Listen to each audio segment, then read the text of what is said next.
He died at his desk. Yep, burned out, collapsed, the whole corporate tragedy. Then he woke up in someone else's body, in a cold mountain hut, staring at a glowing blue interface that read, System bound. Double EXP every 24H. Meet Xiang Yu, former office drone, accidental transmigrator, and the world's most unwilling cultivator. No spiritual root, no techniques, no clue. All he has is a system that turns whatever tiny progress he makes into double the power. But double zero is still zero. That's the problem. The fix? Grind. Relentlessly. Desperately. Comically. Cut to a ruined night of training, blistered hands, near fainting, and one terrified realization. He's somehow already entangled with the sex golden girl, Li Yao, the sort of heroine who normally dooms anyone who gets too close. Cue instant awkwardness, a sword drawn, and an emergency save via act like her doting senior. Classic death flag territory. He survives by a hair and an improvised pat on the head. But this world isn't a fairy tale. It's a cultivation crucible where talent kills laziness and every mistake can be your last. Xiang Yu's only advantage? A tiny, sci-fi loophole, that daily XP doubling. He trains basic knife forms until his arms burn. He eats barely edible spit roast. And at the end of a grueling day, the system doubles his meager gains. 2 becomes 4. 4 inches the gap between cannon fodder and maybe, just maybe, contender. So what happens next? Does the office worker turned cultivator climb to immortality? Or does touching the heroine's hand still mean a tragic, dramatic exit? Will the doubling system save him, or send him careening into dangerous shortcuts? 2 minutes, 1 hook. This is the story of a man who gambled everything on tiny steps, and a system that turns crumbs into mountains. Press play if you want desperate hustle, awkward romance, and a slow burn rise that's oddly satisfying. Hey everyone, I sincerely appreciate your support. If you enjoy my audiobooks, I would be truly grateful if you could subscribe to the channel. And if you'd like to support even further, you're welcome to become a Patreon member, where you can access audiobooks of novels as long as they are freely available on the internet. Your kindness and support mean so much. Thank you. Chapter 1. Cultivation 101.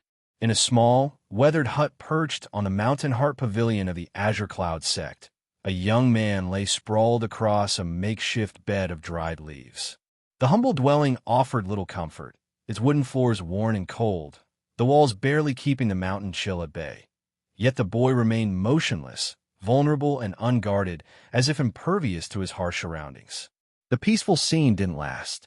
Without warning, the young man's body began to twitch.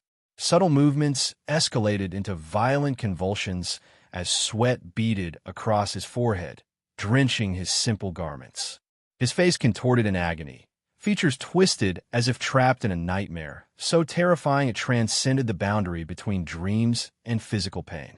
With a desperate gasp, he bolted upright, chest heaving as he gulped down air like a drowning man breaking the surface. His wide eyes darted frantically around the unfamiliar space, confusion evident in every panicked breath. After several moments, his breathing steadied enough for him to speak. "Where am I?" he whispered hoarsely, voice cracking from disuse. "Wasn't I just at work?" He braced himself against the rough floor and attempted to stand, his limbs trembling beneath him like a newborn fawn's. Once, twice he stumbled before finally finding his balance, taking tentative steps across the hut's worn planks. As he moved, something caught his attention, a reflection in the small glass window pane, distorted but clear enough to reveal a shocking truth. The face staring back wasn't his own, or rather, it was but fundamentally altered. Different bone structure, different features, the same consciousness trapped in foreign flesh. "What the hell is happening?" he croaked, the words barely escaping before white-hot pain lanced through his skull. It felt like molten metal being poured directly into his brain, every nerve ending screaming in protest. He clutched his head between his hands, a primal howl tearing from his throat as he collapsed to his knees. The agony was too intense to remain conscious through. His body convulsed violently against the hard floor, limbs thrashing uncontrollably. Then, as suddenly as it began, the pain receded, leaving him panting and disoriented, but mercifully clear-headed. Slowly, he pulled himself into a sitting position, understanding dawning with terrible clarity. He was Xiang Yu, not the historic general, but a painfully average office worker with an equally average life. A man who had been unceremoniously yanked from his comfortable, predictable existence and hurled into whatever this place was. This place was actually a different world entirely, and not just any world, a cultivation world, where immortals soared through the skies and monsters lurked in ancient forests. This was supposed to be the dream scenario, wasn't it? The fantasy every bored office worker secretly harbored while staring at spreadsheets? Wrong. This was Xiang Yu's personal nightmare. He hadn't asked for adventure or power or destiny.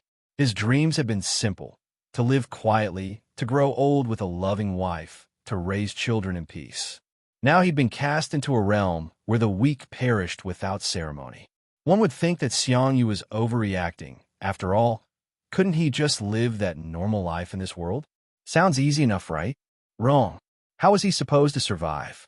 A normal person without spiritual roots in a world of immortals and demons? He'd be instantly spawned, killed the moment he set foot outside this pathetic hut. As despair threatened to overwhelm him, a translucent blue screen materialized before his eyes. Infinite Awakening System is binding to the host. Please wait. Xiang Yu stared in shocked silence as the text hovered in midair. After a few seconds, another notification appeared. System bound successfully. The screen expanded, displaying his pitiful status. Name: Xiang Yu. Realm: mortal. Species: human. Spiritual root: null. Techniques: null. Scriptures: null. System function: double EXP. Cooldown: 24 hours. Xiang Yu stared at the glowing interface hovering before him, his mouth agape with disbelief. The transparent blue screen confirmed what countless web novel protagonists had experienced. He'd actually received a system upon transmigration. The web novel gods hadn't been lying after all. Within seconds, understanding of the system flooded his consciousness, as though the knowledge had been directly uploaded to his brain. His particular system centered around experience points. When practicing cultivation techniques or studying scriptures, he would earn their respective EXP. The true power lay in its unique function. Every 24 hours, all accumulated EXP would double automatically, and this doubling would continue indefinitely, creating exponential growth that, theoretically, could reach astronomical levels. A hesitant smile tugged at the corner of his lips. This changed everything, didn't it? With a system backing him, surely he could seek out legendary opportunities, unearth ancient treasures, and eventually conquer this cultivation world. Right? Wrong again. Are you stupid? The smile vanished as quickly as it had appeared.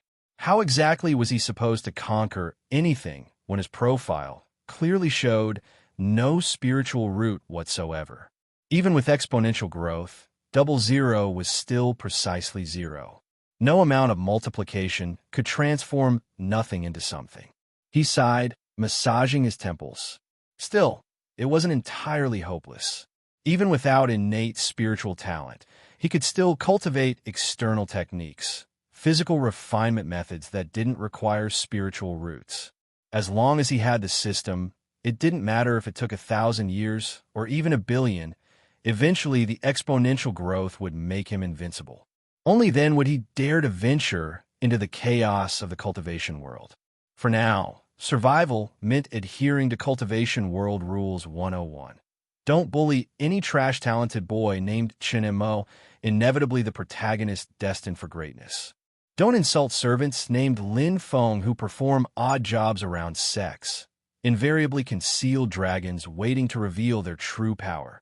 And most importantly, don't even glance in the direction of any lady named Li Yao, guaranteed future cultivation empress with a harem of powerful admirers. Just as these thoughts crystallized in his mind, a soft, feminine voice cut through his ruminations. "Senior brother, I'm coming in."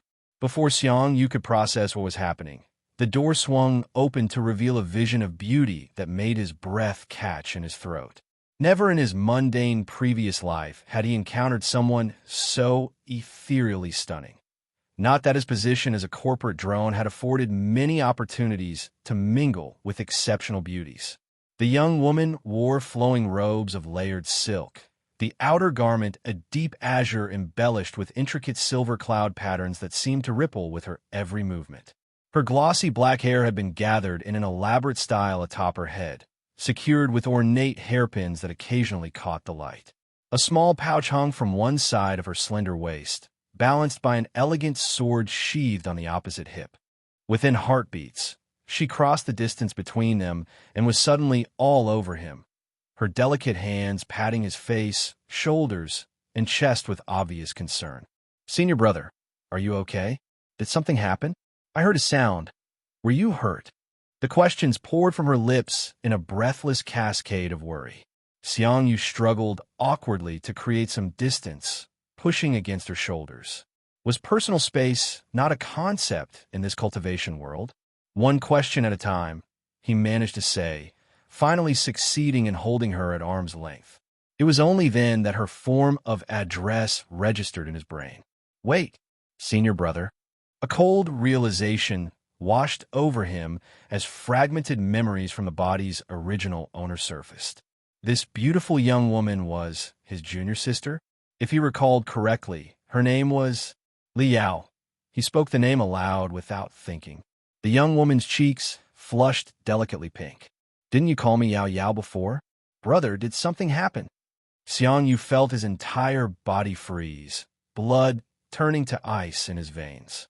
"I'm cooked," his mind screamed in panic. Only the first chapter of his new life, and he was already casually intimate with the obvious main heroine of this cultivation world. Wasn't he basically signing his own death warrant? Every male character who got too close to the female protagonist inevitably ended up as cannon fodder. Wait, it's not over yet. I can't let it end like this. Determination surged through him, momentarily overpowering his fear. He pushed the blushing Li Yao away with gentle firmness, then deliberately turned his face aside, adopting what he hoped was an appropriately aloof expression. "Junior sister, this is not appropriate," he declared with forced solemnity. Li Yao's eyebrows drew together in suspicion. Her expression shifted rapidly from confusion to dawning realization and finally settled on deadly vigilance. In one fluid motion, she drew her sword, the blade catching the meager light filtering through the window. "You," she began, the single syllable dripping with menace that sent shivers down Xiang Yu's spine. "You're not senior brother." The sword glinted dangerously as she brought it closer. "What did you do to senior brother?" Xiang Yu stared at her in horror. She had figured him out already? Was his acting that terrible, or was she just that perceptive? Was he truly going to die in the first chapter of his transmigration story? One really couldn't touch the heroine and live to tell the tale. But just as despair threatened to overwhelm him, inspiration struck with unexpected clarity. Since he didn't want to die, not here, not now, not without even having the chance to cultivate, he would have to violate one of the cardinal rules of Cultivation 101. "Yao Yao, what are you talking about?" His voice softened to a gentle murmur as he carefully reached out to pat her head, the way one might comfort a beloved younger sister. "I'm just a little tired and said something weird. I'm sorry." The transformation was instantaneous. Her deadly expression melted away like morning mist under a strong sun. The sword vanished back into its sheath with a whisper of metal, and before he could react, she had flung herself against him in a tight embrace. "I knew it.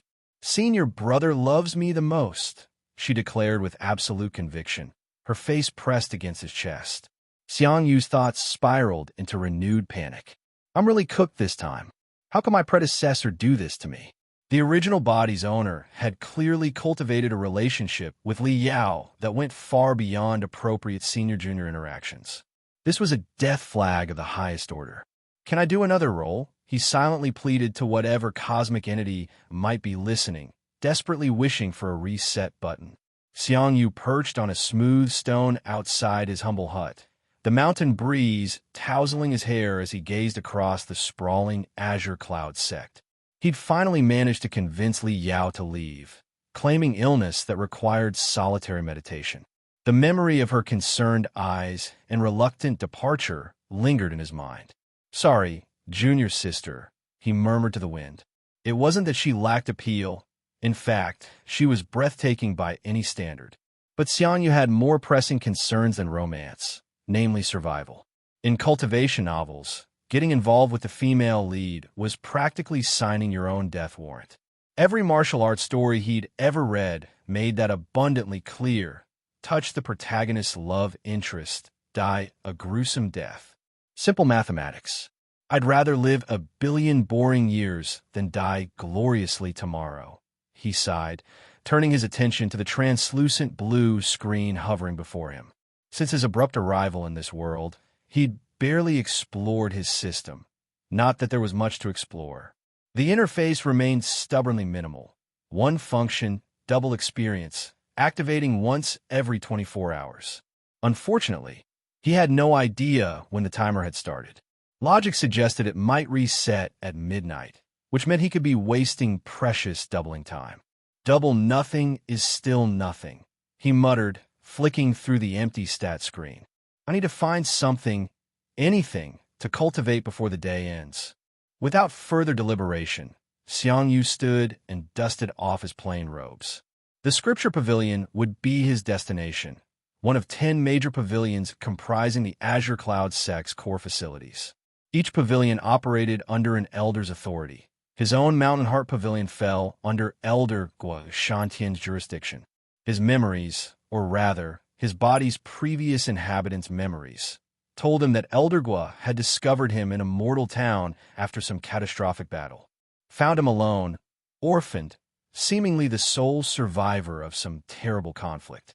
Perfect protagonist backstory, Xiang Yu snorted as he walked the winding path toward the scripture pavilion. Let's hope I'm not some long-lost prince or hidden dragon. I don't need ancient enemies or royal responsibilities.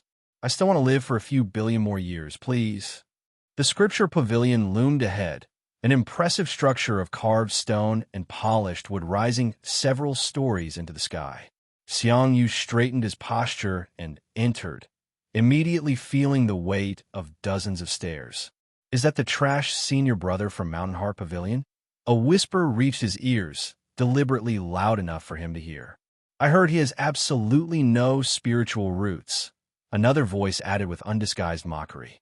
Shoo, he'll hear you. A third warned, followed by poorly suppressed laughter. Xiang Yu kept his expression neutral.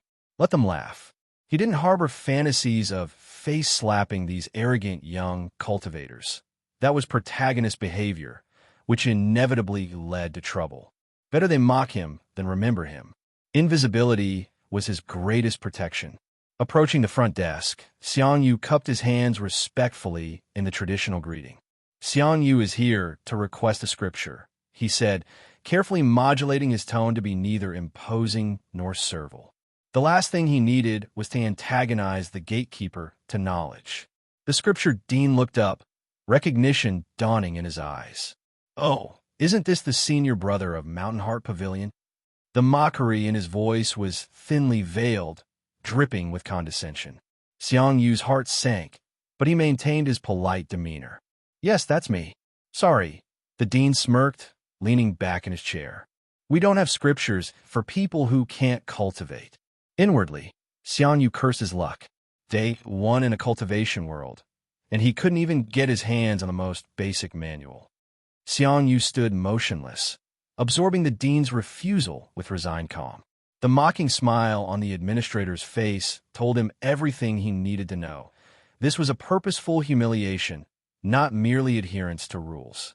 With a slight nod of acknowledgement, Xiang Yu turned to leave, his footsteps echoing in the suddenly quiet pavilion. What did you expect? That he'd pound his chest and declare, 30 years in Hudong and 30 years in Hushi. Don't bully the young and poor, like some cliché protagonist? Let's be serious here. That kind of outburst wouldn't earn him a righteous victory. It would earn him a swift, merciless death. No need to wait 30 years for karmic retribution when the dean could simply erase his existence with a casual flick of the wrist. Xiang Yu knew the rules of this world better than its own inhabitants. Main characters shouted defiance. Supporting characters kept their heads down. Cannon fodder made empty threats. He had no intention of fulfilling any of those roles. He had nearly reached the ornate entrance doors when a commanding voice sliced through the tense atmosphere. "Wait!" Xiang Yu's heart sank even as he obediently turned around. Standing in the center of the pavilion was a tall, imposing figure whose midnight blue robes seemed to absorb the light around them. The white-bearded man's presence filled the room, his aura palpable even to Xiang Yu's spiritually stunted senses. Elder Guoshan Tian, his master. Xiang Yu is a personal disciple, the elder stated, his voice carrying the weight of mountain stone. How come he doesn't have the right to receive a scripture? Oh no, Xiang Yu thought desperately. I appreciate the support, master, but please don't create drama on my behalf. The last thing I need is for this dean to nurse a grudge until I'm alone somewhere. The elder's aura flared, an invisible pressure that made several nearby disciples stumble backward. Are you bullying my Mountain Heart Pavilion? The dean's complexion turned ashen as beads of sweat formed on his forehead. He quickly adopted a placating smile, bowing deeply. It's not that I'm refusing, elder, he explained, voice honeyed with respect that hadn't existed moments before. For someone to receive a scripture, they have to have at least practiced an external technique to the minor success level. Elder Guo's piercing gaze shifted to Xiang Yu, assessing him with eyes that had witnessed centuries of martial evolution. There was disappointment there, Xiang Yu realized with a twinge of guilt. The elder had expected more from him. As you heard, Elder Guo addressed Xiang Yu directly. You can't cultivate any scriptures yet. He stroked his beard thoughtfully. Do you want to try practicing an external technique? Only after reaching minor success can you get scripture. Xiang Yu smiled respectfully, bowing with perfect form. Disciple thanks the master. No need to be so polite. Elder Guo waved dismissively. Just learn the technique well. Despite his outward stoicism, the elder sighed internally. This boy's timid personality seemed impossible to change. Where was the fierce determination every disciple needed to survive the cultivation world? Which rank do you want? The elder asked. Xiang Yu knew the hierarchy well from his predecessor's memories. In this martial world, techniques were divided into distinct ranks: basic, low-grade, mid-grade, high-grade, superior, profound, and the nearly mythical divine. Higher ranks offered greater power, but demanded extraordinary talent and perseverance. Many cultivators destroyed their foundations attempting techniques beyond their capability. Without hesitation, Xiang Yu replied, I'll take the basic. He wasn't delusional enough to think that he had the heavenly talent and could practice higher-level techniques. The elder showed no surprise at this conservative choice. He merely reached into his spatial storage, rummaging through an invisible inventory before retrieving a thin, leather-bound manual. This is the basic knife technique, he announced, tossing the book toward Xiang Yu, who caught it with both hands, treating the simple text with reverence it probably didn't deserve. The manual felt surprisingly heavy in Xiang Yu's grip as he examined the worn cover. The characters etched into the leather were faded from countless hands before his. Study it well, Elder Guo instructed. When you reach minor success, come to me for a scripture. Xiang Yu nodded respectfully before departing, clutching the manual to his chest like a precious treasure. Despite failing to obtain a scripture, he couldn't suppress a small surge of satisfaction. A technique, any technique, was better than nothing. He harbored no delusions about mastering even this basic rank overnight, but with his doubling system, even incremental progress would eventually compound into something significant. Maybe I'll be lucky enough to reach beginner stage before the reset, he mused, calculating how much experience he might accumulate in the remaining hours of the day. No matter how minimal that experience might be, doubling even a small number would eventually yield results. Walking back to his isolated hut, Xiang Yu felt something unfamiliar stirring within him. Not quite hope, but the distant cousin of possibility. Li Yao perched delicately on a branch atop the mountain, her keen eyes fixed on the distant figure of Xiang Yu. Her senior brother moved through the motions of his knife technique with an intensity she had never witnessed before. Something had changed in him since this morning. A transformation so abrupt it left her puzzled and concerned. Is he still unwell? She whispered to herself, remembering his strange behavior earlier. The senior brother, she knew, preferred lounging in the shade to sweating under the sun's harsh glare. This newfound dedication was as unexpected as it was fascinating. Just as she shifted her weight to leap down from her observation post, an unsettling sensation overtook her. Her feet no longer touched the branch. She was floating, suspended in midair. With dawning horror, she slowly turned to find herself face to face with her master's stern countenance. Elder Shantian held her aloft by the collar of her robes like a misbehaving kitten. "What are you doing slacking off here?" he demanded, his bushy eyebrows drawn together in disapproval. Li Yao's cheeks flushed crimson. "Master, I can explain." "No need." The elder cut her off with a dismissive wave. "Go practice and stop bothering your senior brother." Without further warning, he hurled her skyward with effortless strength, sending her soaring through the clouds. "Wait, Master, I can't fly." Her panicked scream echoed across the mountainside, but Eldegwa merely watched Xiang Yu train for a few contemplative seconds before vanishing in a blur of motion, leaving his female disciple to her airborne predicament. Below, oblivious to the drama unfolding above, Xiang Yu swung his knife with mechanical precision. His arms burned with fatigue, his palms raw and blistered. Sweat poured down his face in rivulets, soaking his simple garments until they clung to his trembling frame. Each breath came in ragged gasps as darkness threatened the edges of his vision. The relentless sun beat down upon him, yet Xiang Yu refused to yield. "If I want to survive in this world," he muttered through gritted teeth, "I must earn every second I live."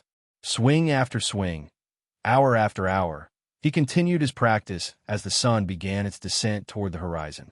Even as golden-orange hues painted the sky, signaling the day's end, his determination never wavered. Though his muscles screamed for relief, he pushed onward, unwilling to relinquish the momentum he had built. Still no progress, he hissed in frustration, yet his blade continued to slice through the air as darkness slowly enveloped the mountain. From a nearby tree, Li Yao had returned to resume her observation, somehow having survived her master's impromptu flying lesson. Her brow furrowed in concentration as she studied her senior brother's unusual behavior. He's always been lazy, she thought, always avoided cultivation because of his lack of spiritual roots. What could have possibly happened to change him so dramatically? After watching his relentless practice for some time longer, she nodded to herself with newfound resolve. If senior brother can work this hard despite his limitations, how can I possibly slack off? With that thought, she silently retreated to resume her own cultivation regimen. Atop the highest point of Mountain Heart Pavilion, Elder Vishantian observed his two disciples with quiet satisfaction. Li Yao, the undisputed genius of the sect, blessed with talent that appeared once in a generation, had always frittered away precious hours that could have been devoted to cultivation. Now, spurred by her senior brother's unexpected dedication, she too had found new motivation. The elder's gaze shifted to Xiang Yu, and curiosity creased his weathered features. When he had handed the boy that basic knife technique, he had expected nothing more than a fleeting burst of enthusiasm, one that would inevitably wither in the face of slow progress. Yet here was the boy, nearly a full day later, still swinging his blade with undiminished fervor. What struck the elder most was the expression etched upon the young man's face. It wasn't mere determination.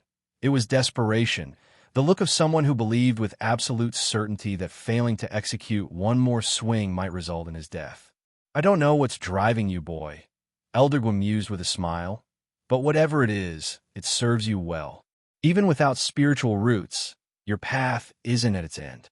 As twilight deepened into night, Xiang Yu continued his relentless practice until suddenly, a translucent blue screen materialized before his exhausted eyes. Calculating settlement. The translucent blue screen pulsed softly in the darkness as Xiang Yu's exhausted eyes widened in wonder. Calculation complete. Basic knife technique, 2 plus 2. Experience points doubled. Basic knife technique, 2 4. Next settlement, 23 hours, 59 minutes, and 59 seconds. Xiang Yu stared at the notification with a mixture of disbelief and exhilaration. It had actually worked. His system had truly doubled his meager experience points, transforming his day's worth of grueling effort into something more substantial. Though the numerical increase seemed paltry, merely from 2 to 4, he could sense a tangible improvement in his understanding of the technique. The knife felt infinitesimally more natural in his grip, the movements a fraction more fluid than before. Double nothing is still nothing, but double something, he whispered to himself, a smile tugging at the corners of his exhausted lips. His aching body protested as he lowered himself to the ground, his back pressed against the cool earth beneath the training tree. Every muscle fiber screamed for relief, his hands raw and blistered from the wooden hilt of the practice knife. Yet beneath the physical agony lay a seed of hope, precious and fragile. He had made progress, however minimal. In a world where the weak perished without ceremony, even the slightest advancement meant another day of survival. "That's enough for today," he murmured, his eyelids growing impossibly heavy. "If I don't rest properly, tomorrow's gains will suffer." The tactical logic of his previous life as an office worker merged seamlessly with his newfound cultivation mindset. Efficiency was everything, whether optimizing spreadsheets or spiritual growth. Sleep claimed him instantly, dreamless and deep. The melodious chorus of morning birds penetrated Xiang Yu's consciousness, nature's alarm clock drawing him back to wakefulness. Some calls were harmonious and soothing, others shrill and insistent, designed by evolution to rouse even the deepest sleeper. Xiang Yu, however, needed no such encouragement to begin his day. He sat up with surprising alertness, momentarily disoriented by the firmness beneath him. Had he truly spent the entire night sleeping on the bare ground? The stiffness in his back confirmed it. Blinking away the last vestiges of sleep, he observed the sky's gentle gradient, darkness giving way to the pale promise of dawn. Must be around 5 in the morning, he estimated, mentally calculating that he'd slept barely 5 hours. Yet strangely, the bone-deep exhaustion that should have plagued him was notably absent. His body felt refreshed, rejuvenated in a way that defied his expectations. His mind drifted back to his former life on Earth, that one ill-fated attempt at fitness that had left him so debilitated he'd called in sick the following day. The memory was almost comical now. Clenching his fist experimentally, he felt strength where weakness should have been. Could it be that I possessed the legendary saint body? A grin spread across his face before rational thought reasserted itself. Of course not. Rising to his feet with a long stretch, Xiang Yu reasoned that this world's ambient spiritual energy must be responsible for his accelerated recovery. Even without the ability to actively absorb qi into his body, the mere presence of such energy in the atmosphere was evidently sufficient to ease muscle fatigue and accelerate healing. "This is excellent," he thought, flexing his fingers in wonder. "I can push myself even harder today." Though he had successfully gained his first experience points that would now double daily through his system's function, he wasn't content to merely rest on these achievements. Active practice would compound his gains exponentially. There would come a time when his progress would plateau, when further effort would yield diminishing returns. Then, and only then, would he rely solely on his system's automatic doubling. But now, while improvement through effort remained possible, he would seize every opportunity. Without further deliberation, he retrieved his practice knife and resumed the forms, his movements slightly more precise than the day before. In his private chambers atop Mountain Heart Pavilion, Elder Shantian's meditation was interrupted by the distant but distinctive sounds of knife practice. The rhythmic swishing of a blade cutting through morning air carried clearly to his sensitive ears. That brat, he thought with a mixture of irritation and bemused admiration. Dawn had barely broken, yet there was Xiang Yu, already training with an intensity that disturbed the mountain's tranquility. While the elder had long transcended the need for regular sleep, he nevertheless cherished the quiet hours of early morning for contemplation and spiritual refinement. For a moment, he considered descending from his pavilion to reprimand the overenthusiastic disciple. His hand stroked his beard thoughtfully before he ultimately decided against intervention. Well, he mused, settling back into his meditation posture, I'll let him have his moment of dedication. It's not as if he'll maintain this fervor every day, right? The horizon painted itself in a breathtaking tapestry of colors as the sun fully emerged, casting golden rays across the morning sky. Li Yao stepped from her room, stretching her arms overhead with cat-like grace, satisfaction evident in every movement. Today's cultivation was great, she declared to the empty mountain air, her voice carrying a melodic quality that matched the awakening birdsong.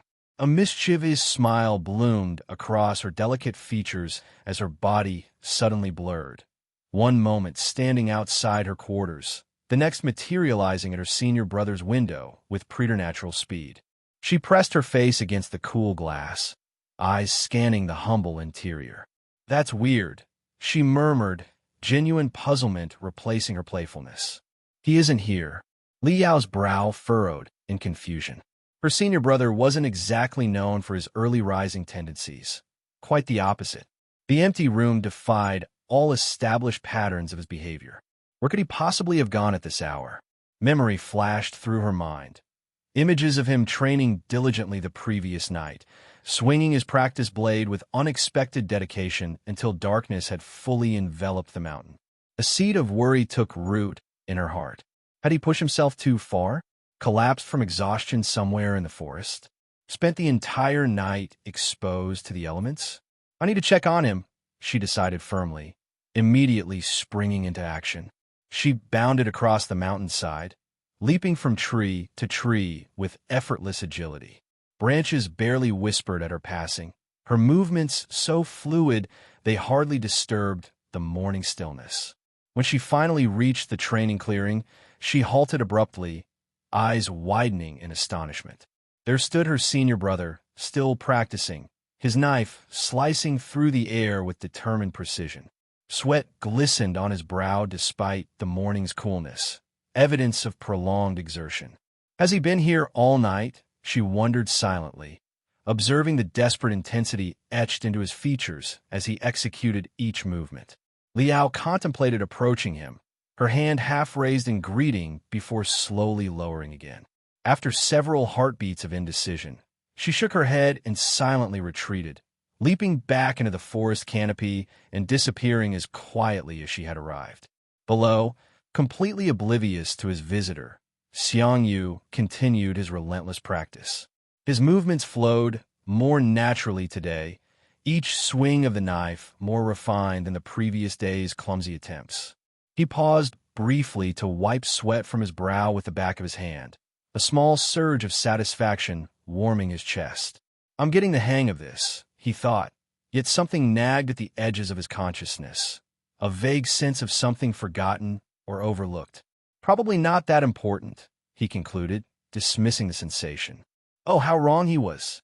Without warning, Xiang Yu found himself staring up at the sky, flat on his back, with no memory of how he'd gotten there. Confusion clouded his thoughts as he struggled to make sense of his sudden change in perspective. Had he fainted? Tripped over his own feet? As his senses slowly recovered, a sweet, alluring fragrance wafted through the air, teasing his nostrils with its tantalizing promise. His stomach responded immediately with a furious growl that seemed to echo across the clearing. With considerable effort, Xiang Yu pushed himself upright, swaying slightly as he stood. Following the scent like a man possessed, he stumbled through the forest until he emerged into another clearing. Senior brother, you're here. Li Yao's delighted voice greeted him as she looked up from her task. I was just about to come find you. Xiang Yu's gaze fixed on the scene before him, Li Yao tending to a makeshift spit where a wild boar rotated slowly over crackling flames. The realization hit him with the force of a spiritual attack. In his frenzied dedication to training, he had completely forgotten to eat. Not a single morsel had passed his lips since, when, yesterday morning, unlike powerful cultivators who could sustain themselves on spiritual energy alone, his pathetically mortal body still required mundane nourishment. If not for his junior sister's thoughtfulness, he might have become the first transmigrator in history to die not from a cultivation calamity, but from simple starvation. He quickly joined Li Yao, who generously shared her bounty, watching with curiosity as tears streamed down his cheeks while he devoured the food. Does senior brother truly enjoy my cooking this much? She wondered, her heart warming at the thought that her simple gesture could evoke such emotion. The truth, however, couldn't have been further from her interpretation. Xiang Yu's tears weren't born of joy or gratitude, but of sheer culinary suffering. The meat tasted overwhelmingly of smoke and ash, with an unpleasant aftertaste that lingered on his tongue like a punishment. Yet hunger drove him onward, forcing bite after terrible bite, until his stomach finally stopped threatening rebellion. When he had eaten his fill of the barely edible meal, Xiang Yu placed his hands solemnly on Li Yao's shoulders, meeting her expectant gaze with grave seriousness. "Junior sister," he began, choosing his words carefully. "From now on, please leave the cooking to me." After successfully convincing his junior sister to permanently retire from her culinary adventures, Xiang Yu returned to his training ground with renewed purpose. Each swing of his practiced knife cut through the air with increasing precision, his movements gradually shedding their awkwardness like a snake molting its old skin. The afternoon sun tracked its slow arc across the azure sky as he repeated the fundamental forms countless times, each repetition building upon the muscle memory of the last.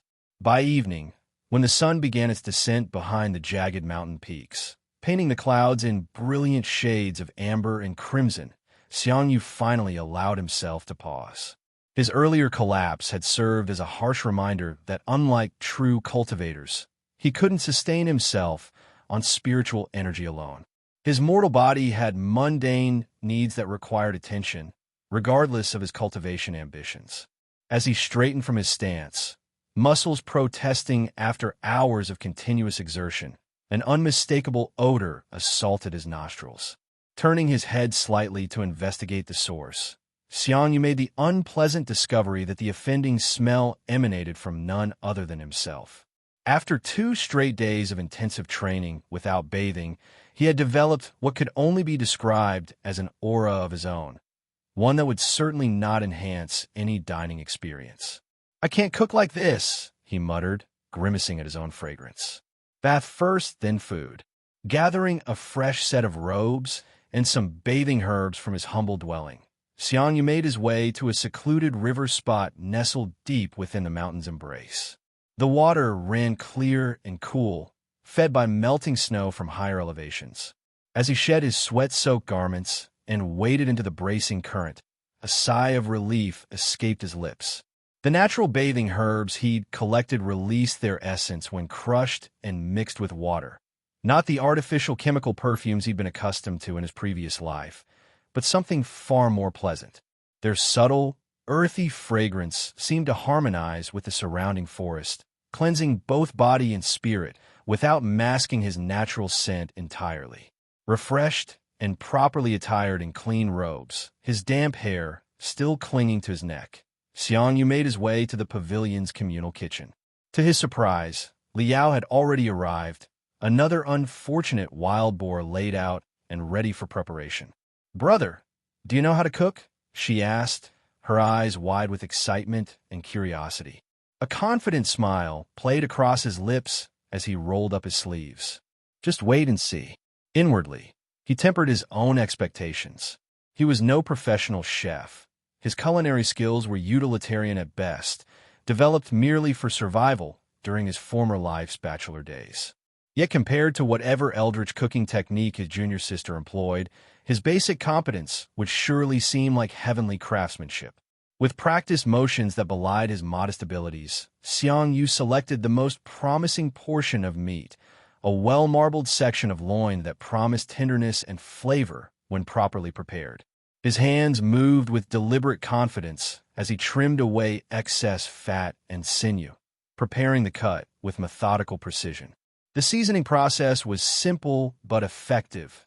Coarse salt crystals and freshly cracked pepper formed the foundation, enhanced by a carefully selected mixture of mountain herbs.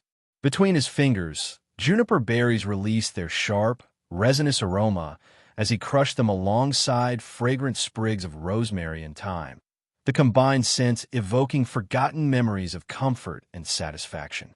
When the seasoned meat met the hot surface of the ancient cast-iron pan, a satisfying sizzle filled the kitchen, accompanied by an aroma so primal and enticing that even Li Yao's eyes widened in appreciation.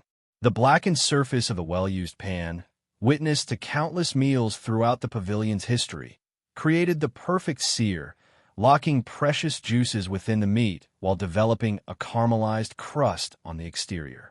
After allowing the roast to rest beneath an improvised tent of thin metal foil, Xiang Yu returned his attention to the pan. The drippings, concentrated essence of the meat itself, became the foundation for a luxurious sauce, enhanced with wild mushrooms gathered during his bathing expedition and a splash of aged brandy from the kitchen's modest stores. The alcohol caught fire briefly as it hit the hot pan, dancing blue flames that settled into a silky reduction as it simmered down. His knife met little resistance when he finally carved the finished dish. The perfectly cooked meat revealed itself, a gradient of color from the herb-crusted exterior to the slightly pink center, each slice releasing a fresh wave of fragrant steam that filled the dining area with its mouth-watering promise. Li Yao stared at the masterfully prepared meal, her expression one of undisguised longing as moisture gathered at the corners of her mouth. Xiang Yu smiled warmly as he served her a generous portion, which she attacked with immediate enthusiasm. He then plated his own serving and joined her at the table, surprised by how easily conversation flowed between them as they savored the simple but satisfying meal. What neither disciple noticed was the gradual intensification of another presence drawn inexorably toward their dining spot. Elder Guishantian, revered master of Mountain Heart Pavilion, had been attempting meditation in his private chambers when the tantalizing aromas began their relentless assault on his senses. For nearly an hour, the venerable cultivator had maintained his disciplined posture, fighting the distraction with every technique accumulated over centuries of spiritual practice. In the end, even immortal willpower proved insufficient against such culinary temptation. With a flash of movement that belied his apparent age, Elder Gu materialized beside their table, stroking his long beard in an attempt to maintain his dignified demeanor despite the obvious hunger in his eyes. "Young disciple," he intoned with affected solemnity, "remember that the path to enlightenment involves letting go of attachments, particularly delicious ones that steam with such tantalizing aromas." Without missing a beat, Xiang Yu reached for a large plate he had prepared in anticipation of this very scenario. "This is for you, master," he said respectfully, presenting the generous portion with a slight bow. The elder's eyes gleamed as he accepted the offering, any pretense of detachment completely abandoned as he settled himself at the table. "Good filial disciple," he proclaimed approvingly before succumbing to the meal's allure with surprising enthusiasm.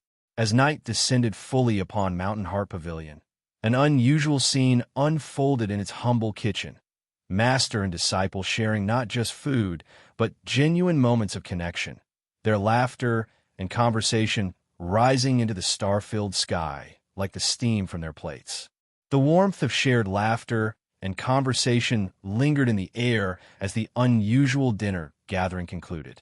Elder Guishantian, his white beard still carrying traces of the sauce he'd so enthusiastically consumed, nodded with grave satisfaction before vanishing in a blur of motion toward his private chambers. Li Yao, after helping stack the empty dishes, excused herself with uncharacteristic politeness, eager to resume her own cultivation regimen. Left alone with the aftermath of their meal, Xiang Yu methodically cleaned each utensil, his movements efficient and practiced. Despite the mundane nature of the task, his mind remained firmly fixed on his cultivation goals. The moment the last bowl was dried and stored, he hurried back to his training ground, practice knife in hand. The moon cast silver patterns through the forest canopy as Xiang Yu resumed his forms. Each swing of his blade now carried a subtle harmony absent from his earlier attempts. Hours melted away under the night sky until finally, a translucent blue screen materialized before his exhausted eyes. Calculating settlement. Calculation complete. Basic knife technique, 10 plus 6. Experience points doubled. Basic knife technique, 10, 20. Next settlement, 23 hours, 59 minutes, and 59 seconds. Xiang Yu's breath caught in his throat as he studied the numbers with undisguised wonder. 6 additional points today. After yesterday's initial struggle, he had clearly found his rhythm, pushing his training efficiency to new heights. And now, with his experience doubled from 10 to 20, he could feel the knowledge integrating into his very being.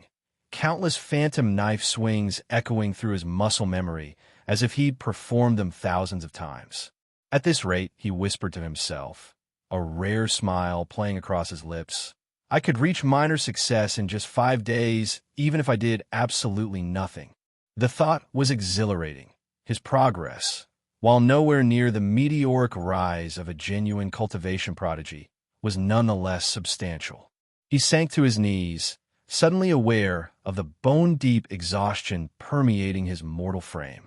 But I won't just wait for the system to carry me, he promised the silent night. Though perhaps after some sleep. Unlike the previous night, Xiang Yu had enough presence of mind to stagger back to his humble dwelling. The makeshift bed of dried leaves welcomed him like the finest silk as consciousness fled, plunging him into dreamless slumber. Morning arrived with inexorable certainty, rousing Xiang Yu before the sun had fully crested the horizon.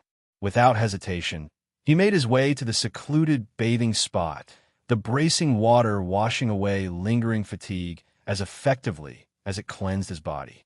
Refreshed and focused, he returned to his training ground, taking up his practice knife with renewed purpose. Each movement flowed with a precision that would have been unimaginable just days earlier. At this pace, he thought with carefully measured optimism, minor success might be achievable in just 3 days. In his private chambers, Elder Gua Shantian's mouth twitched in mild irritation as the distant sounds of knife practice disrupted his morning meditation once again. That boy, he grumbled, stroking his long beard. Is he truly going to maintain this fervor indefinitely? The elder calmed himself with a measured breath. Surely it's merely a temporary burst of enthusiasm. It will fade soon enough. Meanwhile, Li Yao emerged from her quarters, eyes immediately drawn to the training clearing where her senior brother's blade glinted in the morning light. A determined expression settled across her delicate features as she turned toward her own practice area. If her senior brother could display such dedication despite his limitations, how could she do any less? The sun climbed higher, beating down mercilessly upon Xiang Yu's relentless form. Sweat soaked his garments, yet his blade never faltered. Only when the sun reached its zenith did he finally lower his knife, his stomach reminding him of more mundane responsibilities. Time to cook, he murmured, wiping his brow. Since yesterday's culinary triumph, Elder Gua had appointed him chef of Mountain Heart Pavilion, a position Xiang Yu strongly suspected didn't exist until that very moment. Nevertheless, he accepted the role with stoic resignation, already planning the day's lunch as he made his way toward the kitchen. Your cooking is really good, senior brother. What did you practice? Li Yao asked between enthusiastic bites, her eyes bright with genuine appreciation. Xiang Yu's lips curved into a modest smile as he watched her enjoy the meal he'd prepared. In his previous life, his culinary skills had been merely functional, born of necessity rather than passion. Never had he imagined receiving such earnest praise for something so ordinary. I could open a restaurant in this world if the whole cultivation thing doesn't work out, he mused silently, the thought both amusing and strangely comforting.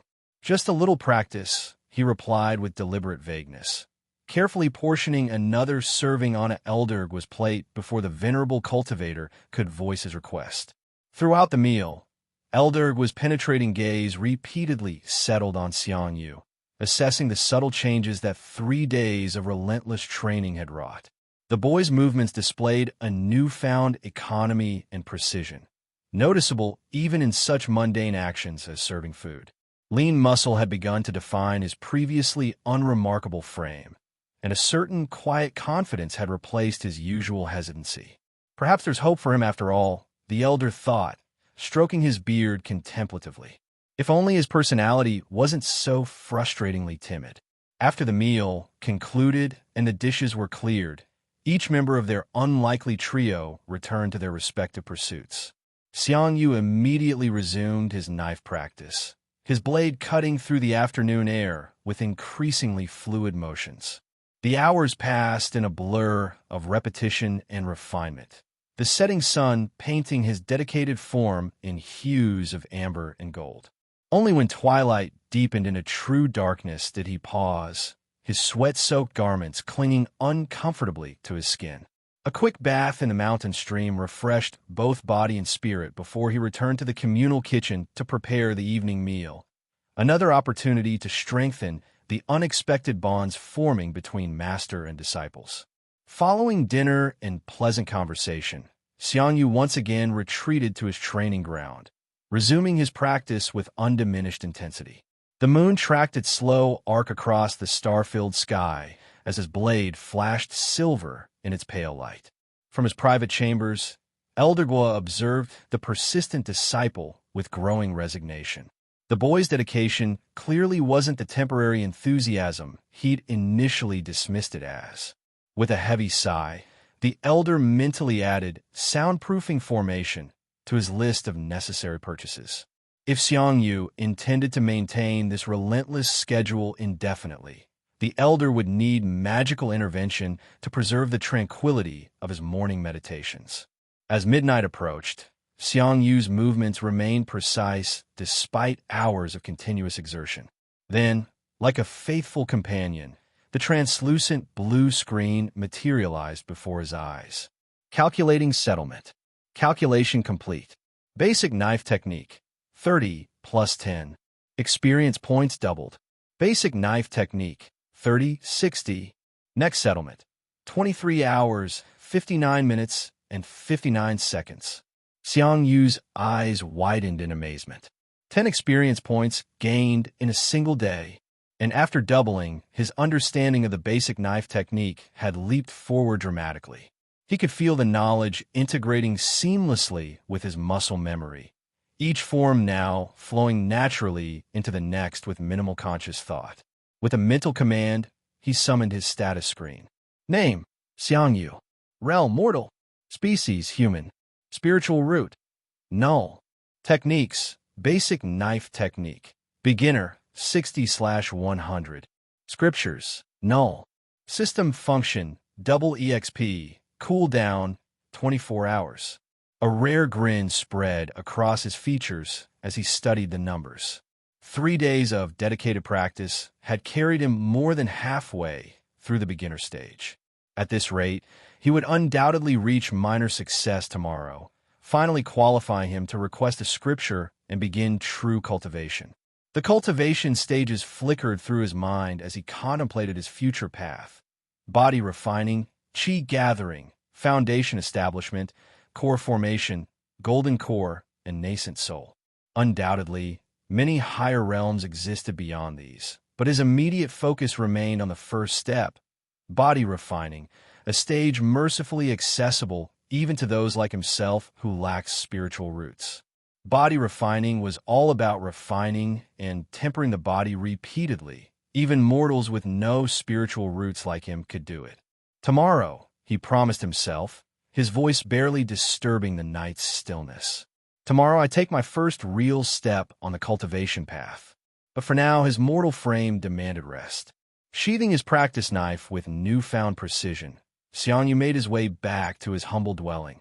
already anticipating the system's next settlement and the exponential growth it would bring. The first rays of dawn crept over the horizon as Xiang Yu's eyes snapped open. His body had adapted to this new rhythm, waking him before the mountain mist had fully dissipated. Without hesitation, he rose from his humble bed of dried leaves, muscles no longer protesting after days of relentless training. The cool morning air kissed his skin as he made his way to the familiar training ground, practice knife already in hand. His movements had evolved dramatically since that first awkward day. Each swing now carried intention, each stance flowed naturally into the next. The wooden blade cut through the air with precision that would have been unimaginable just days earlier. From her concealed perch in a nearby tree, Li Yao observed his practice with undisguised fascination. She had made this morning vigil part of her routine, watching her senior brother's transformation with a mixture of pride and curiosity. The lazy, unmotivated young man she had known seemed to have vanished overnight, replaced by this dedicated cultivator who pushed himself beyond ordinary limits. As the sun climbed higher, casting dappled shadows through the forest canopy, Xiang Yu noticed something troubling. His movements, while more refined than yesterday's, yielded diminishing returns. The technique that had once felt like a steep mountain to climb now presented subtler challenges, plateaus of understanding that required increasingly focused effort to overcome. The more he improved, the harder it was to improve further. Yet where others might have grown frustrated, Xiang Yu saw only logical progression. Of course, advancement would become more difficult as he approached minor success. That was the natural order of things. Rather than discourage him, this realization only strengthened his resolve. He redoubled his efforts, attacking each form with renewed intensity. The sun traced its arc across the azure sky, shadows shifting beneath his feet as he maintained his practice without pause. Only brief intervals for meals and necessary bodily functions interrupted his relentless rhythm. When darkness finally embraced the mountain, Xiang Yu stood beneath the stars, his breathing controlled despite hours of exertion. Then, like a faithful companion, the translucent blue screen materialized before his eyes. Calculating settlement. Calculation complete. Basic knife technique. Beginner, 70/100, plus 10/100. Experience points doubled. Basic knife technique. Beginner, 70 out of 100. Minor success, 0 out of 200. Next settlement, 23 hours, 59 minutes, and 59 seconds. Xiang Yu stared at the notification with a mixture of satisfaction and surprise. Despite the increasing difficulty, he'd still managed to accumulate 10 more experience points, bringing his total to 70.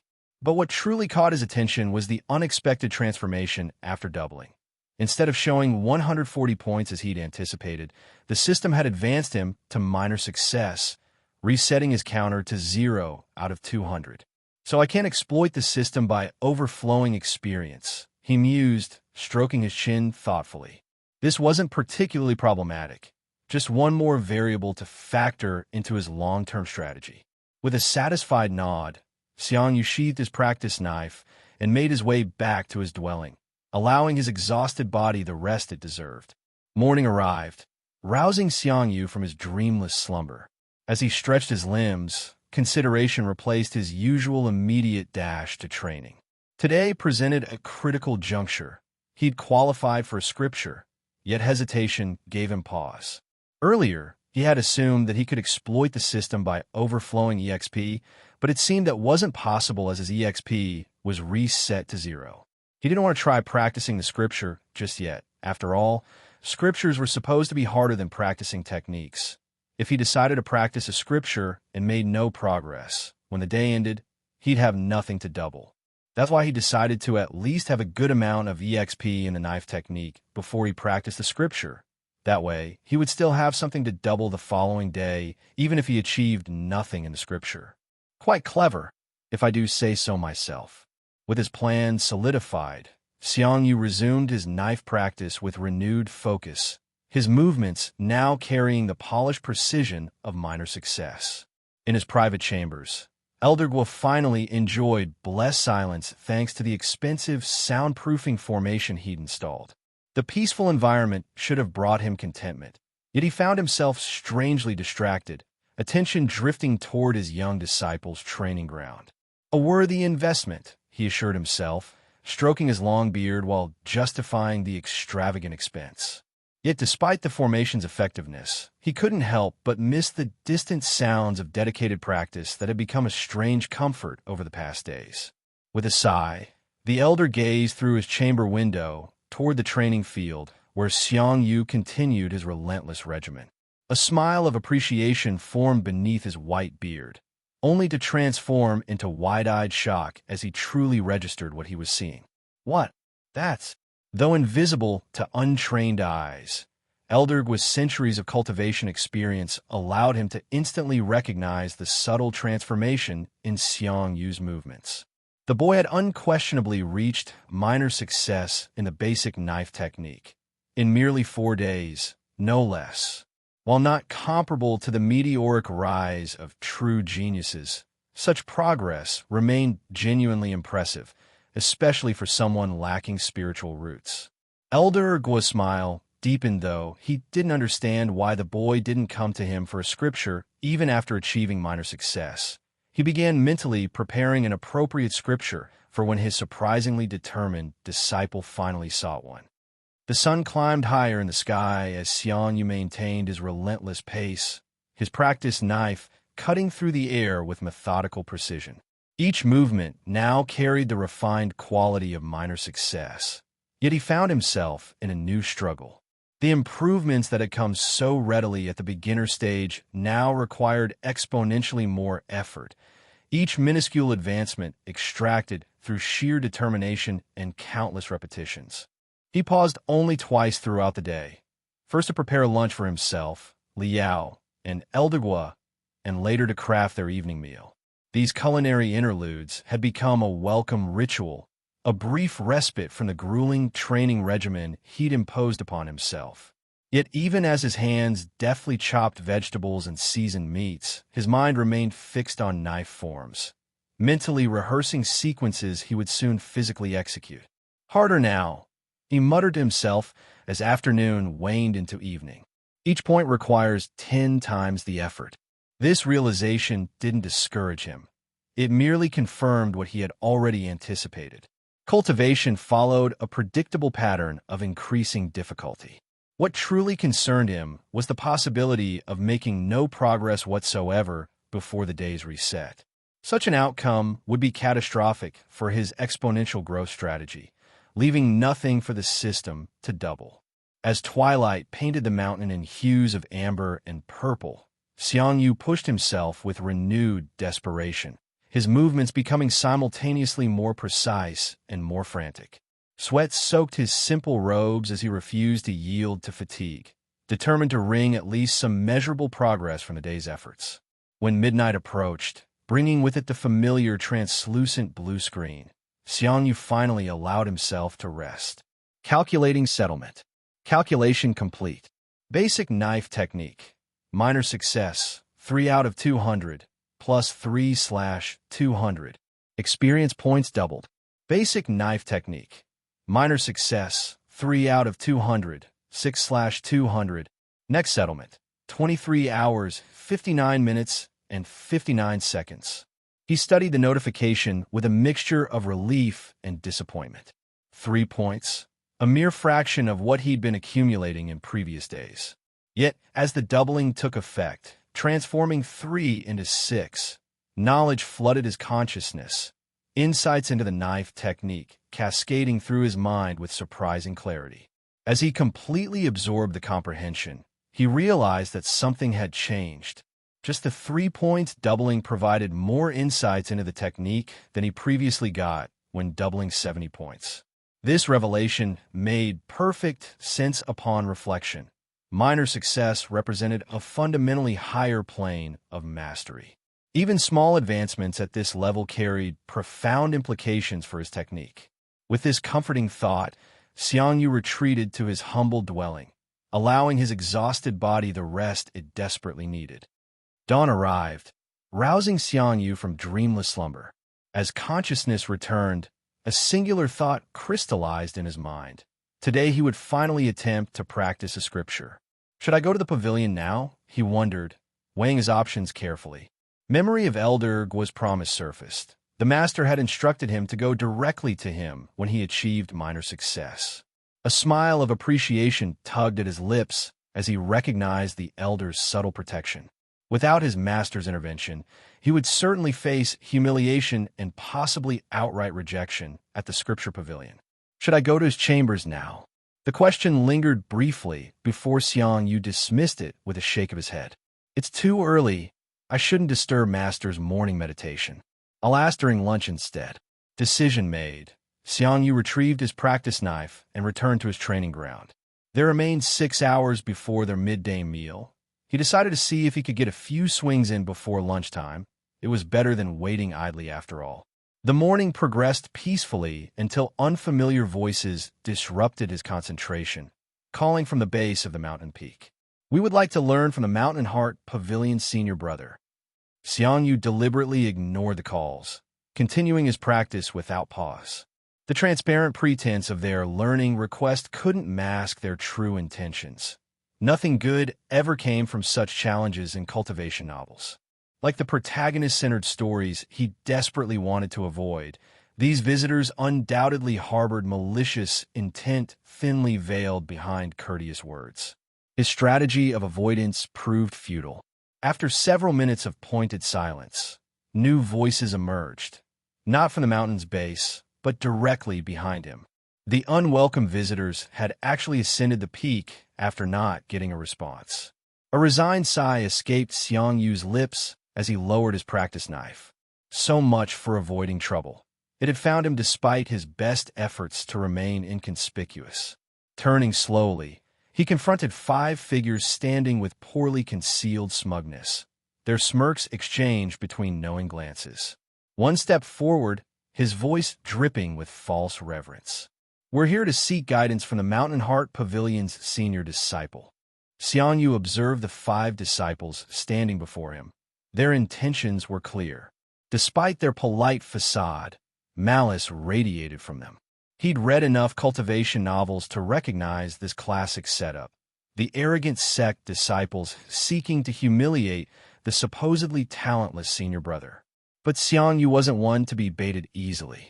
His survival strategy hinged on avoiding unnecessary conflicts, especially with people who had nothing better to do than pick fights with the weak. With practice calm, he smiled pleasantly and cupped his hands in the traditional greeting.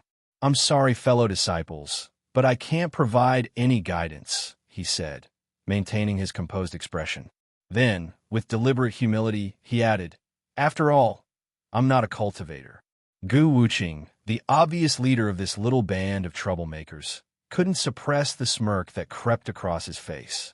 He'd heard that the senior disciple of Mountain Heart Pavilion was a talentless mortal, but he hadn't expected him to be such a coward as well. This was going to be even easier than anticipated. Senior brother, you misunderstand, Gu Wuqing said, his voice dripping with false courtesy. I'm not the one seeking guidance. It's my junior brothers. He gestured toward the 4 disciples behind him, who didn't even attempt to hide their hostility as they glared at Xiang Yu. Xiang Yu studied them carefully, immediately noting that they weren't true cultivators either, just fellow practitioners of external techniques. Their eagerness for confrontation was written in their stances, in the tension of their shoulders. They heard that senior brother had started cultivating an external technique and wanted to spar. Gu Wuqing continued smoothly. I hope senior brother doesn't mind indulging the juniors. Xiang Yu sighed inwardly. Trouble really did have a way of finding even the most cautious of individuals. What's your name? Xiang Yu asked suddenly. The unexpected question caught Gu Wuqing off guard. What was this person asking at this moment? Did the senior brother also have problems with his brain? Still, he decided to humor the strange request. My name is Gu Wuqing, he answered with poorly concealed impatience. Xiang Yu nodded silently, relief washing over him. Not Chen Mo, not Lin Feng, not Yang Chun, not a protagonist name. This meant Gu Wuqing was just another background character like himself. If that was the case, then perhaps he could afford to stand his ground without triggering some world-ending cultivation calamity. They were both extras in this grand story, so how could he lose to them? All right then, Xiang Yu said, his voice carrying newfound confidence. Gu Wuqing couldn't help but smile, exchanging knowing glances with his followers. He'd heard that Xiang Yu had only begun practicing an external technique 4 days ago, while his men had been training for nearly a month. One of them had even reached the minor success stage already. This was going to be an effortless victory, a perfect opportunity to establish dominance over the Mountain Heart Pavilion. With a casual nod toward one of the disciples, Gu Wuqing signaled for the first challenger to step forward. Xiang Yu watched with calm focus as the first challenger approached, his stance casual but eyes betraying his overconfidence. Xiang Yu had no idea what level of proficiency the other party had achieved, but it wouldn't have changed his approach anyway. He wasn't one to underestimate opponents or hold back, a habit born from his desperate survival strategy. Every action since arriving in this world had been performed as if his life depended on it. The man advanced with a self-assured smile, swinging his knife in a wide arc toward Xiang Yu, who simply sidestepped the predictable attack with minimal movement. In one fluid motion, Xiang Yu counterattacked, his own knife coming to rest against the challenger's neck before the man could even register what had happened. The challenger swallowed nervously, his weapon clattering to the ground as he raised his hands in surrender. Gu Wuqing's face twisted in disbelief. "Trash," he spat, dismissing his defeated subordinate with contempt. He immediately signaled for the next challenger to step forward. This one lasted slightly longer, managing to execute a few competent swings, but none connected with their intended target. Xiang Yu moved like water around each attack, his body responding with effortless precision. The engagement ended just as decisively, with the second challenger pinned to the ground, yielding immediately. The third challengers met similar fate, falling to Xiang Yu's superior technique despite their month of training. With each successive victory, Gu Wuqing's expression darkened further, anger and confusion warring across his features. Finally, the realization dawned on him. He had severely underestimated Xiang Yu. Somehow, this supposedly talentless disciple had not only begun an external technique, but had already reached the minor success stage. No matter, he consoled himself. His final man was also at minor success, and surely Xiang Yu had exhausted himself with the previous battles. A wicked smile stretched across Gu Wuqing's face as he gestured for his last subordinate to step forward. Xiang Yu remained vigilant, refusing to let his guard down despite his previous victories. As the final challenger made his opening move, Xiang Yu sidestepped as before, but when he counterattacked, the opponent parried with unexpected skill, forcing him back slightly. This one was clearly more experienced than his predecessors. Shifting to a defensive stance, Xiang Yu patiently waited for his opponent to commit to an attack. When a strike came, he dodged by bending low, then rose with his knife, targeting the challenger's neck from below. His opponent managed to step back just in time, blocking the attack with his own weapon. This exchange continued for several tense seconds, neither gaining a clear advantage. Gu Wuqing watched with growing impatience and confusion. Why wasn't Xiang Yu showing any signs of fatigue? And more disturbingly, why did it seem like his own man was the one being pushed back? Xiang Yu assessed his opponent's condition, noting the telltale signs of exhaustion beginning to show. For him, this brief skirmish was nothing compared to the countless knife swings he performed from dawn until midnight every day. His body had already adapted to far greater demands. Seizing the perfect moment, Xiang Yu closed the distance between them with startling speed. He feinted an attack toward his opponent's eyes, and when the man predictably raised his knife to defend, Xiang Yu delivered a solid punch to his solar plexus. The unexpected deviation from pure knife technique caught his opponent completely off guard. Without hesitation, Xiang Yu followed with a sweeping kick that sent the challenger crashing to the ground. As the man lay there gasping for breath, Xiang Yu pressed his practice knife against the challenger's throat. Who decided we would only use knives in this fight? Xiang Yu thought to himself as his opponent grudgingly surrendered. Having dispatched all 4 challengers, Xiang Yu offered a slight, proper bow toward Gu Wuqing's party before turning to leave. He hadn't been excessive in his defense, so he hoped they wouldn't pursue further trouble. Gu Wuqing, however, stood trembling with rage, his face contorted in a mask of pure hatred. Never in his life had he suffered such a humiliating defeat. The casual dismissal, the effortless victories. Xiang Yu was clearly looking down on him. No, he would not let this insult go unanswered. In the next instant, blind fury overriding all reason, Gu Wuqing charged toward the departing Xiang Yu, his knife aimed at the unsuspecting senior brother's back. Gu Wuqing charged at Xiang Yu's unprotected back, a menacing smile twisting his features into something almost feral. His knife glinted dangerously as he closed the distance between them. This wasn't just about avenging his humiliation anymore. This was about something far more personal. The sex-top beauty, Li Yao, was inexplicably obsessed with this useless senior brother. It made no sense.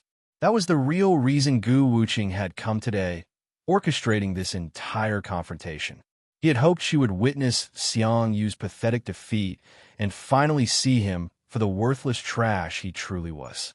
But since his men had failed so spectacularly, he would take matters into his own hands. She'll forget about him once he's dead, Gu Wuqing thought, his mind racing with delusions of grandeur.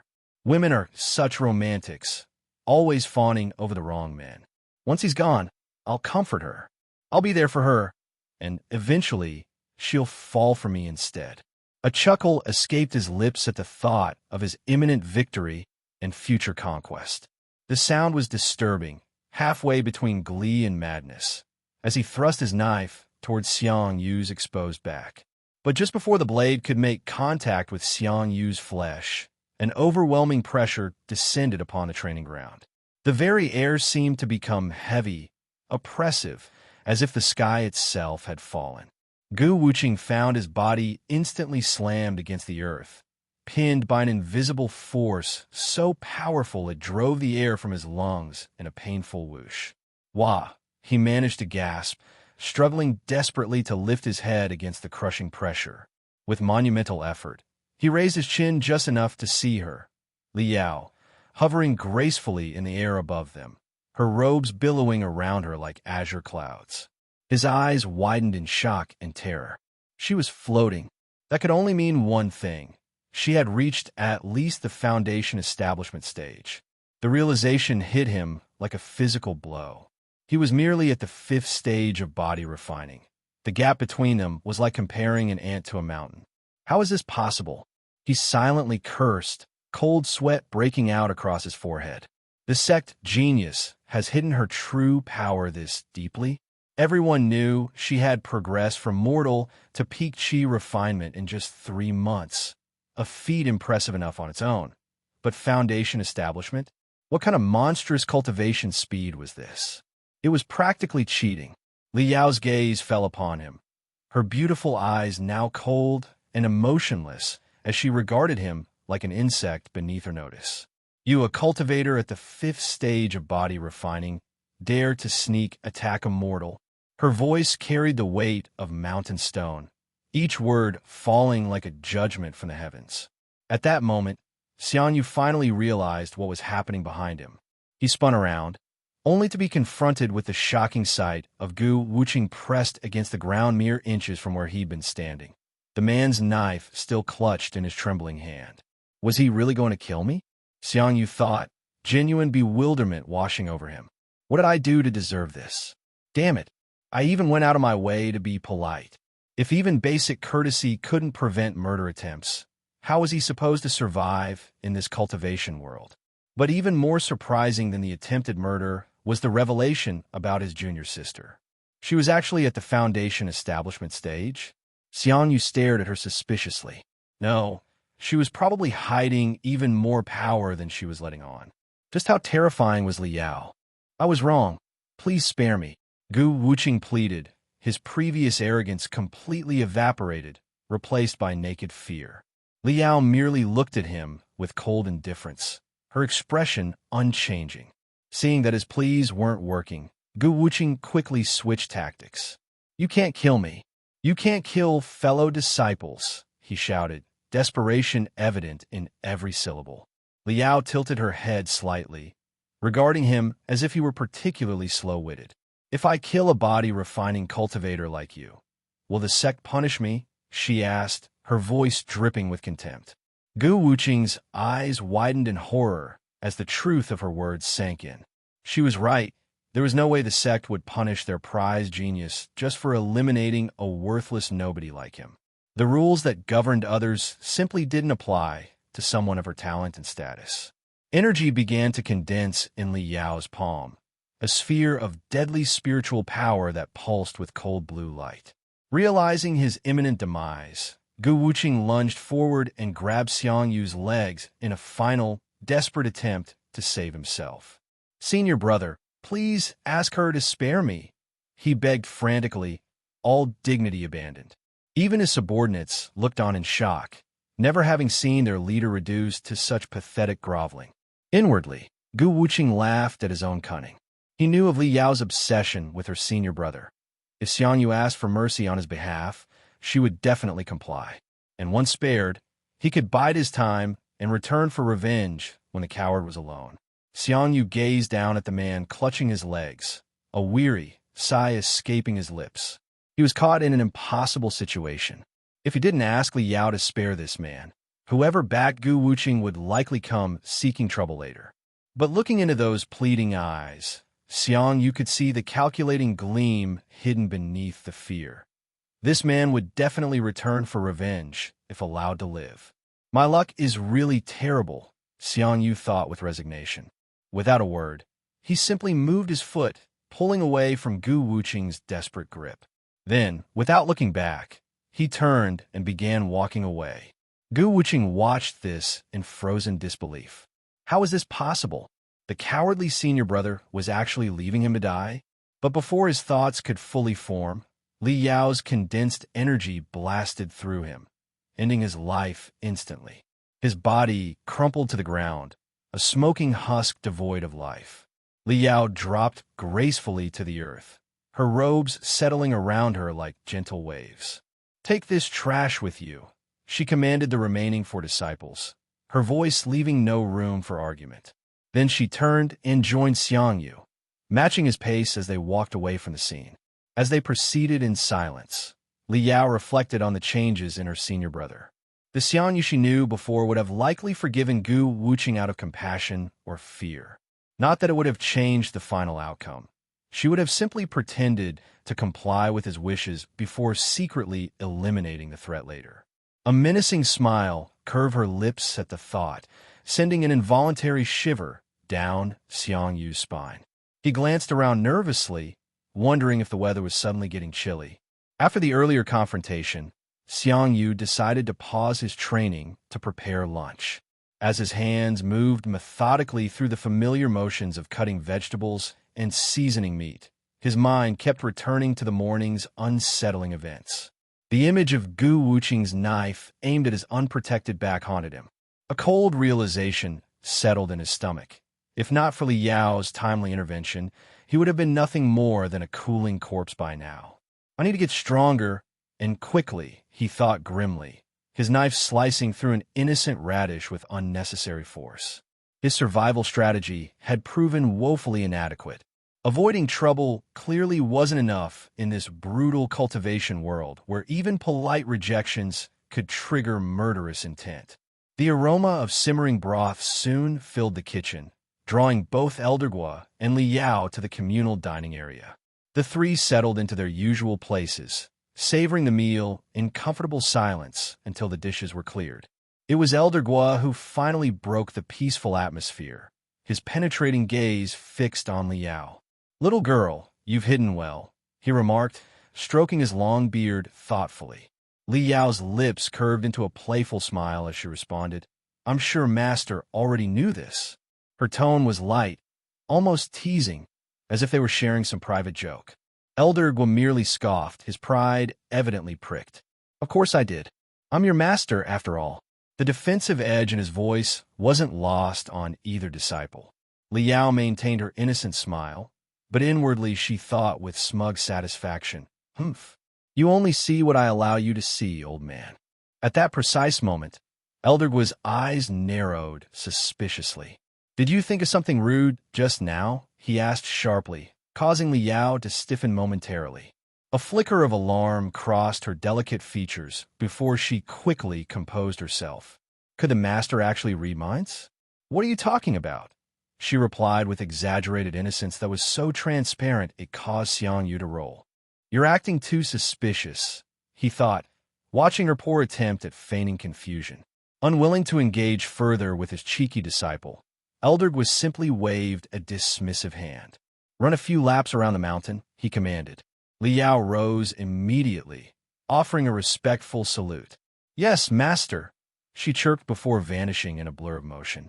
Eldergua watched her departure with a complicated expression. This girl was truly difficult to read. She was likely concealing far more than she revealed. He sighed heavily, resignation evident in his weathered features. What could he do? Everyone harbored their own secrets in this world of cultivation. His gaze then drifted towards Xiang Yu, lingering there meaningfully. "Don't blame your master for not standing up for you earlier," he said suddenly.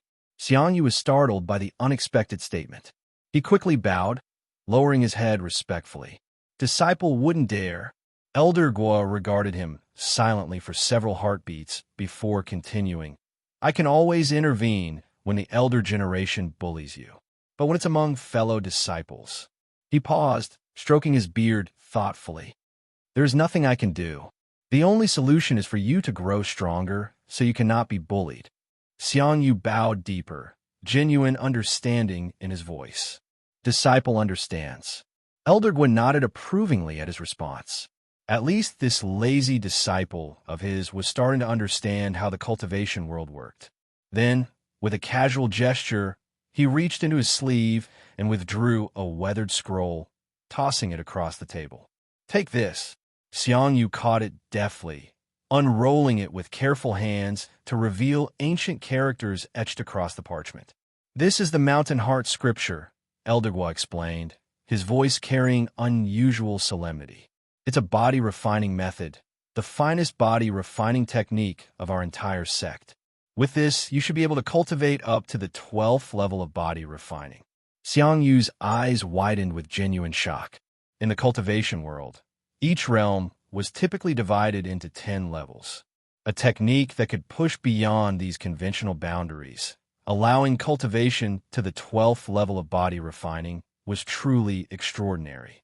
When cultivators advanced to the qi gathering stage, they generally stopped increasing their physical strength, focusing instead on refining spiritual energy. Someone who had broken through higher levels in body refining would therefore possess a significant advantage in battles against peers of the same realm. A smile of appreciation spread across Xiang Yu's face as he bowed deeply. "Disciple thanks, master." The significance of this gift wasn't lost on him. The Mountain Heart technique shared its name with their peak, marking it as a core technique of tremendous value. Had he gone to the Scripture Pavilion instead, he would almost certainly have received only a trash technique deemed suitable for outer disciples.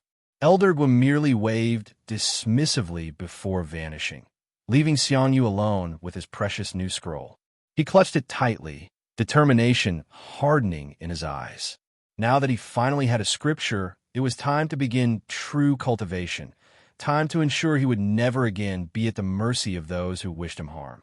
Xiang Yu returned to his familiar training grounds, but this time his practice knife remained sheathed at his side. Instead, he found himself performing a series of slow, deliberate movements that felt entirely foreign to his body.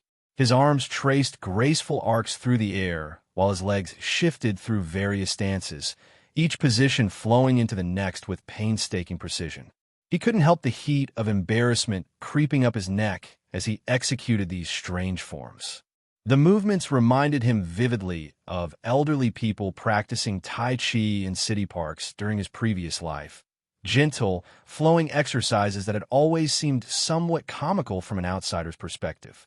Now, he was the one performing these seemingly ridiculous postures, and the self-consciousness was almost overwhelming. I look absolutely ridiculous, he thought, imagining how he must appear to anyone who might be watching. For a brief moment, he glanced around nervously, grateful that no one seemed to be observing his awkward attempts at following the Mountain Heart Scripture's instructions. Despite the embarrassment burning in his chest, Xiang Yu refused to abandon his training. His jaw clenched with determination as he forced himself to continue the prescribed movements. When I become invincible, he promised himself, this temporary embarrassment won't matter at all. The thought provided just enough motivation to push through his discomfort. By evening, as Xiang Yu prepared dinner for the small pavilion, he noticed an unusual heaviness in his limbs. His muscles protested with a deep, penetrating soreness that seemed to reach his very bones. Even after days of swinging his practice knife from dawn until midnight, he had never experienced this level of fatigue. The Mountain Heart Scripture clearly targeted different muscle groups, pushing his body in ways his knife practice never had. Despite the exhaustion weighing down his movements, Xiang Yu stubbornly resumed his practice after the evening meal. He continued the unfamiliar forms until the familiar translucent blue screen materialized before his eyes. Calculating settlement. Calculation complete. Mountain Heart Scripture, 0 out of 100. Basic knife technique. Minor success, 12 out of 200, plus 6/200. Experience points doubled. Basic knife technique. Minor success, 12/200, 24/200. Next settlement, 23 hours, 59 minutes, and 59 seconds. Xiang Yu studied the notification without disappointment. He had anticipated that cultivating a scripture would prove significantly more challenging than mastering a basic technique, so the lack of progress with a Mountain Heart Scripture didn't surprise him. What did surprise him, however, was the unexpected advancement in his knife technique. 6 additional points gained despite only practicing briefly that morning. The increase made little sense until a realization dawned on him. The morning's confrontation must have contributed to his experience. Actual combat, it seemed, provided significantly greater returns than mere practice. So fighting accelerates growth, he mused, pondering this discovery. For a brief moment, he considered the implications before firmly shaking his head. No, I'm not going to deliberately seek out conflicts just to improve faster.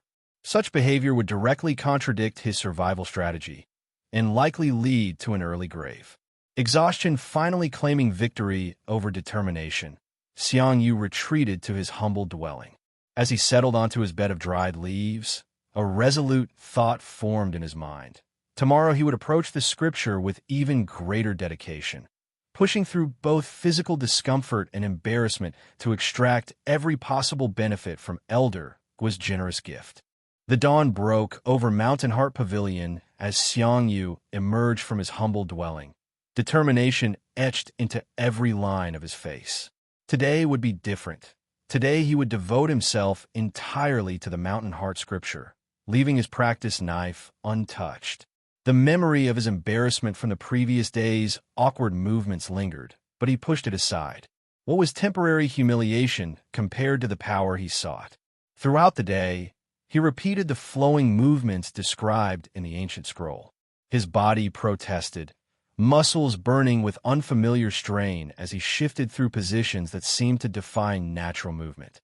Sweat soaked through his simple robes, plastering them against his skin as the sun tracked its path across the sky. Only meals provided brief respite from his relentless practice. Even then, his mind remained fixed on the scripture, mentally rehearsing sequences he would soon physically execute once more. As dusk painted the mountain in shades of purple and gold, Xiang Yu continued with undiminished intensity, pushing his mortal frame beyond reasonable limits. When midnight approached, bringing with it the familiar translucent blue screen, Xiang Yu finally allowed himself to rest. Calculating settlement. Calculation complete. Mountain Heart Scripture, 0 out of 100. Basic knife technique. Minor success, 24 out of 200. Experience points doubled. Basic knife technique.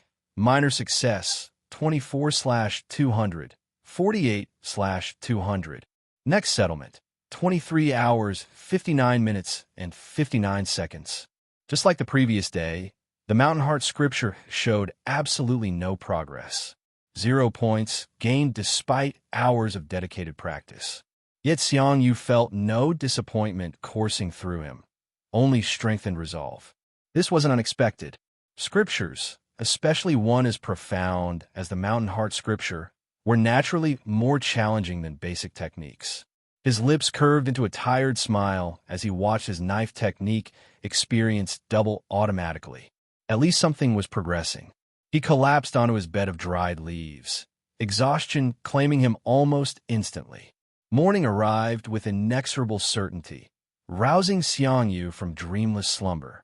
Without hesitation, he resumed his practice, flowing through the strange movements with slightly more fluidity than the previous day. His dedication remained absolute, unflinching in the face of apparent failure. Unknown to him, Li Yao perched in a nearby tree, her eyes bright with mischief as she observed her senior brother's training.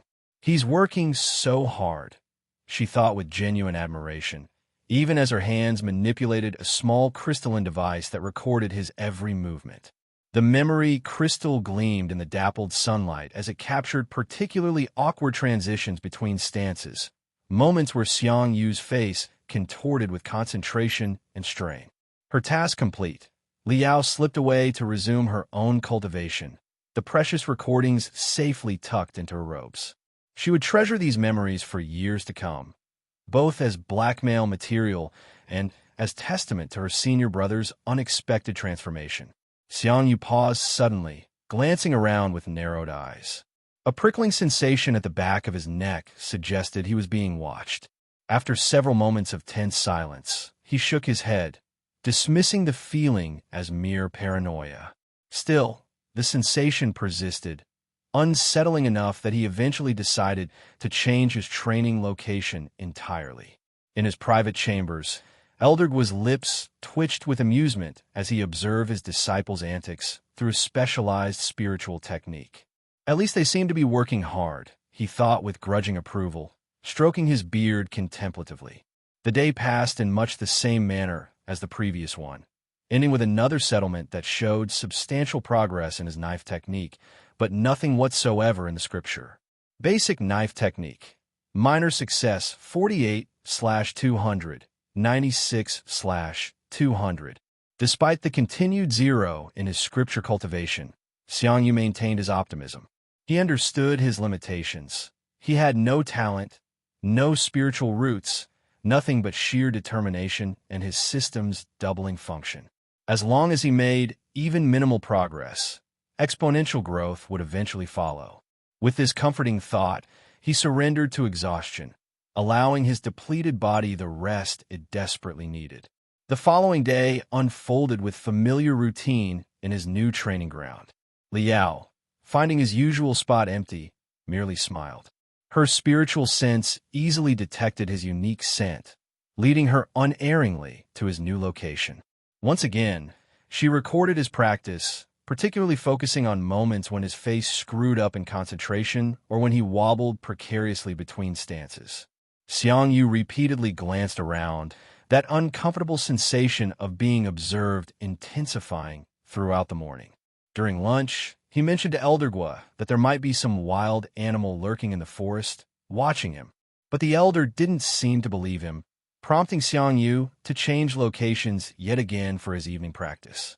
When midnight approached, bringing the familiar settlement screen, Xiang Yu was greeted with the now-expected results. Basic knife technique. Minor success, 96/200, 192/200. Still 0 progress with the Mountain Heart scripture, but his knife technique now stood at the precipice of advancement. One more settlement, one more doubling, and he would breach the intermediate stage, a significant milestone in his cultivation journey. According to cultivation conventions, reaching the intermediate stage of technique would theoretically grant him combat power equivalent to a first-layer body refining cultivator, albeit one without technique cultivation. Against a body refining cultivator who had also mastered techniques, he would still stand no chance. But for someone with no spiritual roots, it represented a tremendous breakthrough, a concrete step toward his ultimate goal of surviving in this dangerous world. With renewed determination strengthening his resolve, Xiang Yu closed his eyes, already anticipating the coming days' training and the advancement it would bring. Perched elegantly atop a sturdy branch, Li Yao's keen eyes tracked every movement of her senior brother's training. The morning sun filtered through the canopy, casting dappled patterns across her flowing azure robes as she watched with growing admiration. Her delicate fingers manipulated a small crystalline device, ensuring it captured each moment of Xiang Yu's practice.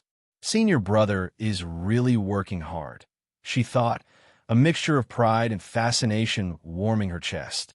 The transformation in him continued to amaze her. From a lazy, unmotivated youth to this determined cultivator who pushed himself beyond normal limits day after day. After gathering enough footage to satisfy her daily collection, Li Yao's expression shifted from playful to serious. She recalled Xiang Yu's recent complaints about sensing something in the forest watching him, causing him to repeatedly change his training locations. Her protective instincts flared immediately. How dare some beast disturb senior brother's training? Her eyes narrowed dangerously as she scanned the surrounding forest. Whatever creature was making her senior brother uncomfortable would soon regret its actions. She would personally ensure it learned a painful lesson about the consequences of interfering with what belonged to her. A mischievous smile suddenly bloomed across her delicate features as another thought occurred to her. After capturing this troublesome beast, what reward should she request from her grateful senior brother? Perhaps a day spent together in the nearest town? Or maybe she could convince him to cook that special dish he'd prepared last week, the one with the mushrooms and secret spices that had even impressed their master. Her imagination spun pleasant scenarios as she leapt silently from branch to branch, beginning her hunt for the mysterious forest intruder. Meanwhile, Xiang Yu froze mid-movement, a sudden chill racing down his spine like ice water. Without hesitation, he spun around, drawing his practice knife in one fluid motion. His eyes darted between shadows, scanning for hidden threats as his heart hammered against his ribs. Is someone targeting me? He wondered, tension coiling through every muscle. Despite his vigilance, he could detect no visible assailant. Only the usual forest ambience surrounded him. Yet the unsettling sensation persisted, that peculiar feeling of being watched by unseen eyes. With a resigned sigh, he sheathed his knife. This location doesn't seem safe anymore, he muttered, gathering his few possessions. Once again, he would need to find a new training ground, the fourth this week. At this rate, he would soon run out of suitable clearings within reasonable distance of the pavilion. In his private chambers atop Mountain Heart Pavilion, Elder Guo observed the unfolding drama through specialized spiritual techniques. The cultivator's mouth twitched with a mixture of amusement and exasperation. Were those kids up to this time? He grumbled, stroking his long beard. After a moment's consideration, he simply shook his head and returned to his meditation posture. Experience had taught him valuable lessons about interfering with those two disciples of his. They were far from normal, each in their own peculiar way. Better to maintain his dignified distance than become entangled in whatever strange game they were playing. After relocating to yet another secluded clearing, Xiang Yu resumed his practice with renewed focus. This time, mercifully, he completed his daily regimen without further disturbances.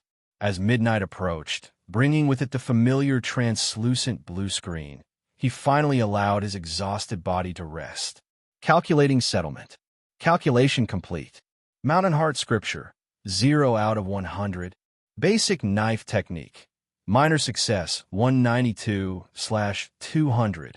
Experience points doubled. Basic knife technique. Minor success, 192/200. Intermediate, 0/300. Next settlement, 23 hours, 59 minutes, and 59 seconds. A sigh escaped Xiang Yu's lips as he studied the notification. It wasn't that he was disappointed by the zero progress in the Mountain Heart Scripture. His knife technique had indeed advanced to the intermediate stage, a significant achievement worthy of celebration. Yet the concurrent reset to 0 progress points gave him pause. Since he now had 0 in both his techniques, if he didn't make any progress in the scripture, he might end up with nothing to double at the end of the day. Should I temporarily abandon the scripture and focus on the knife technique? He wondered. Building up experience points in his newly advanced knife technique would ensure he had something substantial to double tomorrow. Yet abandoning the scripture now, when he might be on the verge of breakthrough, seemed equally foolish. What if he lost the subtle insights he'd been accumulating through persistent practice? I'm too tired to make this decision now, he concluded, his eyelids growing impossibly heavy. I'll sleep on it and decide in the morning. As he pushed himself upright to return to his dwelling, something extraordinary happened. His leg pressed downward with unexpected force, breaking through the packed earth beneath him and creating a small crater. Stunned, Xiang Yu lifted his foot, staring in amazement at the impression left behind. His body felt different, stronger, more substantial, yet somehow harder to control precisely. With trembling fingers, he summoned his status screen. Name, Xiang Yu. Realm, body refining first layer. Species, human. Spiritual root, null. Techniques, basic knife technique. Intermediate, 0/300. Scriptures, Mountain Heart Scripture. First layer, 10/100. System function, double EXP, cooldown, 24 hours. Xiang Yu stared at his status screen, eyes widening as the realization struck him. He had broken through to the body refining realm. The text before him confirmed what his body had already revealed through that unexpected display of strength. I'm actually a cultivator now, he whispered, disbelief coloring his voice as his fingers traced the characters floating in the air. His mind raced through possibilities, trying to make sense of this unexpected advancement.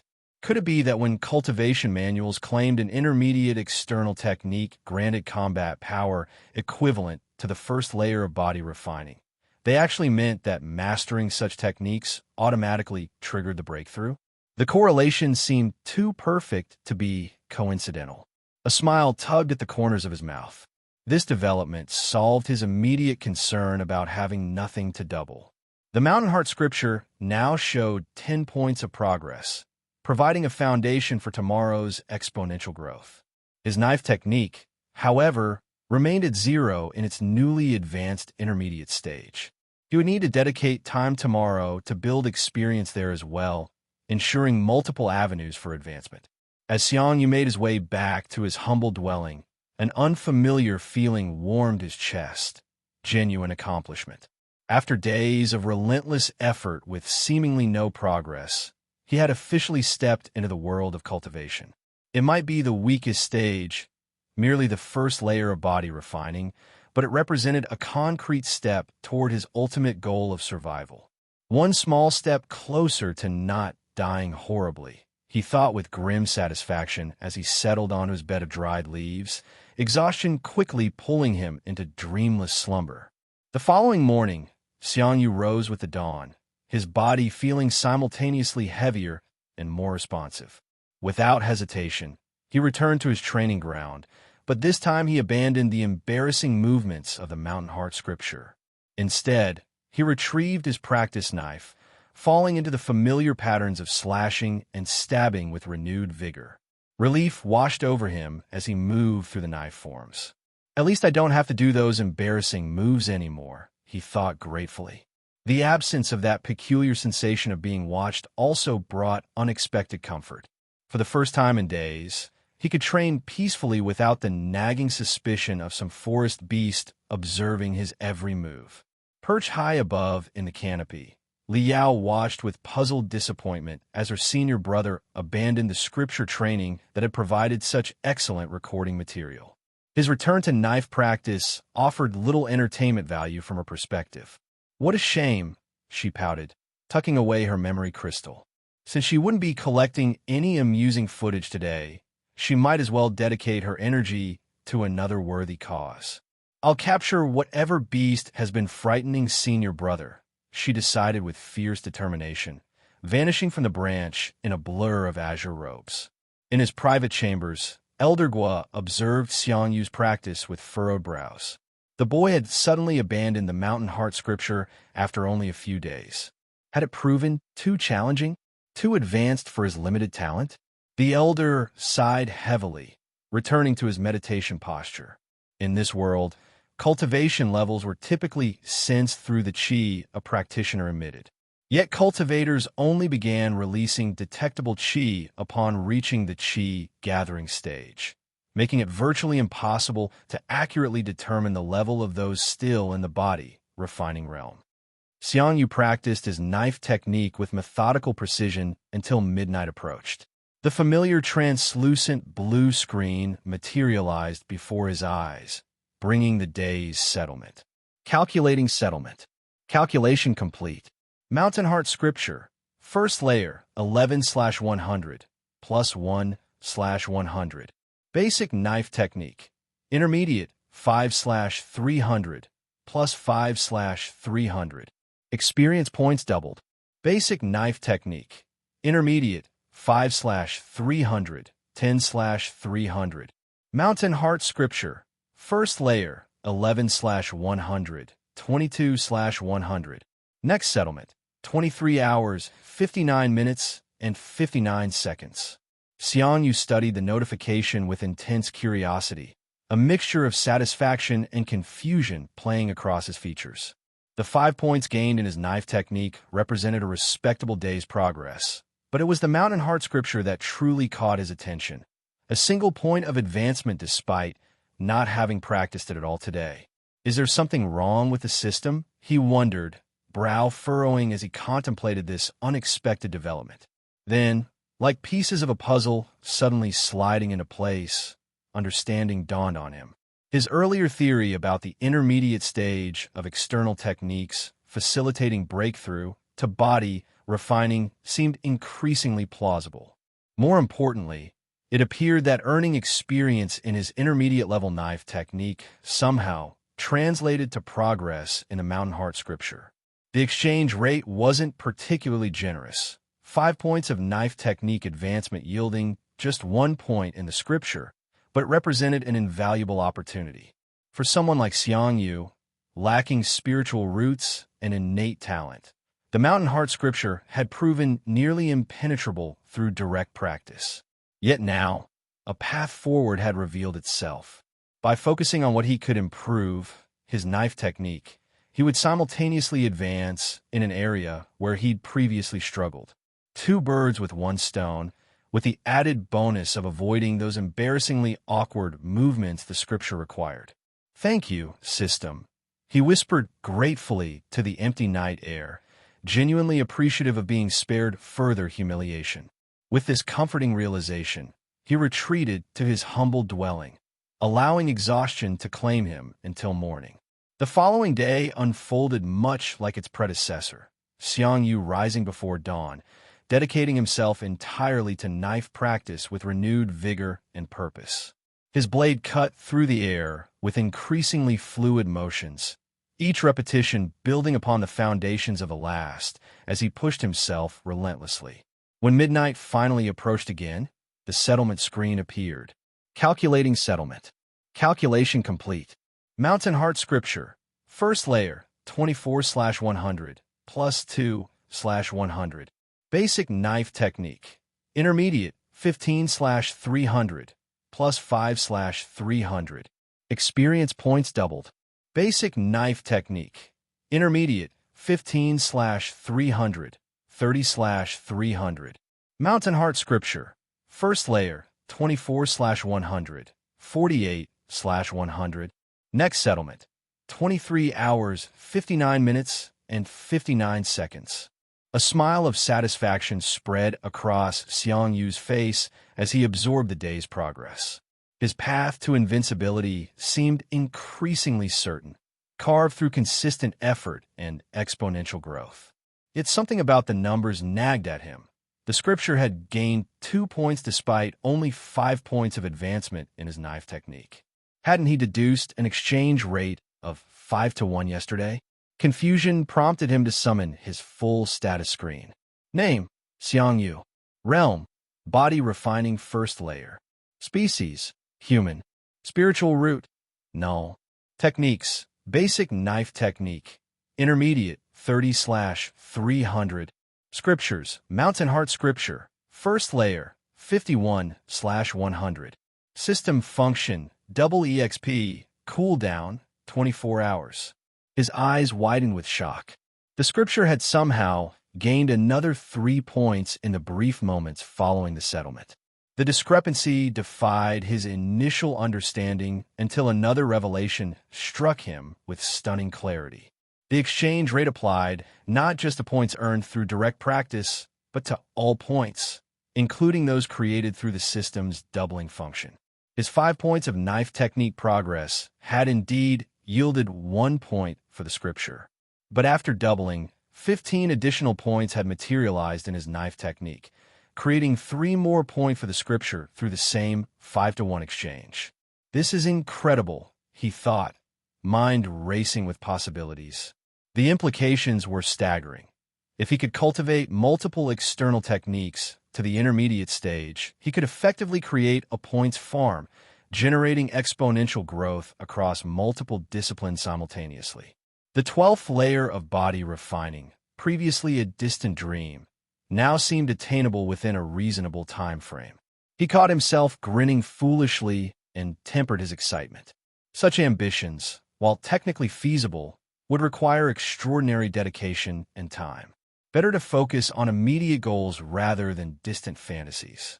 Examining his status screen once more, Xiang Yu noted with pride that his Mountain Heart Scripture stood at 51 points out of 100. He would almost certainly break through to the second layer of body refining after tomorrow's settlement. The realization brought a warm glow of accomplishment. Merely 3 days since reaching the first layer, and already poised for advancement. Even Li Yao, the sect's vaunted genius, hadn't progressed with such speed. Don't get cocky, he admonished himself, forcing the self-satisfied smile from his face as he prepared for sleep. Pride had no place in his survival strategy. Only consistent effort and clear thinking would ensure his continued existence in this dangerous world. Tisich, Li Yao clicked her tongue in frustration, the sound sharp against the mountain's ambient noises. For 2 full days, she had hunted relentlessly for the mysterious beast disturbing her senior brother's training. Yet her search had yielded nothing but disappointment. Despite scanning the mountain repeatedly with her powerful spiritual sense, she detected nothing unusual. Just ordinary wildlife that couldn't possibly have frightened someone like Xiang Yu. Her patience finally snapped. With a graceful movement belying immense power, she kicked the nearest tree, her delicate foot connecting with enough force to send the massive trunk crashing to the ground with a thunderous impact that echoed throughout the forest. As the dust settled around the fallen tree, a peculiar voice whispered in her mind, "If there isn't one, why don't you just create one?" Li Yao froze, the suggestion hanging in her thoughts like a suspended dewdrop. Suddenly, her eyes widened with realization, sparkling with mischievous brilliance as the perfect solution crystallized. That's right. If there is no beast here, I can just catch one elsewhere and make it take the blame, she exclaimed to the empty forest, her eyes gleaming with calculated excitement. Her reasoning followed a twisted but logical path. If the original creature had already departed, Xiang Yu wouldn't know the difference. She could capture any formidable beast, present it as the culprit, and naturally, request a suitable reward for her heroic deed. The mere thought curved her lips into a smile, so wickedly delighted that she remained oblivious to how truly frightening she appeared. Even Elder Gua, observing from his chambers, found himself frowning at the sight. "What's that girl up to now?" the elder wondered, stroking his long beard thoughtfully. After a moment's consideration, he decided against intervention. The girl clearly wasn't in her right mind, and experience had taught him that interfering with her schemes often created more problems than it solved. His attention shifted to Xiang Yu, training diligently in his secluded clearing. A smile of approval replaced the elder's earlier concern. Initially, he believed the boy had abandoned the Mountain Heart scripture due to its difficulty. Disappointing, but expected given his limitations. However, during their shared meals, Elder Gua had observed subtle changes in the boy's physique that told a different story.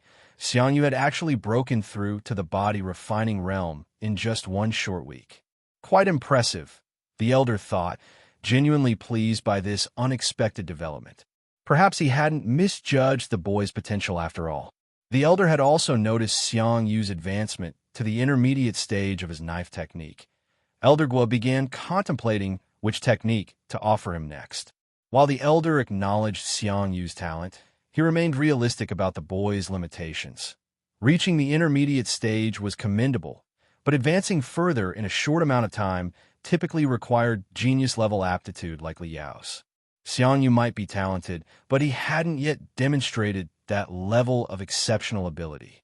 In his training grounds, completely unaware of his master's thoughts, Xiang Yu continued his practice with methodical precision. Even if he had known the elder's assessment, he wouldn't have cared. In fact, he would have preferred that his master continue underestimating him. When people thought highly of you, they inevitably expected more from you. Exactly the kind of attention Xiang Yu desperately wanted to avoid. A massive lion bounded through the dense forest, its powerful muscles propelling its 5-meter length with surprising agility. Despite being a fearsome predator that would normally command respect from all creatures in its territory, the magnificent beast moved with unmistakable terror etched into every frantic leap. Its golden mane fluttered wildly as it crashed through undergrowth, knocking aside branches and sending smaller animals scurrying for cover. Any observer would have questioned what terrifying force could possibly strike such fear into a creature that stood at the apex of the food chain. The answer came in the form of a delicate-looking young woman in flowing azure robes, her elegant appearance belying the relentless determination with which she pursued her prey. "Damn it, why don't you just lay down and let me catch you? It's not like I'm going to do anything to you," Li Yao shouted, her voice laced with irritation as she effortlessly matched the beast's desperate pace. The contrast between her sweet appearance and the menacing smile that twisted her features was jarring enough to send chills down anyone's spine. The lion's thoughts, if they could have been heard, would have been incredulous. "Do you think anyone would believe you with that expression on your face?" But instinct prevailed over indignation, and the beast continued its desperate flight, its survival instinct screaming louder than its pride. Li Yao's mind worked rapidly as she maintained pursuit. She hadn't expected to find such a perfect candidate so close to the mountain, a level 2 beast and a high-level one at that. In the cultivation world's hierarchical system, beasts were categorized in levels that corresponded directly to human cultivation realms. Level 1 matched the body refining realm, Level 2 matched Qi gathering, and so on.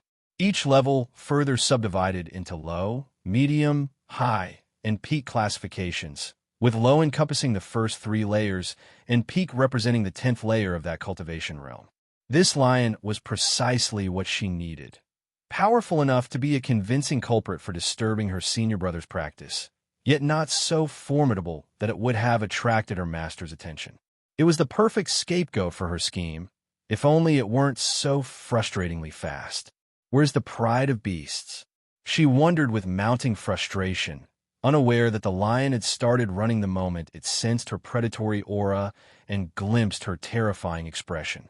From the beast's perspective, fleeing was the only rational response to encountering such a clearly dangerous predator. Growing tired of the extended chase, Li Yao suddenly halted her pursuit.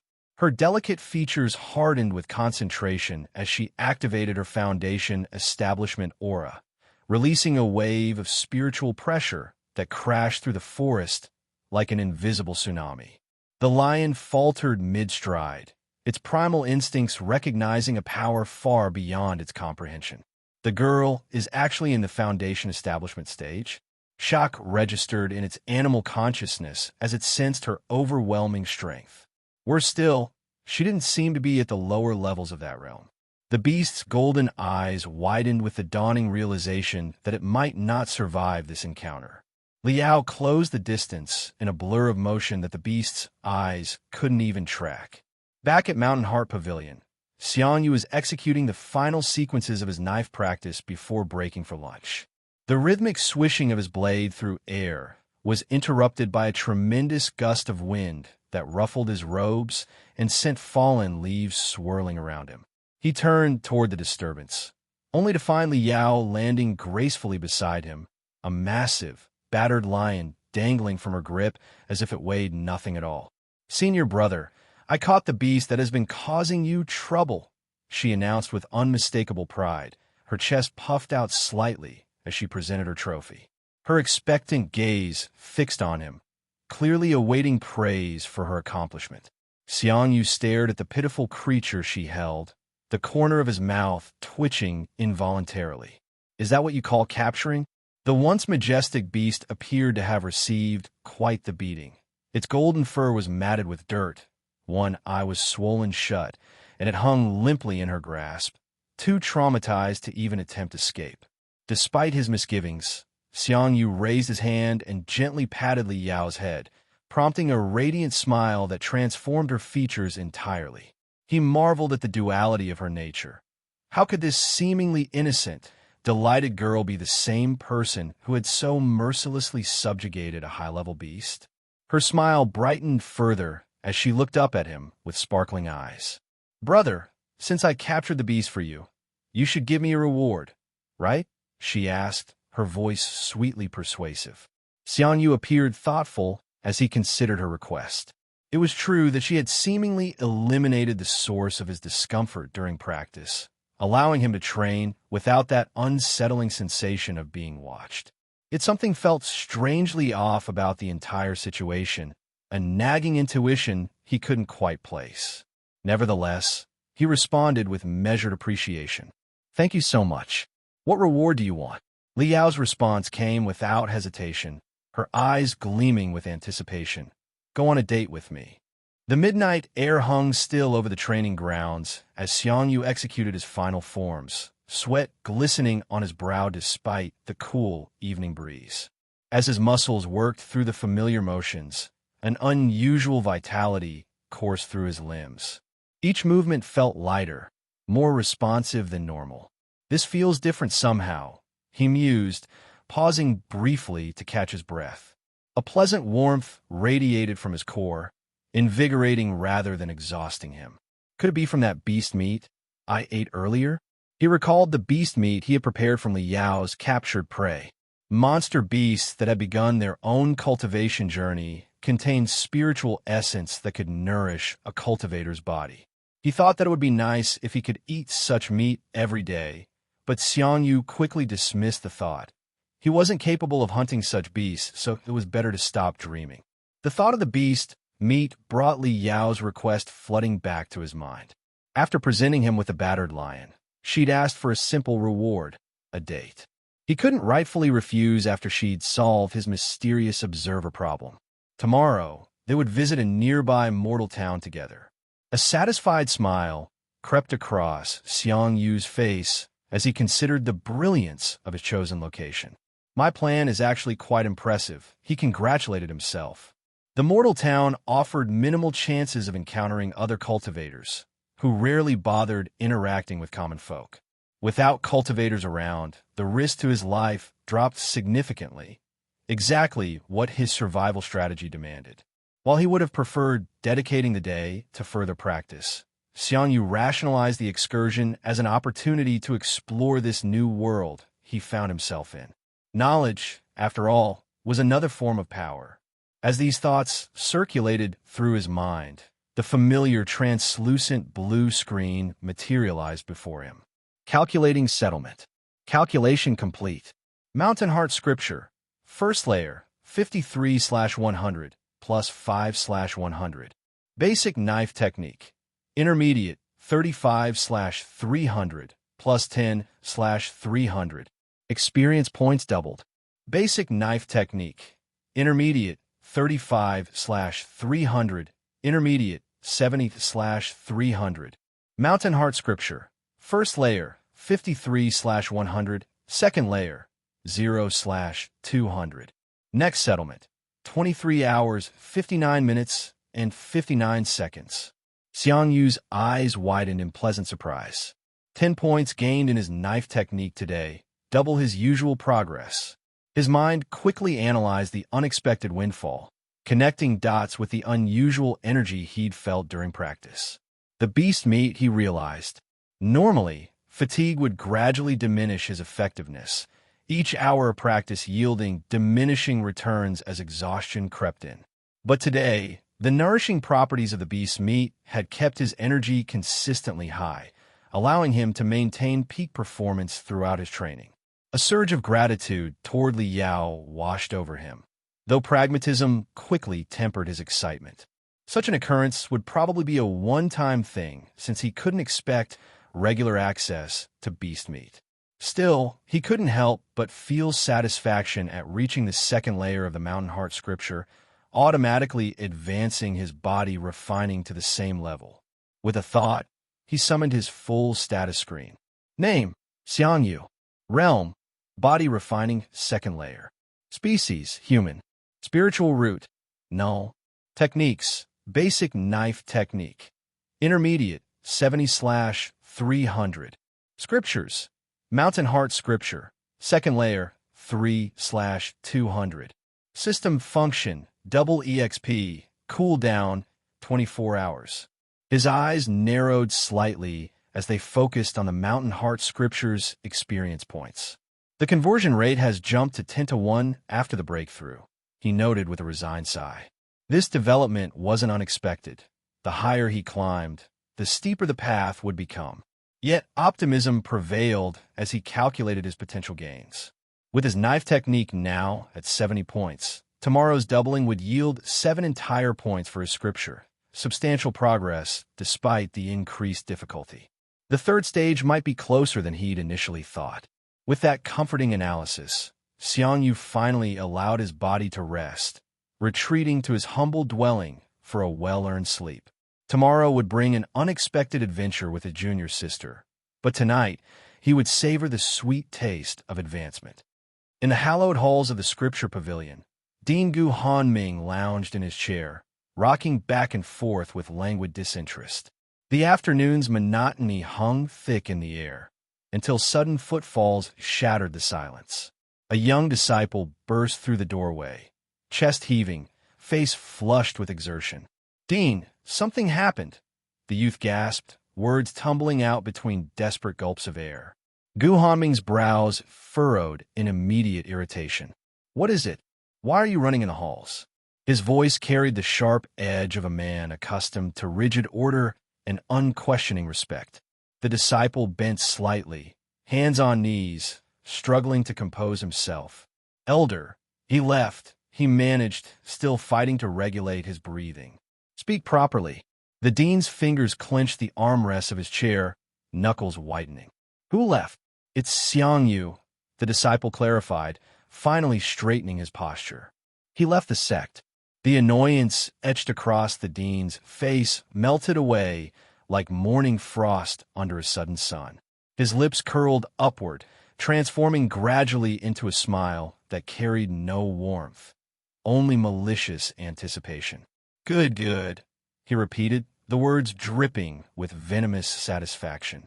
His eyes narrowed to predatory slits as he savored the moment. "You dare to kill my brother. Wait and see what I'll do to you." Rising from his seat with newfound energy, the dean turned toward the disciple. "Go and gather 5 people," he commanded, already formulating his plan of retribution. The young man hesitated, shifting uncomfortably. He didn't leave alone, he interjected. Li Yao is accompanying him as well. Gu Hanming froze mid-step. For a heartbeat, uncertainty flickered across his features, a momentary calculation of risk and reward. Then, his expression settled into something even more sinister than before. "Actually, this is even better," he said, a menacing chuckle escaping his throat. "She was the one who killed my brother." His voice dropped to a near whisper, as if sharing a delicious secret with himself. "I'll take care of her personally." Striding toward the exit, the dean paused only briefly to glance back at the disciple. Look after here for a moment. Yes, Dean. The young man bowed deeply, relief evident in his posture as the focus of the Dean's wrath shifted elsewhere. Gu Hanming swept through the doorway, malevolent satisfaction radiating from him like heat from a forge. His brother's killer, the sect's precious genius, Li Yao, had been untouchable while remaining within the sect's protective boundaries. He had been forced to redirect his hatred toward her senior brother instead, biding his time for an opportunity. Now, remarkably, both culprits had ventured beyond the sect's protection. His smile widened as he contemplated the perfect symmetry of his revenge. While harming Li Yao within the sect would bring swift retribution, what happened beyond those grounds was an entirely different matter. Who would know if she never returned? Who could prove his involvement? The Dean's footsteps quickened, propelled by a dark eagerness as he went to gather his forces. Soon, very soon, justice as he defined it would be served. The cheerful atmosphere of their outing contrasted sharply with Xiang Yu's internal turmoil. While Li Yao bounced with unbridled enthusiasm, pointing excitedly at various stalls and attractions in the mortal town, Xiang Yu couldn't shake the ominous feeling weighing in his stomach.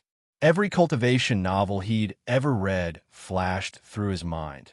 The protagonist venturing outside the sect's protection inevitably triggered some calamitous encounter. "Isn't this fun, senior brother?" Li Yao asked, her eyes sparkling as she clutched a sugar figurine purchased from a roadside vendor. "Absolutely," Xiang Yu replied with a manufactured smile, all while mentally reciting every possible disaster scenario. Just once, could the universe not follow narrative convention?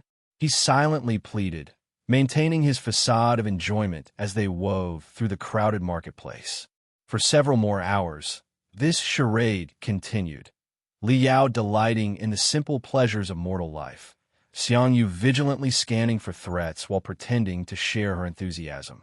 His tension only mounted as the day progressed, each passing moment without incident somehow making him more anxious rather than less. Finally, as the afternoon sun began its descent, Li Yao sighed contentedly. "I think I've had enough fun for today. We should head back before Master notices we've been gone too long." Relief flooded through Xiang Yu's body. They were going home. He had survived an entire day outside the sect without triggering some protagonist-centered crisis.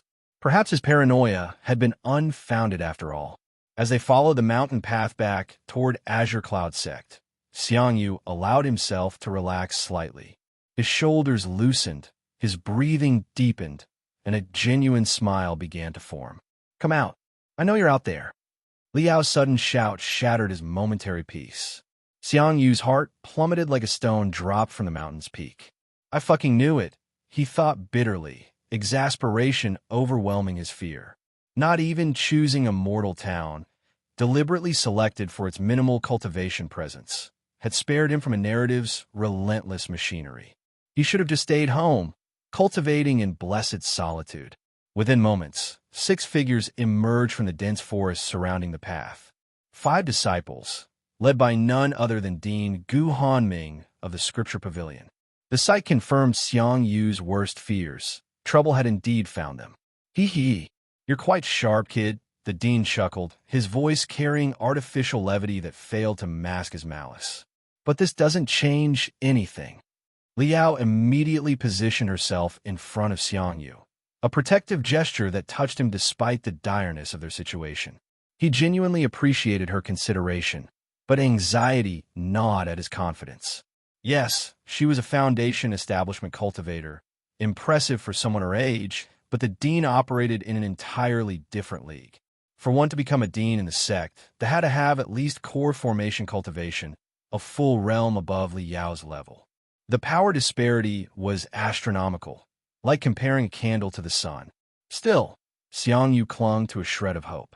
After all, what's a protagonist if they can't fight beyond a realm or two? And if anyone matched the protagonist archetype, it was certainly Li Yao. "What do you want?" Li Yao's voice remained steady, betraying no fear. The Dean's eyes narrowed, hatred radiating from him in palpable waves. "Don't try to act like you don't know," he snarled. "I know you were the one who killed my little brother." His fingers twitched with barely contained rage. I know he wasn't the best of people, but— Wait. Li Yao interrupted, her head tilting in apparent confusion. I think you have the wrong person. I don't remember seeing your brother. The dean's face contorted with fury. What? My little brother came to your pavilion to challenge your senior brother, but you killed him. His voice grew increasingly shrill. And now you're acting as if you don't know him? Li Yao's expression suddenly shifted, her mouth forming a perfect O of realization. Remember now? The dean asked, noticing her changed expression.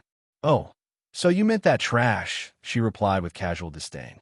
He was so insignificant that I didn't remember him. The dean's face flushed deep crimson, but Li Yao continued pressing, examining him with exaggerated scrutiny. Now that I look at you, I can see the resemblance. After all, you're both trash. In the next instant, all pretense vanished. The dean launched himself forward with explosive force, spiritual energy crackling around him as he charged toward them. Li Yao calmly drew her sword, its blade gleaming in the afternoon light. Xiang Yu watched the unfolding confrontation with a mixture of resignation and exasperation. Why did she have to antagonize him? He wondered. Couldn't they have at least attempted diplomacy before jumping straight to mortal combat? How dare you make fun of me? The dean roared, his face contorted with rage as he charged toward Li Yao with a clenched fist wreathed in swirling spiritual energy. The air around his knuckles distorted from the sheer power concentrated there, a testament to his core formation cultivation. In one fluid motion, Li Yao drew her sword, its polished blade gleaming in the dappled forest light as she positioned it defensively before her. The collision between the dean's fist and her blade sent a thunderous boom echoing through the forest, kicking up a violent storm of dust and debris. The shockwave rippled outward with such force that nearby saplings were torn from the ground, their roots exposed to the air as they tumbled away. When the dust finally settled, both combatants had been pushed backward several paces, their feet having carved shallow trenches in the earth. Neither showed any signs of injury, though the intensity of their spiritual energies crackled in the air between them like invisible lightning. The dean straightened his robes with an exaggerated show of nonchalance. Oomph. I know you're just trying to rile me up, but I'm not falling for such provocation, he declared, his chin lifted with manufactured dignity. Xiang Yu watched this display with incredulous disbelief. You just fell for it, though, he thought, wisely keeping this observation to himself as he edged slowly backward. The dean's gaze suddenly shifted, his eyes narrowing as they locked onto Xiang Yu. Since you dare to kill my brother, he announced with cold deliberation, I'll kill yours too. Before the final syllable had fully left his lips, he had already launched himself towards Xiang Yu, closing the distance with terrifying speed. Shock paralyzed Xiang Yu momentarily. What? How'd I get into all this? What does this have to do with me? His mind raced frantically, but his body remained frozen as the dean's fist, now glowing with deadly intent, hurtled toward his face. Damn it, I shouldn't have agreed to this date, he lamented, certain he was about to pay with his life for the simple mistake of venturing out with the heroine. The bitter irony wasn't lost on him. He had spent every waking moment trying to avoid protagonist-centered disasters, only to die in the most cliched manner possible. Just as the dean's fist was about to connect, a blur of azure streaked through his vision. Li Yao had moved with astonishing speed, her leg connecting with the dean's extended arm in a powerful kick that sent him careening sideways into a thick tree trunk. Your opponent is me, she declared, her voice carrying a deadly edge as she positioned herself protectively between Xiang Yu and the dean. Leave my senior brother out of it. Without taking her eyes off her opponent, she called over her shoulder, Run, senior brother. When she glanced back, however, Xiang Yu was already gone, having disappeared into the dense undergrowth the moment she had created an opening. In his mind, survival instinct needed no verbal encouragement. The moment the dean had been knocked away, his body had automatically launched into action, propelling him deeper into the forest's protective embrace. The dean recovered quickly, brushing splinters from his robes as he assessed the situation. His gaze shifted to the 5 disciples still standing uncertainly at the edge of the clearing. "What are you waiting for?" he barked. "Go after him." The disciples immediately sprang into action, racing toward the forest where Xiang Yu had vanished. Li Yao moved to intercept them, her sword flashing in a deadly arc as she prepared to cut them off. "Not so fast," she called, but before her blade could find its mark, the Dean materialized between her and his disciples, his hand shooting out to grasp her sword firmly by its blade, seemingly impervious to its sharp edge. With his free hand, he gestured for his followers to continue their pursuit, a smirk playing across his lips as he turned back to Li Yao. "Your opponent is me," he echoed her words mockingly. "Leave my juniors out of it." Li Yao stood facing Gu Hanming, her gaze steady despite the overwhelming odds. Though he towered before her as a core formation cultivator, while she remained at Foundation Establishment, her concern wasn't for herself. Instead, her thoughts raced toward her senior brother who had vanished into the forest. The junior brother had just started his cultivation journey, barely at the first stage of body refining, and now he was being pursued by 5 disciples. 3 of those hunters had already reached the second stage of body refining, but even more alarming was the 2 had already advanced to the third. Not only did they outnumber him, but they also outmatched him in raw power. "Why do your eyes keep darting there?" the Dean spoke, his voice laced with mockery. "Worried about your senior brother?" A cruel smile spread across his face. "Don't worry, my men will be sure to take good care of him." Anger flared within Li Yao, a burning sensation that threatened to cloud her judgment. She took a deep breath, forcing the emotion down as she steadied her sword. Her eyes hardened as she met the Dean's gaze unflinchingly. "I'll just have to kill you before they get to my senior brother," she declared, her voice carrying absolute conviction. "Ha ha ha." The Dean erupted into laughter, his shoulders shaking with genuine amusement. "Take me down?" he asked incredulously. "You?" He gestured dismissively at her slender form. "Stop dreaming." With that final taunt, he charged toward her, his body becoming a blur of motion. "Today I'm going to kill you as tribute to my little brother," he roared as he closed the distance between them. His fist, wrapped in swirling spiritual energy, cut through the air with frightening ease. Combined with his core formation cultivation, his speed was truly terrifying, far too fast for an average Foundation Establishment cultivator to even perceive, let alone counter. He had received information that Li Yao was hiding her cultivation level. Though he had been shocked at first, this revelation didn't trouble him now. Whether she was concealing her true strength or not made little difference. She would die either way. As he bore down upon her, his eyes lingered on her form, and a thought crossed his mind. What a pity for such a beautiful genius to perish so young. If she hadn't killed his brother, he might have spared her life and allowed her the honor of warming his bed. The thought brought a lecherous grin to his face as his fist hurtled toward its target. In the next instant, his blow should have connected, should have ended her existence in a single devastating strike. Yet when his fist was mere inches from contact, Li Yao simply sidestepped, avoiding the attack entirely. "Nanny!" Shock replaced his confidence as he found himself carried forward by his own momentum, the energy of his blow dragging him forward as he lost his balance. Acting on instinct, he redirected his attack, channeling the force downward. His fist crashed into the ground with catastrophic impact. The earth trembled, and dust exploded outward in a billowing cloud that temporarily obscured vision. When it finally settled, a massive crater had formed where his punch had landed. Gu Hanming stood at its center, slowly raising his gaze to find Li Yao standing calmly at the edge of the depression, looking down at him with unmistakable disdain. "How is it possible?" he demanded, disbelief evident in every syllable. "There is no way someone who has just broken through to the Foundation Establishment stage could dodge my attack." Li Yao regarded him coldly, her expression unchanged. "Who said that I've just broken through to the Foundation Establishment stage?" Before the Dean could process her words, her aura flared spectacularly.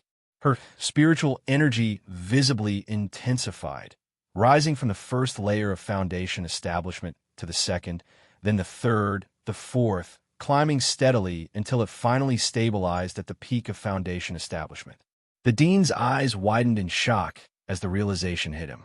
When he had heard that the sect genius had concealed her true power and already advanced to foundation establishment, he'd been surprised but not alarmed. After all, she had previously been at the peak of Qi gathering. Perhaps she'd found some rare pills to help her break through. But this was beyond comprehension. She wasn't merely at foundation establishment. She had reached its absolute peak. This rate of advancement wasn't that of a genius anymore. It was something monstrous, something that defied explanation. How had she managed to advance so far without anyone detecting her true level?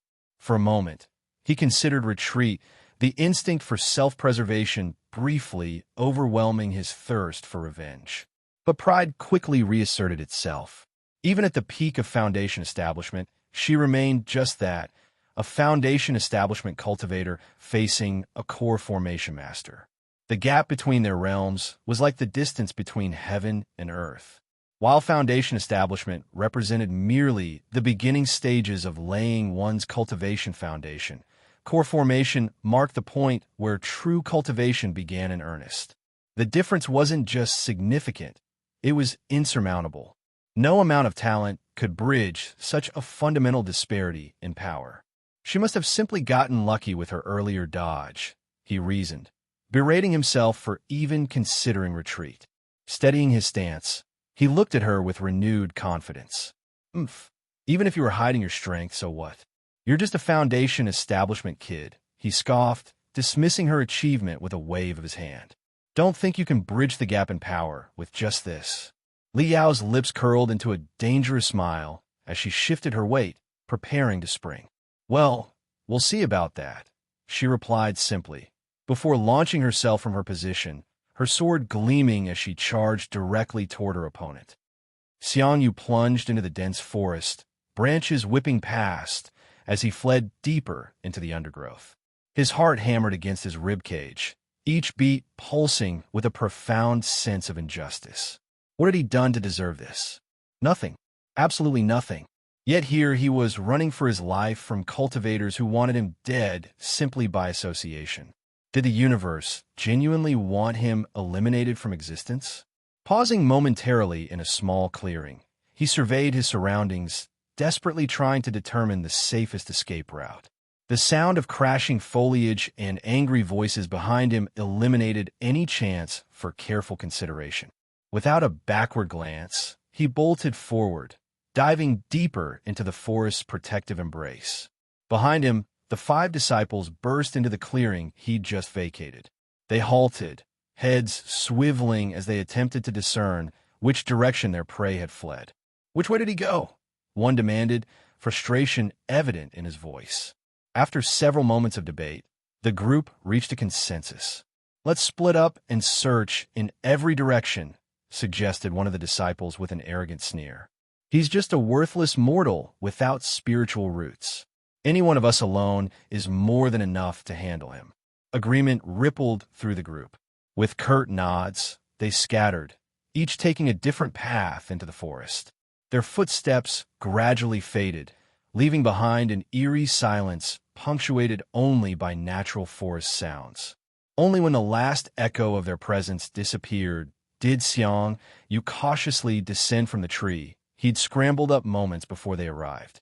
His improvised hiding spot, though risky, had proven remarkably effective. More importantly, he'd overheard their entire conversation and subsequent plan. Crouching low, he carefully analyzed the situation. Though unable to precisely gauge their cultivation levels, he could tell they were all body refining stage cultivators. Since they were hunting him regardless, waiting passively would only lead to eventual discovery. They would regroup after failing to find him individually, eliminating his advantage. Now it was the perfect opportunity to seize the initiative, but who to target first? Xiang Yu's mind worked rapidly, recalling the group's dynamics. 2 disciples had clearly commanded more respect from the others, likely indicating higher cultivation levels or greater importance. Targeting them would be foolish. From the remaining three, one had appeared particularly nervous, his stance less confident than his companions. That one, Xiang Yu decided. He's my best chance. Without further hesitation, he slipped silently through the underbrush, following the trail of his chosen target. The hunter was about to become the hunted. Li Yao sprang from her position with lethal grace, her sword poised and humming with spiritual energy as she descended upon her opponent. The dean had already settled into his combat stance, spiritual power coalescing around his fists until they glowed with menacing intensity. His eyes tracked her approach with the cold calculation of a seasoned killer. She struck with devastating precision, her blade slicing through the air in a brilliant arc of concentrated power. The dean responded instantly, raising his arms to form an energy barrier that shimmered with protective force. When Li Yao's sword connected, the collision of opposing energies erupted in a spectacular display of crackling sparks and resonant power that echoed through the forest. For several heartbeats, they remained locked in this deadly equilibrium. The dean's lips curled into a smug smile, satisfaction evident in his contemptuous gaze. Just as I thought, she's still just a foundation establishment. Before he could complete the thought, Li Yao's expression shifted. Her delicate features hardened with determination as she channeled an unexpected surge of power through her blade. The sudden escalation sent shock waves rippling through the dean's barrier, applying mounting pressure until, with a sound like shattering glass, the protective field fractured completely. Caught by surprise, but moving with the instincts honed through decades of cultivation, the dean twisted sideways. Li Yao's sword missed his flesh by mere centimeters, continuing its unstoppable descent to strike the earth below. Upon impact, the ground split violently, a jagged fissure racing outward from the point of contact. The dean's eyes widened as he assessed the destruction her single strike had wrought. Impossible! How could a foundation establishment cultivator possess such devastating power? A grudging respect flickered briefly across his features before being replaced by cold determination. I need to stop underestimating her and fight with my full strength. Without warning, he launched himself toward Li Yao, targeting the momentary vulnerability while her sword remained embedded in the fractured earth. Yet, Li Yao had anticipated this opportunistic attack. Maintaining her grip on the sword's hilt, she executed a graceful flip that carried her body up and over the dean's charging form. His attack found only empty air, but he recovered with frightening speed, pivoting to deliver another strike. Li Yao, still suspended mid-flip, wrenched her blade free and brought it up to block the incoming blow. Though she successfully deflected the attack, the sheer force behind it sent her flying backward until she collided violently with the crater's edge, impact sending clouds of dust billowing around her. She regained her footing swiftly, readying her stance once more, but the dean had already closed the distance between them. With barely a moment to react, Li Yao rolled along the crater's wall, narrowly avoiding a devastating punch that plowed through solid earth where she had stood heartbeats before. The impact pulverized stone and soil, sending debris spiraling through the air like deadly projectiles. Regaining her position, Li Yao studied her opponent with calculating intensity. I need to end this quickly and help senior brother, she thought, but this opponent is formidable even for me. Setting her resolve, she charged forward with renewed purpose, her sword tracing elegant patterns through the air, a deadly dance of precision and power. Their clash intensified, attacks and counterattacks flowing in a brutal choreography. Each connected strike left marks on both combatants, neither willing to yield ground. After a particularly ferocious exchange, a massive collision of energies threw both fighters apart, sending them skidding to opposite sides of the battlefield. The once modest crater had expanded dramatically, transformed by their combat into a vast arena of shattered earth and exposed stone. Without exchanging a single word, both warriors gathered their strength and charged toward each other once more, the air between them distorting with the pressure of their unleashed power. Xiang Yu stalked his prey with methodical precision, his footsteps ghosting across the forest floor as he followed the disciple who now hunted for him. Predator becoming prey, hunter becoming hunted. Tisich, he's not here, the disciple muttered in frustration, pushing aside another cluster of bushes before continuing his search. Each movement Xiang Yu made was calculated, deliberate. His breathing remained shallow and controlled as he maintained a careful distance. The weight of his situation pressed against his consciousness with crushing force. He had never taken a life before. How could he have? His previous existence had been governed by laws and societal constraints that made such actions unthinkable. But this world operated under different rules. The strong survived, while the weak perished, often without ceremony or justice. In this cruel calculus, where the equation reduced to kill or be killed, Xiang Yu had already determined which variable he preferred to be. The answer was brutally simple. He would much rather be the one doing the killing.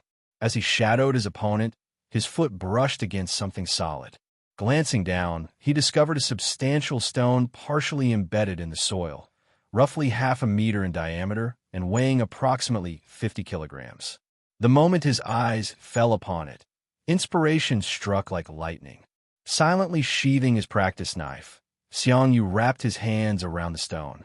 Thanks to his advancement to the second layer of body refining, lifting the substantial weight wasn't impossible, though he still felt its considerable heft.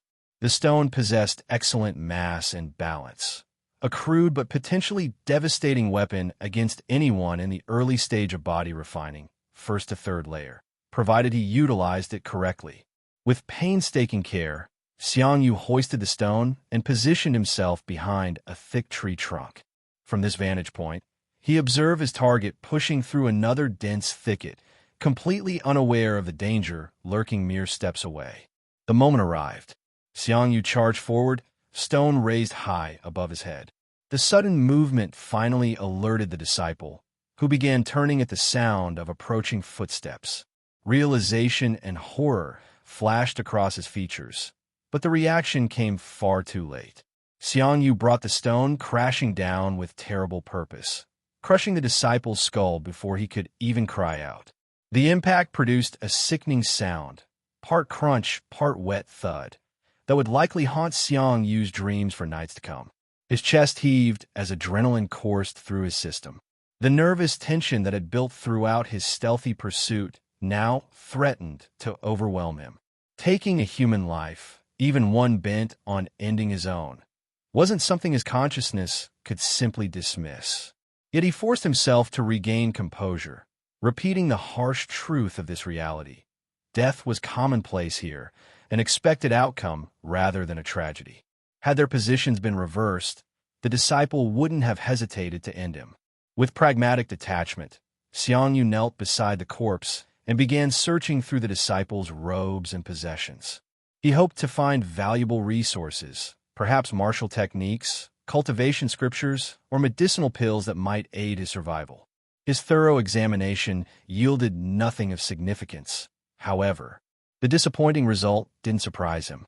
Body refining cultivators typically occupied the lowest rungs of sect hierarchy, outer disciples, or even servants with minimal wealth or resources. This explained their willingness to comply with the dean's murderous orders. They had likely been promised rewards or advancement in exchange for eliminating him. Xiang Yu felt no particular guilt for the man's fate. In this brutal world, everyone made choices based on their individual circumstances. The disciple had made his choice, and Xiang Yu had made his. The clash between Li Yao and Dean Guhanming had evolved into a deadly dance of power and technique. With each engagement, they separated only to converge again with greater ferocity, the forest around them bearing witness to their devastating exchange. Li Yao's sword moved with elegant precision, cutting through the air with whistling brilliance as she executed techniques refined through countless hours of dedicated practice. Despite her extraordinary skill, the dean maintained his ground, his cultivation advantage serving as an impenetrable barrier between her attacks and victory. His fists, wreathed in swirling spiritual energy, deflected her blade with practiced expertise, each impact sending resonant booms echoing through the mountain forest. Fury burned in the Dean's eyes as he faced the unexpected challenge before him. He had been fighting with his full strength for some time now, holding nothing back as he unleashed techniques that had felled countless opponents throughout his long cultivation journey. Yet this slip of a girl continued to stand before him, unbroken and undaunted. The question repeated itself in his mind with maddening insistence. Why couldn't he defeat her? What secret power allowed her to bridge the fundamental gap between their cultivation realms? Across the battlefield, Li Yao steadied her sword, her breathing controlled despite the exertion of prolonged combat. This confrontation was stretching far beyond her initial expectations. While she had confidence in her abilities, fighting a core formation cultivator as a foundation establishment practitioner required more than just talent. It demanded perfect focus and flawless execution. Yet her thoughts continually drifted to her senior brother, wondering if he had escaped his pursuers or if he now faced mortal danger alone in the forest. This divided attention was a liability she couldn't afford, yet couldn't seem to overcome. Stop worrying about that guy and just focus on the battle. The voice resonated within her mind with familiar authority. It belonged to the ancient empress whose soul had become intertwined with Li Yao's fate through an extraordinary twist of destiny. When her family had been massacred years ago, her mother's final act had been to pass down the family's treasured ring. What appeared to be merely a precious heirloom had concealed an astonishing secret. It housed the conscious soul of an immortal empress from an era long forgotten. Upon awakening this spiritual remnant, Li Yao had gained access to cultivation techniques and wisdom beyond measure. Under the empress's guidance, her advancement had accelerated to miraculous speeds, earning her recognition from an elder of the Azure Cloud sect who had taken her as a personal disciple. Her reputation as the sect's foremost genius stemmed directly from this hidden advantage. The empress had never steered her wrong before, which made her current advice all the more perplexing. How could I not worry about him? Li Yao responded internally, maintaining her external focus on the Dean's movements. He's just barely started cultivating, and he's being chased by 5 cultivators. I understand what you mean, the Empress acknowledged, her tone carrying centuries of wisdom, but you really shouldn't worry about him. Even if he were to die here, he probably wouldn't die. Confusion flickered across Li Yao's features momentarily. How could that be? Could it be that senior brother is playing the pig to eat the tiger? She wondered, considering whether he might be concealing his true strength. No, he's definitely immortal with no talent, the Empress corrected, but he has something even greater than talent. Even greater than talent? What's that? Li Yao pressed, curiosity mingling with her concern. Survival instinct, came the simple reply. The what now? Li Yao's confusion deepened. Your senior brother possesses something more valuable than any spiritual root or heavenly technique. The Empress elaborated, her mental voice carrying a note of admiration. He walks through a simple town festival as though he expects a meteor to come crashing down upon his head at any moment. Every muscle tensed, every sense alert, his eyes constantly cataloging escape routes, even while he pretends to enjoy himself. The Empress continued her assessment with the weight of experience behind her words. I've seen countless prodigies with boundless talent reduced to ash through overconfidence, while cautious souls like him outlive them all. In my long centuries, I've watched humble cultivators with this primal survival instinct outlast even the mightiest of immortal masters. They recognize what others forget, that our cultivation world is unforgiving, and eternal vigilance is the true path to longevity. Remember this, often it is not the strongest who survive, but the most paranoid. While this internal conversation transpired, Dean Gu Hanming noticed the momentary distraction in Li Yao's demeanor. Though nearly imperceptible, her focus had wavered ever so slightly.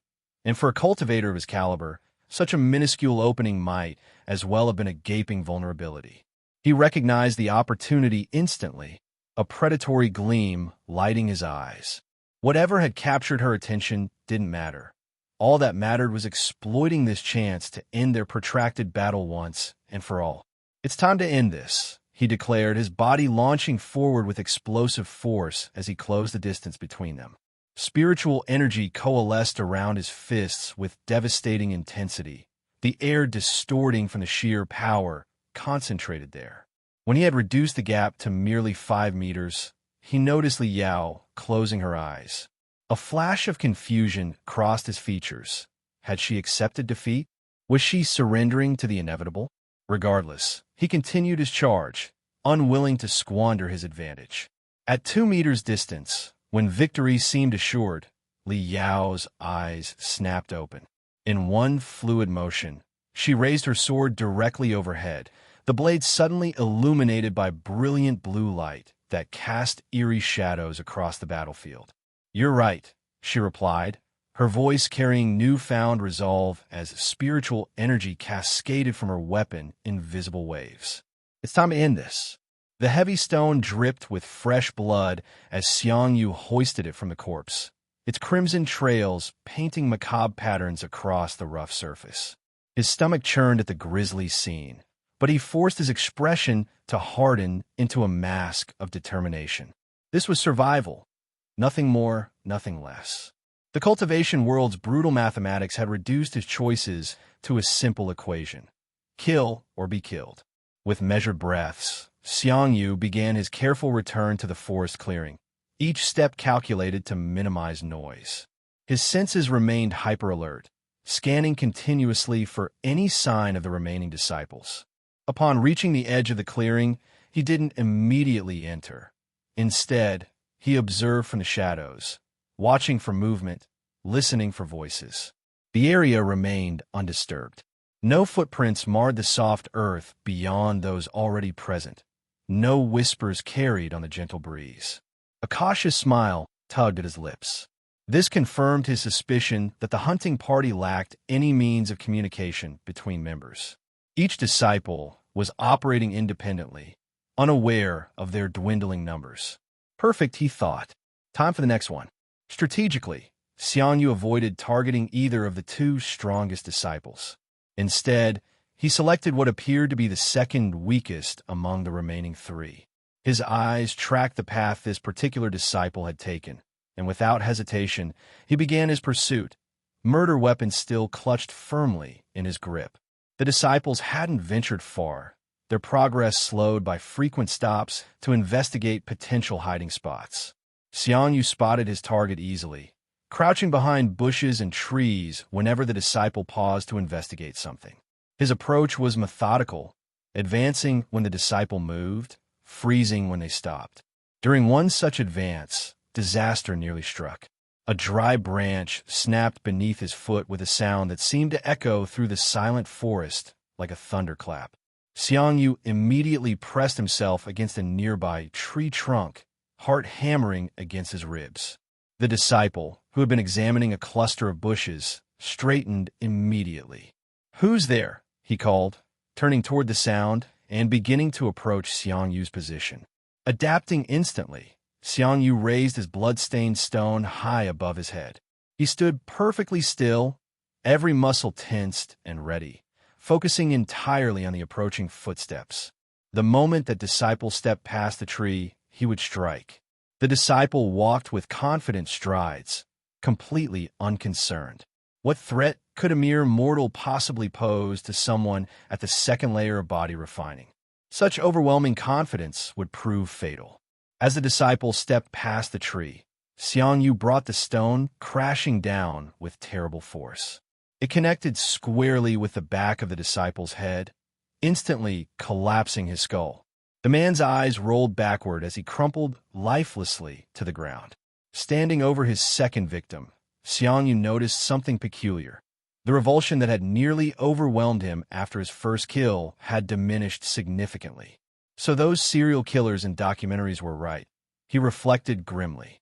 It does get easier each time. With pragmatic efficiency, he searched the corpse for anything valuable, but again found nothing worthwhile. Retrieving his bloody stone, Xiang Yu mentally calculated his progress. 2 down, 3 to go. Were his methods cowardly? Perhaps. But Xiang Yu hadn't asked for this conflict, hadn't agreed to any rules of engagement. Why should he concern himself with fairness when his opponents wouldn't hesitate to kill him on sight? Returning to the clearing once more, he selected his next target, the strongest-looking of the lower three. This one would require extra caution. He followed the chosen path, soon spotting his quarry. Once again, he began his careful, stalking routine, watching the disciples' movements with predatory focus. When a moment seemed right, Xiang Yu advanced with his stone raised high. But something went terribly wrong. Just as he was about to deliver the killing blow, the disciple unexpectedly turned around. The stone missed its intended target, instead crushing the disciple's shoulder and arm against the ground as they fell. A piercing scream of agony tore through the forest, sending birds exploding from the treetops in panicked flight. Xiang Yu knew immediately that he'd made a catastrophic error. Without hesitation, he drew his knife from its sheath and plunged it repeatedly into the disciple's neck, desperately trying to silence the screams. The wet sounds of blade penetrating flesh continued until the disciple finally lay still. Standing quickly, Xiang Yu prepared to flee. The earlier scream had undoubtedly revealed his position. The remaining hunters would converge on this location within minutes. Just as he turned to run, a cold voice froze him in place. "So this is where you were?" The azure energy surrounding Li Yao's blade intensified, casting ethereal light across her determined features. With deadly grace, she swung downward, her sword cleaving through the air with such force that reality itself seemed to split apart, creating a path for the blade's descent. The Dean, moments from striking her, looked up in alarm as primal fear seized his heart. His instinct screamed a single, unmistakable truth: this attack would end his life. Without conscious thought, self-preservation took over. He abandoned his attack, pivoting sharply and pushing his cultivation to its limits as he fled. Yet no matter how desperately he ran, the sword's shadow on the ground expanded behind him, stretching impossibly as it pursued him like fate itself. Li Yao's blade continued gathering power, the energy extending its reach, transforming the physical weapon into something transcendent. The Dean poured every ounce of spiritual energy into his legs, his feet barely touching the ground as he propelled himself forward with frantic speed. Despite his desperate flight, the sword found him. A brilliant arc of blue light slashed across his back, sending him tumbling across the battlefield.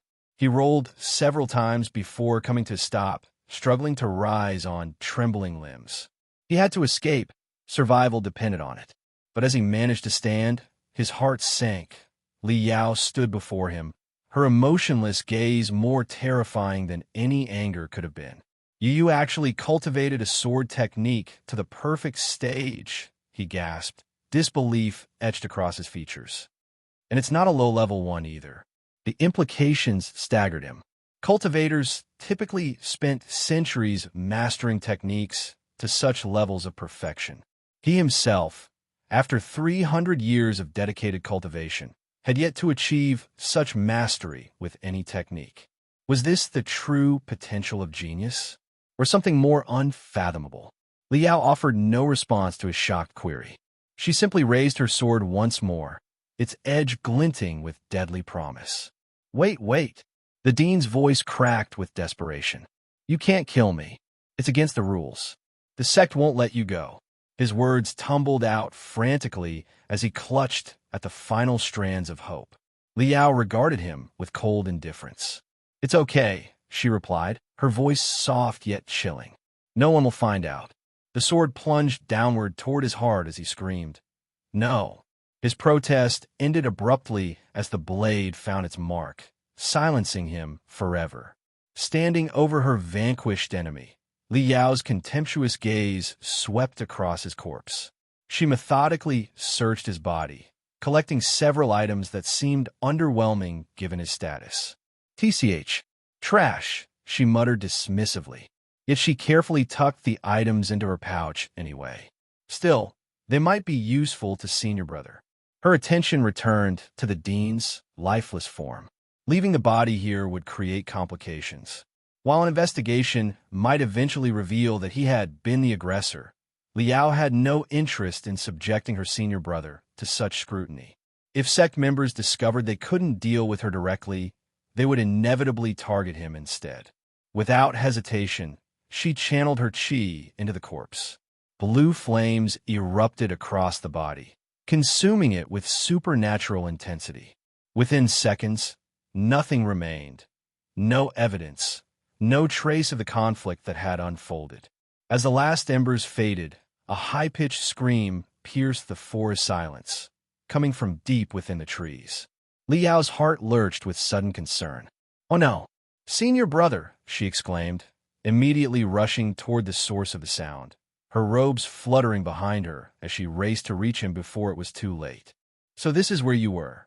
The voice froze Xiang Yu in place, his body turning rigid as ice water seemed to flood his veins. He had been discovered, his carefully executed plan crumbling before his eyes. Why had he been found so quickly? Hadn't this disciple chosen his own path through the forest? With dread pooling in his stomach, he slowly turned to face his hunter. The disciple stood before him, a smugness radiating from his posture. "I thought it was weird that I couldn't catch up to you and decided to check the other paths," he explained, his tone laced with self-satisfaction. "Damn it, why did this particular pursuer have to possess actual brain cells?" This deviation from a standard cultivation novel script, where antagonists conveniently behaved with predictable stupidity, was deeply inconvenient.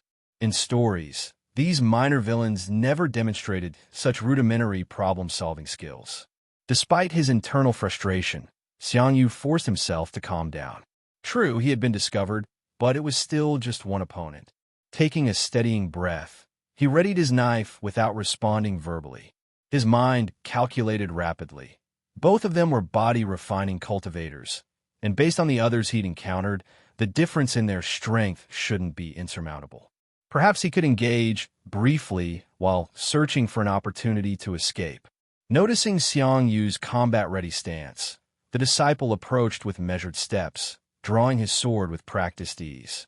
The sight of the gleaming blade sent a jolt of surprise through Xiang Yu. He hadn't anticipated that his opponent would be trained in sword techniques. This complicated matters significantly. The sword's superior reach would give the disciple a considerable advantage, compounding what was likely already a cultivation disparity. But there was no time for hesitation. With the disciple's scream still echoing through the forest, Xiang Yu knew the remaining hunter would be converging on their location. He couldn't afford to face multiple opponents simultaneously. Adding numerical disadvantage to his already precarious situation would be disastrous. With resolute determination, Xiang Yu charged forward, swinging his knife in a controlled arc. The disciple responded with equal aggression, his sword intercepting Xiang Yu's blade. Sparks flashed as metal scraped against metal, the force of the collision knocking Xiang Yu slightly off course. This deflection, however, wasn't unexpected. Xiang Yu recovered instantly, pivoting with surprising agility as he targeted his opponent's exposed neck. While his knife's shorter range might typically be considered a disadvantage against a sword, in close quarters it transformed into a lethal asset. The sword's extended reach became a liability in tight spaces, creating a vulnerable window that Xiang Yu intended to exploit. Following the initial clash, the disciple was still extending his arm from the defensive maneuver, his body momentarily unguarded. Xiang Yu closed the distance rapidly, positioning his knife for a clean, fatal strike before the swordsman could retract and reposition his weapon. But he had severely underestimated his opponent's reflexes. With alarming speed, the disciple's free hand shot forward, fingers clamping around Xiang Yu's wrist in a vice-like grip. Panic flooded through him as he struggled to break free, his arm immobilized in the disciple's grasp. Desperation mounting, Xiang Yu launched a punch with his other hand, hoping to create enough distance to escape. To his horror, the disciple caught this arm as well, somehow maintaining his hold on the sword while restraining both of Xiang Yu's limbs. He could feel the hard press of the sword handle against his captured hand, cold metal digging into his skin.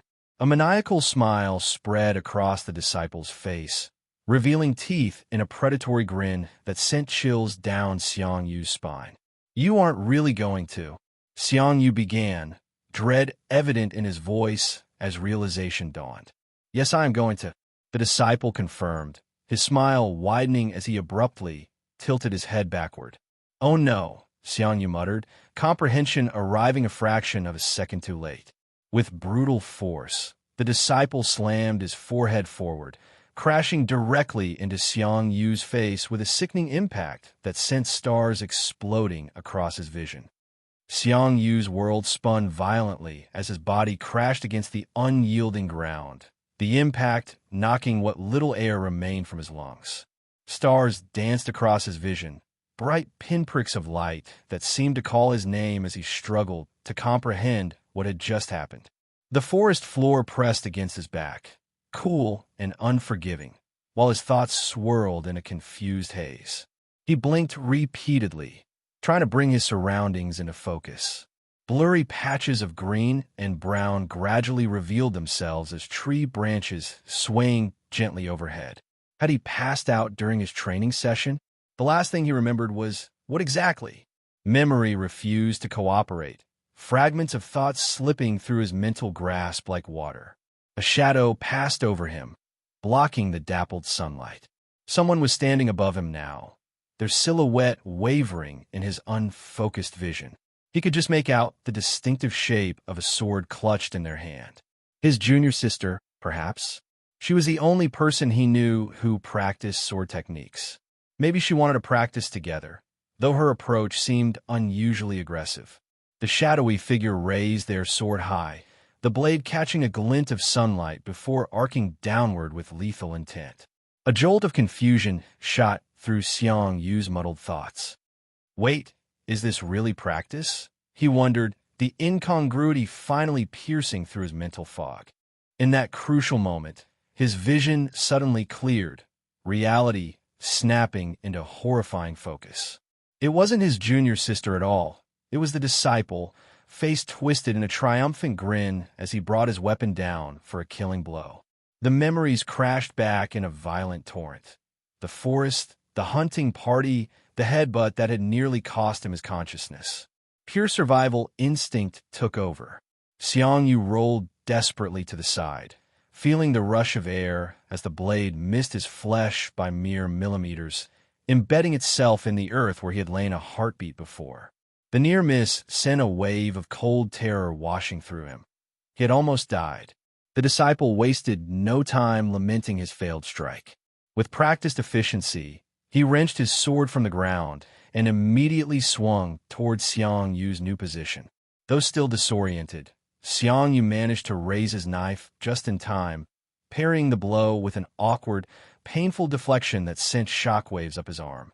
Each successive attack came faster than the last, the disciple pressing his advantage relentlessly.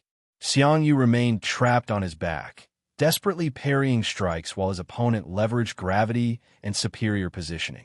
The disciple's blade hammered down again and again, each impact reverberating through Xiang Yu's increasingly fatigued arms. His defense was weakening, muscles burning from exertion, and the disciple wasn't giving him even a fraction of a second to regain his footing. As he deflected yet another strike, desperate inspiration struck. In one fluid motion, Xiang Yu scooped up a handful of forest debris and hurled it directly into his attacker's face. The mixture of dirt, sand, and leaves found its mark, causing the disciple to recoil with a pained howl, hands instinctively rising toward his eyes. That momentary distraction was all Xiang Yu needed. He rolled repeatedly, putting precious distance between himself and his blinded opponent before springing to his feet, muscles protesting but adrenaline overriding the pain. The disciple was still clawing at his eyes, curse words spilling from his lips as he struggled to clear his vision. Xiang Yu didn't hesitate. He wasn't bound by some chivalric code that demanded fair play. This was survival, pure and simple. He charged forward, knife poised to strike, intent on ending the confrontation before his opponent could recover. Yet somehow, despite his impaired vision, the disciple sensed the attack coming. As Xiang Yu closed in, The man's hand shot out with uncanny precision, once again catching Xiang Yu's wrist in a crushingly tight grip. That same maniacal smile spread across the disciple's face as their eyes met, sand still clinging to his lashes. A sickening sense of déjà vu washed over Xiang Yu. No, he wouldn't let history repeat itself. Instead of throwing another easily intercepted punch, he dropped his weight and swept his leg in a wide arc, targeting his opponent's ankles. The disciple's eyes widened in surprise as his feet suddenly left the ground, body momentarily suspended in air before gravity reclaimed him. Yet even as he fell, his combat instincts remained sharp. The sword in his hand redirected with deadly purpose, plunging deep into Xiang Yu's shoulder. White-hot agony exploded through Xiang Yu's body as the blade penetrated flesh and muscle. He bit down hard on his lip to suppress a scream, the metallic taste of blood filling his mouth. Despite the excruciating pain, his expression hardened with grim resolve. This was his chance, perhaps his only chance, and he wouldn't squander it, regardless of the cost. In a move that defied both common sense and self-preservation, Xiang Yu pushed himself forward, deliberately impaling his shoulder further on the blade. The sword slid deeper, grating against bone as he positioned himself directly above the fallen disciple.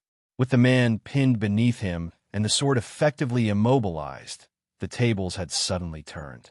Now, it was Xiang Yu's turn to smile, a menacing expression that visibly unsettled his opponent. "It's my turn to try this," he declared, before slamming his forehead down against the disciple's face. The impact sent pain radiating through Xiang Yu's skull, making him instantly regret his choice of attack. How had the disciple made this look so easy? Nevertheless, the headbutt achieved its purpose. The shock loosened the man's grip on the knife's handle. Seizing the weapon with his good arm, Xiang Yu wasted no time. He brought the blade down again and again, each strike driven by desperate survival instinct rather than technique or training. The disciple's struggles gradually weakened, then ceased entirely as crimson pooled beneath him. Heaving for breath, Xiang Yu sat back, momentary relief washing over him as he processed his victory. The moment was short-lived, however, shattered by a single, stunned syllable from behind him. "Why you?" Xiang Yu's head snapped around, his heart plummeting. In the heat of combat, he had completely forgotten about the fifth disciple, the last remaining hunter.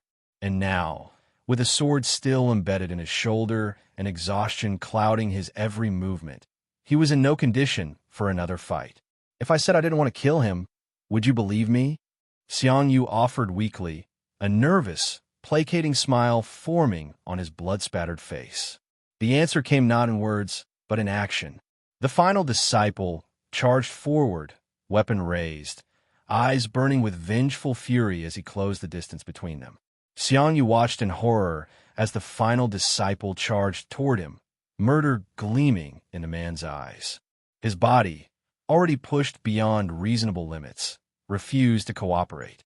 The sword embedded in his shoulder scraped against bone with excruciating pain as he attempted to rise, each movement sending fresh waves of agony radiating through his torso. The disciple's blade extended forward like the fang of some predatory beast hungry for blood. Xiang Yu found himself rooted to the spot, his wide eyes fixed on the approaching death, muscles frozen in shock rather than fear. The sword cut through air with an audible whistle, the pressure of its passage brushing against his face like the caress of a ghostly hand. In that eternal moment between heartbeats, regret washed over him. Why had he ever agreed to leave the mountain? If some miracle spared him now, he swore he would never venture beyond those protected boundaries again. Not once. Not ever. The blade inched closer, death measured in mere moments. Then, inexplicably, it stopped. Confusion replaced terror in Xiang Yu's mind. What had happened? The answer arrived with grotesque clarity as the disciple's head suddenly separated from his shoulders, arcing through the air as warm blood splattered across Xiang Yu's face in a crimson mist. The disciple's body swayed momentarily before collapsing with a dull thud against the forest floor. Xiang Yu raised his gaze slowly. Where the disciple had stood moments before now stood Li Yao, her delicate form somehow transformed into the most beautiful sight he had ever beheld. Though her clothes bore signs of combat, torn in places, stained with blood, to his relief-addled mind, she appeared nothing less than a celestial being descended directly from the heavens. He had truly believed that death was inevitable this time. "Senior brother!" she cried, sheathing her sword with practiced efficiency before rushing to his side. "Are you okay?" Her eyes scanned his injuries with evident concern. "I'm fine. It's just a scratch," he replied, attempting to push her away with his uninjured arm. His effort proved futile against her determination, her strength far exceeding his despite her slender appearance. Li Yao reached into her pouch, retrieving a small pill. "This might hurt a little," she warned, her free hand moving to grasp the sword still protruding from his shoulder. Before Xiang Yu could properly prepare himself, she yanked the blade free in one swift motion. White-hot agony exploded through his body, tearing a primal scream from his throat that sent birds scattering from nearby trees. Never in either of his lives had he experienced such excruciating pain. With the sword removed, Li Yao quickly pressed the pill to his lips. Xiang Yu swallowed without hesitation, desperate for any relief. Almost instantly, a pleasant warmth bloomed in his stomach, spreading outward like tendrils of liquid sunlight. The sensation permeated his entire being, flowing through veins and sinews, reaching every cell as if he were submerged in a healing spring of pure vitality. In mere seconds, his exhaustion vanished completely.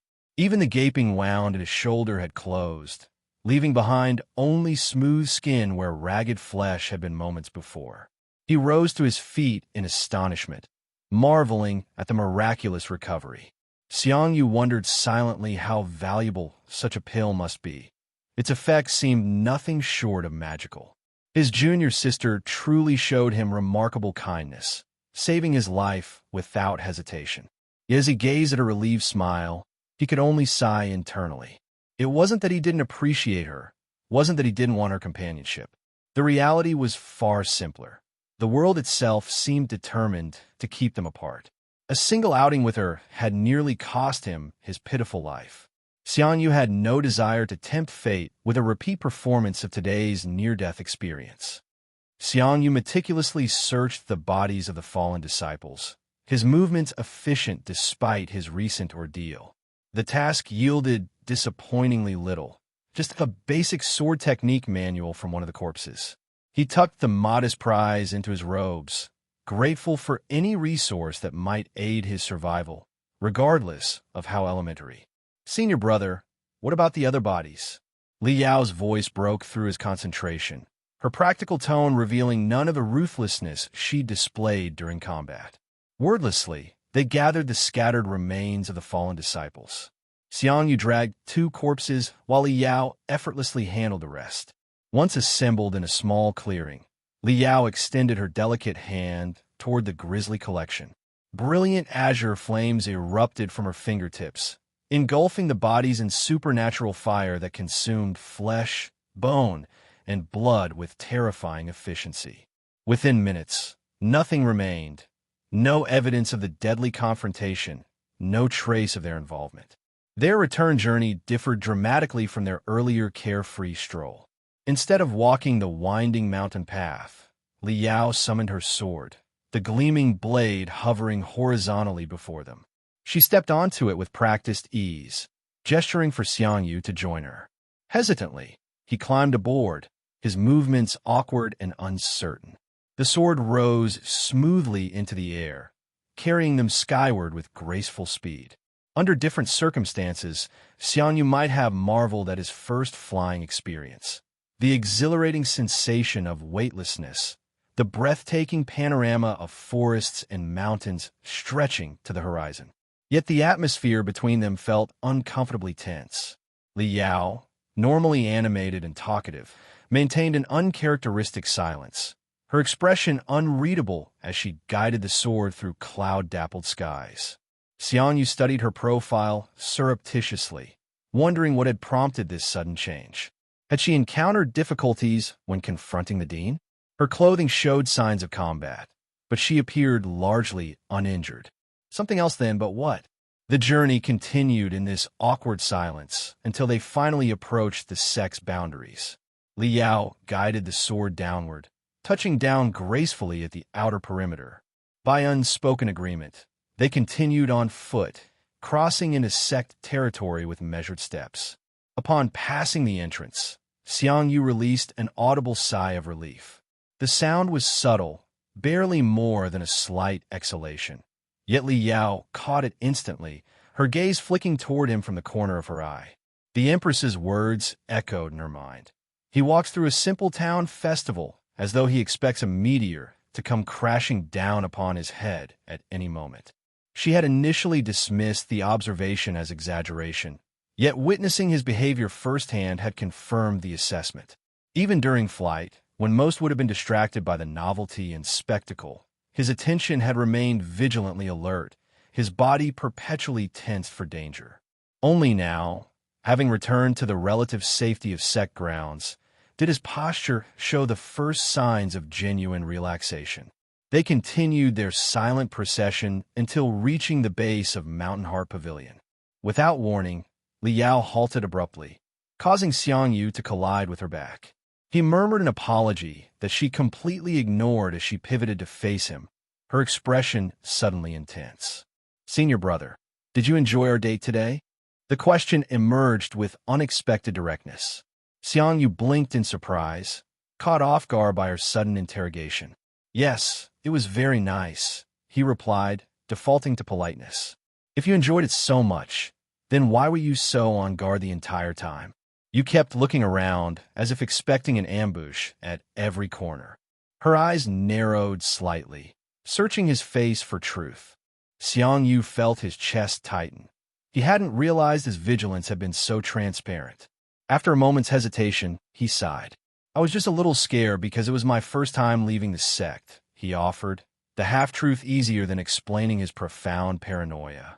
A subtle smile of relief softened her features.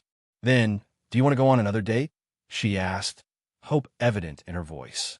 Xiang Yu remained silent, the question hanging unanswered between them. "You said you enjoyed the date, right? Then why do you not want to go again?"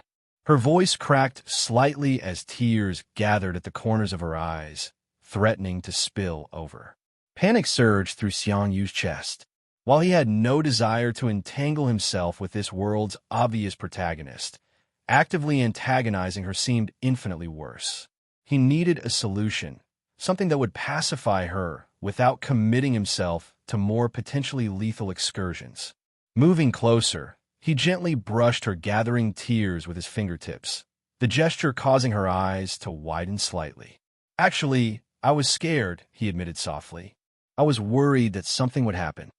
He continued with carefully measured words, "That something would happen to you, and I wouldn't be able to protect you." "Really?" Her expression brightened immediately, the tears receding. "Yeah," he confirmed with a somber nod. "It's okay," she assured him, her voice warming with affection. "You don't have to worry about me. I can even protect you, like I did today." Xiang Yu shook his head firmly, seizing the perfect opportunity to implement his hastily formulated plan. "I've actually liked you for a long time now," he confessed, watching as a blush spread across her cheeks. "But you're the sect genius, and I'm just untalented. I've always felt unworthy of you." She began to protest, but he gently interrupted her, his voice gaining confidence as his strategy took shape. "That's why I decided to cultivate. I want to be worthy of you." Each word built upon the last, constructing an elaborate but effective narrative. "I promise you that I will cultivate, and when I finally become the strongest in the world, I will finally be worthy of you. When that happens, I will marry you." "Do you promise?" she asked, her eyes shining with unexpected hope. "I promise," he affirmed solemnly. Her expression transformed instantly, melancholy giving way to radiant joy. With childlike exuberance, she spun away, racing up the mountain path. "Don't forget your promise," she called back, her voice carrying on the breeze. Xiang Yu watched her disappear, before beginning his own ascent at a much more measured pace. While his words had contained partial falsehoods, he reasoned that they weren't entirely untrue. If he somehow managed to achieve invincibility, an admittedly remote possibility, he would certainly consider marrying his junior sister. Her beauty was undeniable, her personality was nice, and she had even saved him 2 times now. For now, however, his immediate priority was crystal clear: avoid leaving the sect's protective boundaries for at least 1,000 years. Today's brush with death had only reinforced his conviction that survival required staying firmly within these walls, regardless of how long that confinement might last. His lips curved into a wry smile as he continued his climb toward Mountain Heart Pavilion. At least his newly established courtship had secured him the perfect excuse to avoid future outings. Cultivation required dedication, after all, and what better demonstration of his commitment than devoting every waking moment to practice. Xiang Yu lay sprawled across his bed, staring blankly at the ceiling. Despite the early hour, he couldn't muster the motivation to resume his training regimen. The miraculous pill his junior sister had given him had completely healed his physical wounds and replenished his depleted energy, yet his mind remained a battlefield of exhaustion. The weight of the day's events pressed down on him like an invisible mountain. In the span of mere hours, his life had transformed into a whirlwind of chaos. What should have been a simple outing had cascaded into a series of life-threatening encounters. The date with Li Yao, the sudden ambush, twice brushing against death's cold fingers. It was simply too much to process at once. Each memory replayed in vivid detail, his body involuntarily tensing as he relived the moments when steel had nearly claimed his life. These harrowing experiences only reinforced his fundamental belief: the cultivation world was no place for the weak. Someone like him, devoid of natural talent or spiritual roots, had no business challenging its harsh realities head-on. His strategy remained unchanged: stay inconspicuous, improve gradually, and accumulate strength until he could finally face this brutal world without fear. "I need to train harder," he thought, the realization settling in his chest with leaden certainty. But first his mind demanded respite. His eyelids grew heavier with each passing moment, thoughts becoming increasingly disjointed as exhaustion claimed dominion over consciousness. Within minutes, he surrendered to slumber, his features finally relaxing as his body sank deeper into the simple bed. Meanwhile, in the communal dining area, Elder Gua and Li Yao sat across from each other, an unusual silence hanging between them as they picked at their meals. The elder's weathered face creased with confusion as he surveyed the empty seat where Xiang Yu should have been sitting. "Where's your senior brother? It's not like him to be lazing around," Elder Gua remarked, genuine surprise coloring his tone. He had grown accustomed to Xiang Yu's relentless dedication to practice, the absence of the boy's perpetual training noises creating an unsettling void in the pavilion's atmosphere. Though aware of their trip beyond sect boundaries, he had expected Xiang Yu to return immediately to his regimen, as had become his predictable habit. More pressing, however, was the elder's desperate desire to avoid whatever culinary abomination this girl had prepared in Xiang Yu's absence. Li Yao noted the subtle shift in her master's perception. Not long ago, her senior brother had been widely regarded as the embodiment of laziness throughout Mountain Heart Pavilion. Yet now, the elder spoke as though diligence was Xiang Yu's defining characteristic. This transformation in reputation brought her genuine happiness. Her senior brother's tireless efforts were finally earning recognition. Still, she couldn't help but wish he possessed more courage. "We were attacked on our way back," she explained casually, as though discussing something as mundane as the weather. Senior brother must have been shocked. Elder Gua's eyebrows rose sharply at this revelation, but seeing as both disciples were relatively unharmed, he quickly deduced that the attackers had been thoroughly dealt with. Though curiosity tickled at the corners of his mind regarding the identities of these foolish aggressors, wisdom prevailed. Though he had some guesses, he chose not to ask. Some questions were better left unasked, particularly when the answers might create unwelcome complications. After suffering through several tentative bites of Li Yao's cooking, the elder reached his limit. The flavors assaulting his palate could generously be described as challenging, if one were being extraordinarily diplomatic. He set down his utensils with finality and rose from his seat. "I'm going to cultivate," he announced, barely concealing his relief at having found an acceptable excuse. Before departing, he added with genuine concern, "Take care of your senior brother."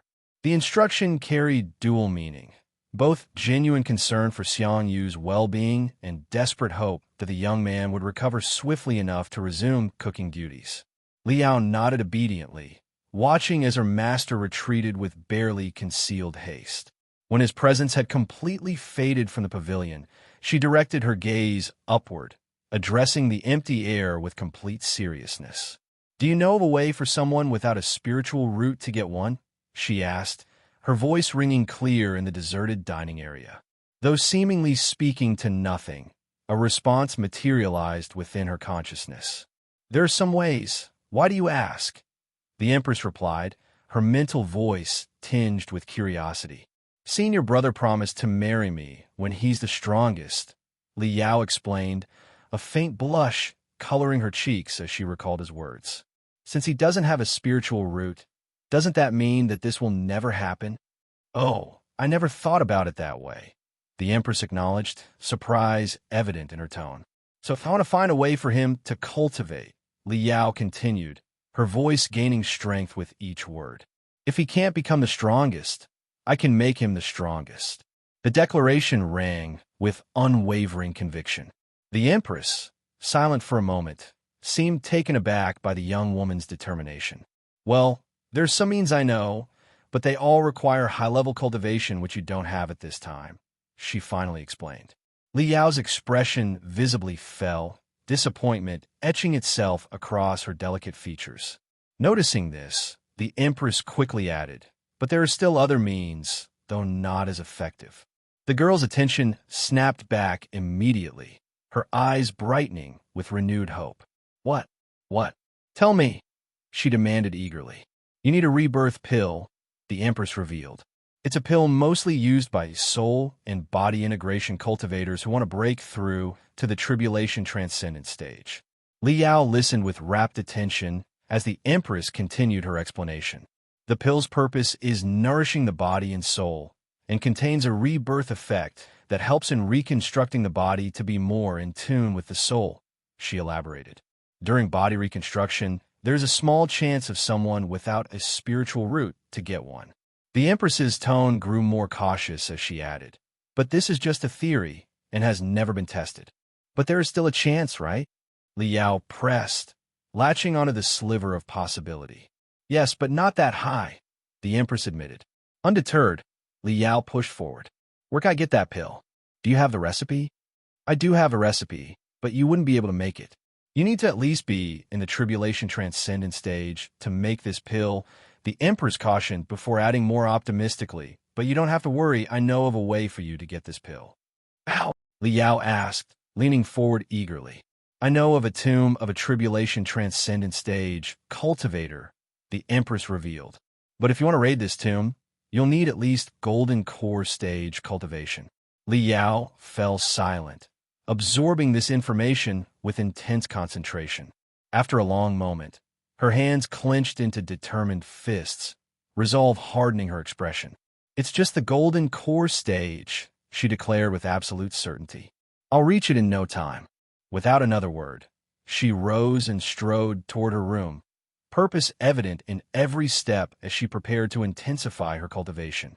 Watching through Li Yao's eyes, the Empress couldn't help but marvel at the transformation.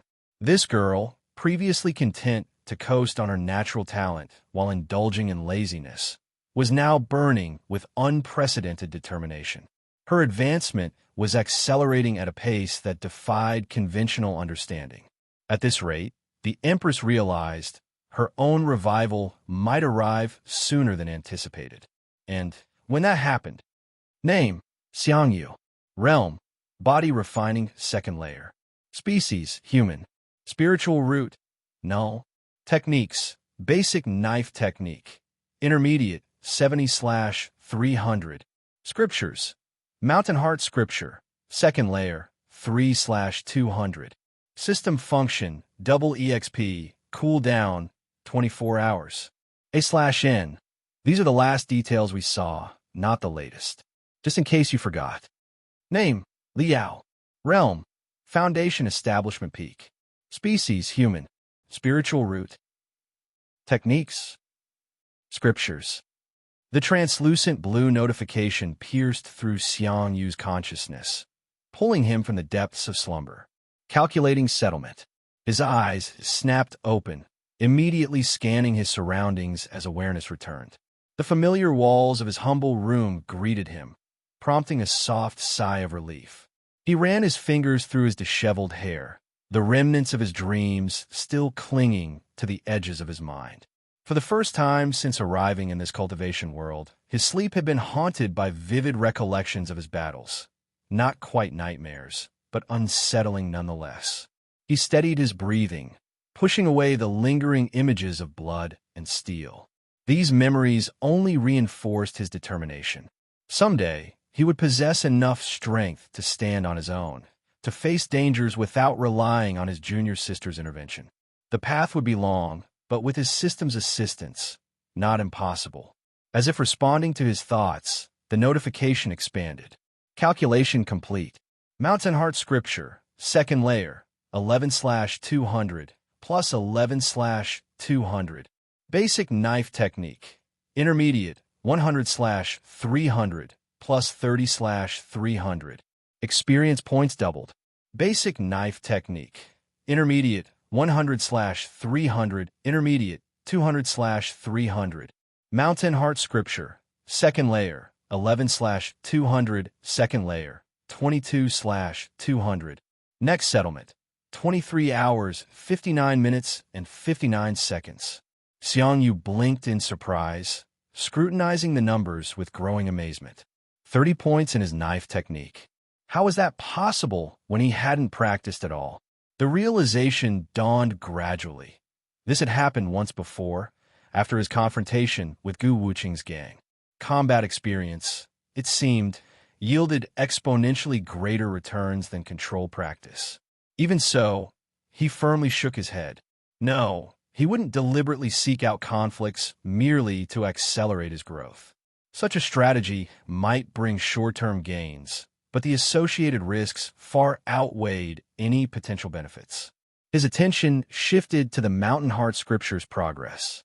11 points gained overnight was unprecedented. 3 points had already existed before settlement, and the 30-point increase in his knife technique would have contributed another 3 through the conversion mechanism. But that only accounted for 6 points. Where had the additional 5 come from? After several moments of contemplation, understanding struck him with sudden clarity. The healing pill, his junior sister's miraculous medicine, must have contained body-refining properties beyond simple healing. 5 points of direct advancement in the scripture was astonishingly valuable, equivalent to approximately 50 points of knife technique progress. He silently thanked Li Yao for her generosity, a rare smile tugging at the corners of his mouth. With a thought, he summoned his full status screen. Name, Xiang Yu. Realm, Body Refining Second Layer. Species, human. Spiritual root, null. Techniques, Basic Knife Technique. Intermediate, 200/300. Scriptures, Mountain Heart Scripture. Second Layer, 32/200. System function, double EXP, cooldown, 24 hours. The double knife technique had contributed another 10 points to his scripture, twice the value provided by Li Yao's pill. This confirmation reinforced his belief that consistent training remained the optimal path to advancement. His knife technique now stood at 200 points, poised to reach major success after the next settlement. While this progress was commendable, he couldn't suppress a twinge of disappointment regarding the system's limitations. Based on previous observations, experience points didn't overflow during advancement, meaning tomorrow's doubling would only provide the 100 points needed to reach major success, not the full potential 200 points. This inefficiency would cost him 10 potential points in his Mountain Heart Scripture, a frustrating waste of resources he could ill afford. Yet the system operated according to its own immutable rules, and no amount of clever strategizing could circumvent this particular restriction. With a resigned sigh, Xiang Yu rose from his bed. Despite this minor setback, his path remained clear. Each day brought him incrementally closer to his ultimate goal, survival in this unforgiving world. The remnants of sleep had fled Xiang Yu's mind completely, leaving him alert despite the late hour. Having already rested, the thought of returning to his bed held no appeal. More importantly, he couldn't justify wasting precious time that could be dedicated to advancement. His cultivation journey tolerated no unnecessary delays. He slipped from his room silently, the wooden floor cool beneath his feet as he navigated the familiar path to his training ground. The night air embraced him with its crisp clarity, stars winking overhead like distant observers of his solitary quest. As he reached the clearing, a sudden realization struck him. Training his knife technique further tonight would be inefficient. The system would double those points regardless of additional effort, and any overflow would simply vanish when he reached major success. The mathematical reality was undeniable. He needed to diversify. His fingers brushed against the sword technique manual he'd recovered from the fallen disciple, the memory of that desperate battle still fresh in his mind. Yes, this would be his next focus. Opening the weathered pages by moonlight, he absorbed the fundamental principles before attempting to implement them. Only then did he confront a practical obstacle. He possessed no sword. The knife tucked at his waist wouldn't suffice for these new forms. Fortunately, he recalled the pavilion storage area contained practice weapons for disciples. He wouldn't need to disturb anyone's rest to procure what he needed. The practice sword felt strange in his grip at first, heavier than his knife, with different balance and reach. As he executed the initial movements described in the manual, he noted the underlying similarities between the techniques. The foundational principles remained constant, but the execution differed significantly. Where knife techniques emphasized close-quarter precision and rapid strikes, sword forms capitalized on superior range and broader cutting surfaces. With each repetition, the unfamiliar weight distributed more naturally through his arms. His muscles adapted gradually, compensating for the different balance point and momentum. What began as awkward mimicry slowly transformed into fluid motion as midnight gave way to the earliest hints of dawn. Xiang Yu's concentration remained absolute. His awareness narrowed to the relationship between his body and the blade. He barely noticed as the eastern horizon began lightening, the first birdsong announcing morning's imminent arrival.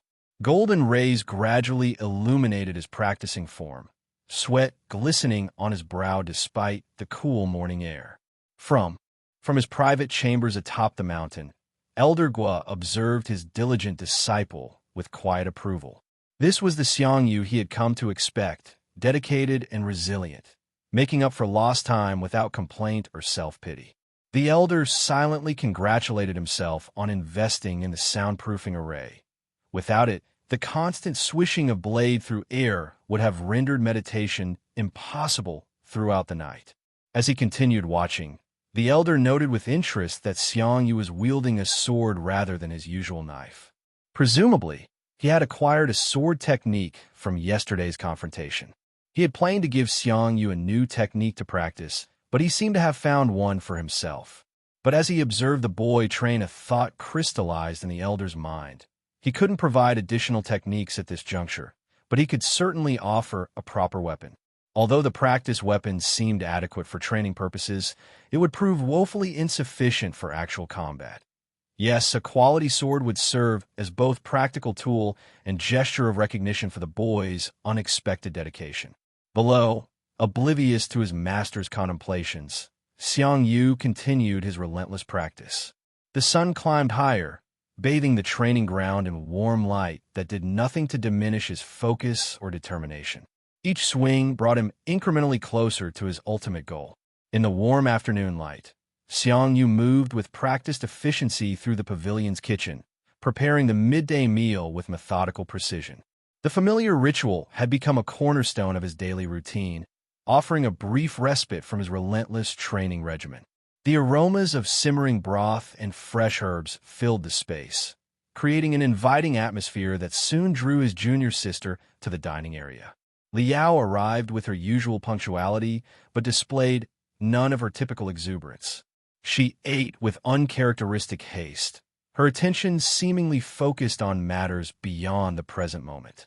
Though her behavior struck Xiang Yu as peculiar, he refrained from prying. Whatever occupied her thoughts was her business. Questioning would only risk entangling him in potential complications he desperately wished to avoid. After finishing her meal with remarkable speed, she departed without lingering, leaving behind a silence laden with unspoken curiosity. Elder Gua, who had observed the girl's unusual demeanor with equal interest, likewise chose discretion over inquiry. Instead, he turned his attention to Xiang Yu, producing a carefully wrapped bundle from within his robes. "Here, this is for you," the elder announced, extending the package with casual dignity. Xiang Yu accepted the offering with appropriate reverence, his fingers carefully unwrapping the protective cloth to reveal a sword nestled within. Xiang Yu's eyes widened. A sword, not a practice weapon of wood or dulled metal, but a genuine blade. Though only classified as a low-level magical treasure in the grand hierarchy of weapons, the significance wasn't lost on him. In a world where equipment was ranked meticulously, common, magical, spiritual, divine, heavenly, and immortal, each further subdivided into low, mid, and high tiers. Even this modest blade represented substantial progress. Besides, he wasn't going to use it to fight, so it didn't matter. He tested the sword's weight and balance, executing experimental swings that cut through the air with satisfying whispers. The weapon felt natural in his grip, neither too heavy nor too light, responding to his movements with intuitive harmony. Whether this comfort stemmed from the sword's superior craftsmanship or his growing familiarity with sword techniques remained unclear, but ultimately irrelevant. What mattered was the undeniable improvement over his previous training sword. With brief but sincere thanks to his master, Xiang Yu returned to his practice ground, eager to continue his advancement with this newly acquired asset. The afternoon passed in a blur of focused repetition, each movement honed through countless iterations as the sun traced its arc across the azure sky. Evening brought another shared meal, during which Li Yao maintained her unusual reticence. Though Xiang Yu noticed her continued preoccupation, he deliberately avoided dwelling on potential causes. Whatever had captured her attention represented precisely the kind of protagonist-centered drama he strived to avoid.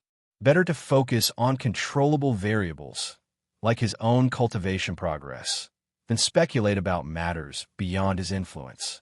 After dinner concluded, he returned to his solitary practice, his new sword cutting through the darkness with precise arcs that gradually refined with each repetition. The night deepened around him, stars wheeling overhead as he maintained his relentless pace until the familiar blue screen materialized before his eyes. Calculating settlement. Calculation complete. Mountain Heart Scripture. Second layer, 32/200, plus 10/200. Basic knife technique. Intermediate, 200/300. Basic sword technique. Beginner, 50/100, plus 50/100. Experience points doubled. Basic sword technique. Beginner, 50 out of 100. Minor success, 0 out of 200. Basic knife technique. Intermediate, 200/300. Major success, 0 out of 400. Mountain Heart Scripture. Second layer, 32/200. Second layer, 64/200. Next settlement, 23 hours, 59 minutes, and 59 seconds.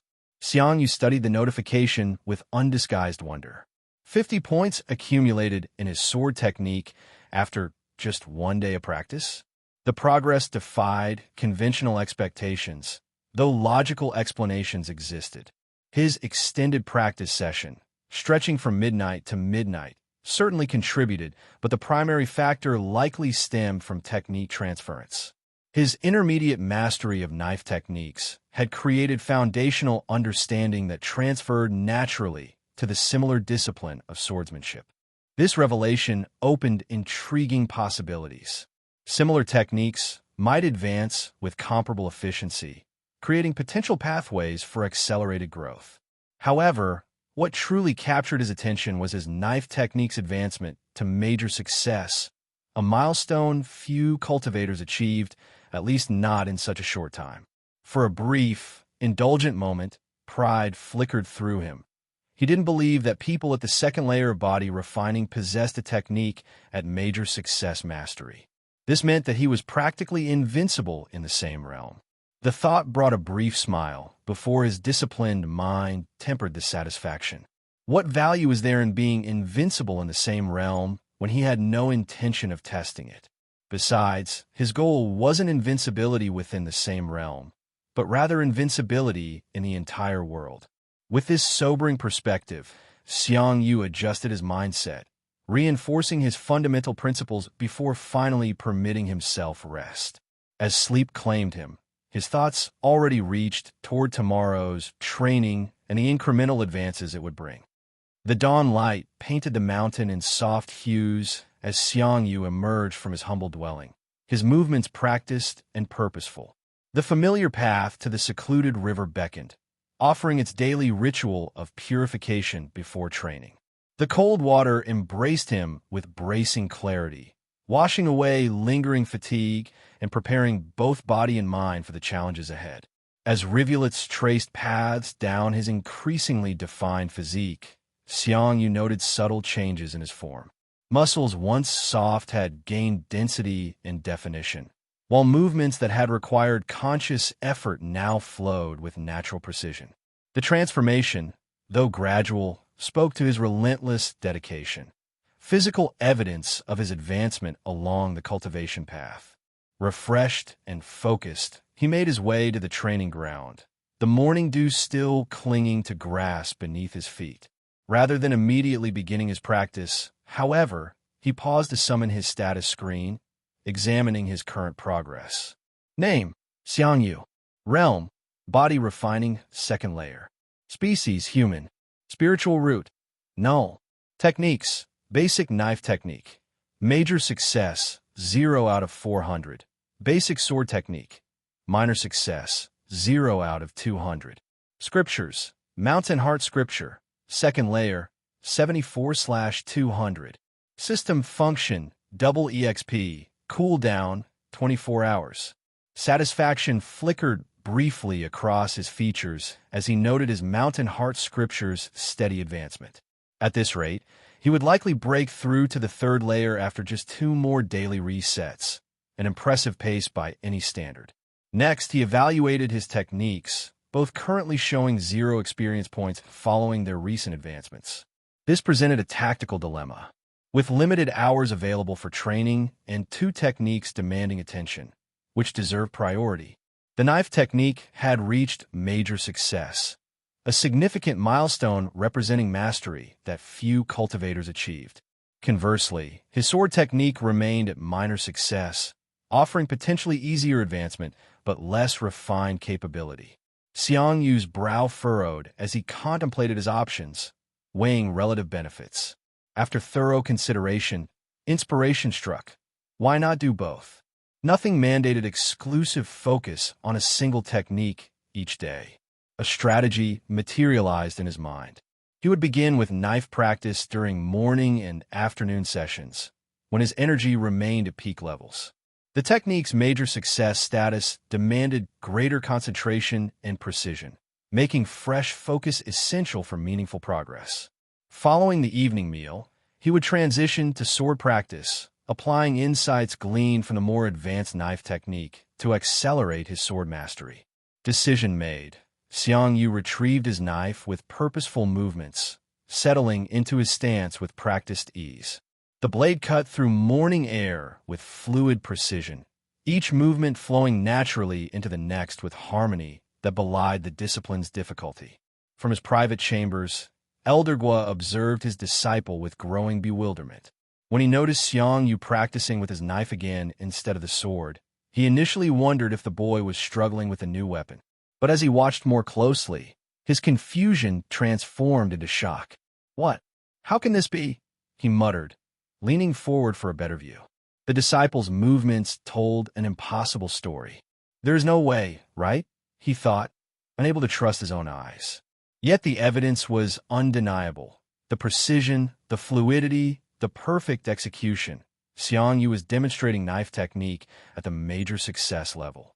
The elder couldn't comprehend how his supposedly talentless disciple had advanced so rapidly. He had expected such progress to take a month or two, if not longer. Was the boy secretly a genius after all? Elderguis stroked his beard thoughtfully. First his female disciple, concealing her true abilities, and now this. Both his disciples were clearly hiding extraordinary secrets. But as their master, his role wasn't to forcefully uncover their mysteries, only to guide them when needed and observe their development.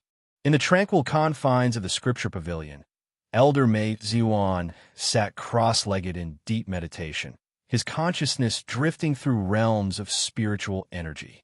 The abrupt sound of shattering crystal violently yanked him back to reality. His eyes opened slowly, their depths reflecting confusion as he lifted his gaze toward the wall. Life lamps hung there, crystalline vessels containing flickering flames that represented the living essence of key sect members. Each lamp maintained a mystical connection to its corresponding cultivator, extinguishing only when that person's life force ceased. One lamp had shattered, its fragments scattered across the floor below. "Who has fallen?" he wondered dispassionately, scanning the wall. Then his eyes locked onto the specific location, and disbelief washed over his weathered features. "How is this possible?" he exclaimed, his composed demeanor cracking. "How could Gu Hanming die?" The elder rose with uncharacteristic haste, his robes swirling around him as he strode from his chamber. His footsteps echoed through the corridor as he descended to the lower floor where the main scripture hall resided. There, instead of finding the dean at his customary post, he discovered a mere disciple occupying the position. "Where is the dean?" he demanded, his voice laced with barely contained fury. The young disciple leapt to his feet, face draining of color as he sensed the elder's presence. Though both the dean and Elder Mei were core formation cultivators, the pressure emanating from the elder felt incomparably more oppressive, like comparing a gentle stream to a raging ocean. "The dean had something to take care of and told me to look after the scriptures," the disciple stammered, sweat beading on his forehead. Elder Mei's expression twisted with suspicion. "What thing?" he pressed, his tone sharpening. Well." The disciple hesitated, caught in an impossible position. Revealing the truth might earn the dean's wrath upon his return, yet withholding information from the elder before him seemed infinitely more dangerous. Sensing the disciple's reluctance, Elder Mei's aura flared menacingly, spiritual pressure crushing down like a mountain. "What is it? Speak up." The disciple flinched visibly, self-preservation overriding all other concerns. "The sect genius Li Yao killed his brother, so he went to ambush them after they left the sect," he blurted, words tumbling out in a panicked rush. Upon hearing this, Elder Mei slammed his fist onto the table with such force that the sturdy wooden structure splintered instantly. "Damn it!" He fixed his piercing gaze on the trembling disciple. "Go and find out if Li Yao has returned," he commanded. The disciple bolted from the hall without hesitation, grateful for any excuse to escape the elder's suffocating presence. Elder Mei lowered himself into the dean's vacant seat, his mind churning with calculations. The dean had always been impulsive, prone to emotional decisions, but this time he had crossed a dangerous threshold. This wasn't merely a personal mistake. It was a catastrophic disruption of their carefully orchestrated plans. While the elder held no particular affection for either the dean or his brother, losing a core formation cultivator represented a significant setback. After all the resources invested in elevating Gu Hanming to that cultivation level and using his influence to give him the dean position, his death constituted a substantial loss.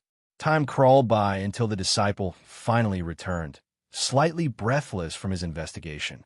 Some people have reported seeing Li Yao and her senior brother returning to the pavilion yesterday, he reported. Damn it, Gu Hanming. You got yourself killed and couldn't even eliminate the threat, Elder Mei thought bitterly. He released a heavy sigh. Though the dean's methods had been reckless, his assessment wasn't entirely wrong. Li Yao did indeed pose a significant threat to their plans. Now that she had begun inflicting actual losses, the timetable for her elimination would need acceleration before she could cause further damage. In the dappled light of the training ground, Xiang Yu moved with methodical precision, his knife cutting through the air with practiced efficiency. Each swing built upon the foundations of the last, his movements fluid and economical as he refined his technique through endless repetition. The morning sun climbed higher, bathing his focused form in golden light that highlighted the sheen of perspiration on his brow. Birds called from nearby trees, their songs providing a natural rhythm to his practice. Yet Xiang Yu remained oblivious to these ambient sounds. His consciousness narrowed to the perfect harmony between body and blade. Hours passed this way, marked only by the changing angle of shadows across the clearing. After a brief interlude for lunch, he returned immediately to his regimen. Not a moment wasted, not a second squandered on unnecessary leisure. His dedication remained absolute, each movement executed with the singular purpose of advancement along his chosen path. When dinner time finally arrived, he noted Li Yao's absence with mild curiosity, but no real concern. She was likely engaged in her own cultivation breakthrough. Her affairs remained distinctly separate from his carefully isolated existence. Better that way. Protagonist problems belong to protagonists, not to cautious survivors like himself. Following the evening meal, Xiang Yu implemented the second phase of his training strategy, exchanging his knife for the sword gifted by Elder Gua. The weapon's weight felt different, but not unfamiliar in his grip as he began executing the basic forms. Just as he had hypothesized, the movements came with surprising ease. The underlying principles of his knife technique transferred naturally to this similar discipline, creating foundational understanding that accelerated his progress. Each swing revealed new insights, the blade responding to his intentions with increasing harmony as practice continued into the deepening twilight. This transferability wasn't universal, he reasoned. It functioned because both techniques shared fundamental principles. The knife and sword were kindred weapons, their differences more a matter of scale and application than foundational theory. He couldn't expect similar crossover benefits between entirely disparate disciplines. As stars emerged in the darkening sky, Xiang Yu refined his swordsmanship with unwavering focus. Each movement became more economical, each stance more stable, each cut more precise. He practiced finding the perfect angle, the ideal force, the exact timing, maximizing effectiveness while minimizing wasted energy. The blade ceased being a separate object and began feeling like a natural extension of his will, responding to his intentions with increasing fluidity. When midnight finally approached, the familiar blue screen materialized before his eyes. Calculating settlement. Calculation complete. Mountain Heart Scripture. Second layer, 75/200, plus 11/200. Basic knife technique. Major success, 5 out of 400, plus 5/400. Basic sword technique. Minor success, 20/200, plus 20/200. Experience points doubled. Basic sword technique. Minor success, 20/200, minor success, 40/200. Basic knife technique. Major success, 5 out of 400, major success, 10 out of 400. Mountain Heart Scripture. Second layer, 75/200. Second layer, 150/200. Next settlement, 23 hours, 59 minutes, and 59 seconds. Xiang Yu's analytical mind immediately dissected these results with practiced efficiency. His Mountain Heart Scripture had gained 11 points, a single point of natural progress added to the 10 points already accumulated. The realization dawned quickly. After his knife technique's advancement to major success, the conversion rate had reverted to 5-1. A slight sigh escaped his lips as he contemplated the implications. Tomorrow would likely see another increase to 10-1 as his scripture approached breakthrough. Still, progress remained progress. He wasn't about to complain about becoming stronger, regardless of efficiency fluctuations. His attention shifted to his combat techniques. 5 points gained in knife technique despite minimal dedicated practice today. Particularly impressive considering the increased difficulty at major success level. More remarkable still were the 20 points accumulated in sword technique from just a few hours of focus training. These accelerating returns defied conventional logic. Normally, advancement should become progressively more difficult, yet his improvement rate seemed to be increasing. A tentative hypothesis formed in his mind. Perhaps the act of practicing techniques and scriptures was enhancing his fundamental comprehension abilities. In cultivation worlds, comprehension existed as a distinct attribute from innate talents like spiritual roots, a measure of one's ability to perceive and internalize profound principles. If his comprehension was indeed improving through practice, this opened fascinating possibilities for mastering even more powerful techniques at accelerated rates. With renewed curiosity, Xiang Yu summoned his complete status screen. Name: Xiang Yu. Realm: body refining, second layer. Species: human. Spiritual root: null. Enlightenment: low 1/1000. Techniques: basic knife technique. Major success: 10 out of 400. Basic sword technique. Minor success: 40/200. Scriptures: Mountain Heart Scripture, second layer, 151/200. System function: double EXP, cooldown, 24 hours. Xiang Yu gaped at his status screen, transfixed by the unexpected addition that had materialized among his stats. A new attribute, enlightenment, now displayed beneath his other characteristics, showing low 1/1000. As with previous system features, understanding flooded his consciousness automatically, revealing its significance without need for explanation. This enlightenment stat represented exactly what he had been theorizing about: his fundamental comprehension ability. It measured his capacity to internalize cultivation principles and techniques, influencing both learning speed and the caliber of techniques he could master. The implications were staggering. Currently, only basic-level techniques remained within his grasp. His success with the Mountain Heart Scripture had been mere luck rather than capability. But if this stat increased, high-level techniques would become accessible. Advanced methods would fall within his reach. Possibilities expanded before him like an unfurling scroll of limitless potential. One solitary point. That's what he had gained after countless hours of relentless practice. It wasn't much, but cultivating natural talent was notoriously difficult. What mattered wasn't the meager beginning, but the foundation it represented. Even this single point had dramatically accelerated his comprehension speed, enhancing his technique mastery beyond normal expectations. A grin spread across his face, excitement building as he projected future progress. If 1 point yielded such benefits, what would 2 points accomplish tomorrow? What about for the day after?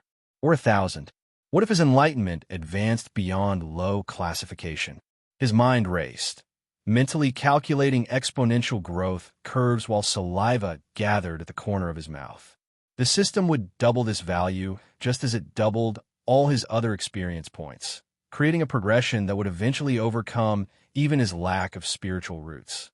Abruptly, Xiang Yu caught himself, recognizing the dangerous path his thoughts were treading. Closing his eyes, he inhaled deeply, letting the cool night air fill his lungs as he centered his consciousness. With methodical precision, he recited personal affirmations that had become integral to his mental discipline, statements reinforcing his core principles and tempering unrealistic expectations.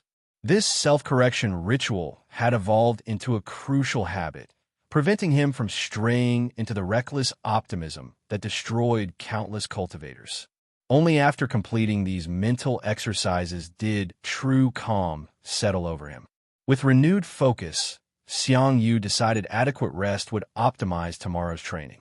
He retired to his humble dwelling, anticipating the system's next doubling with cautious optimism.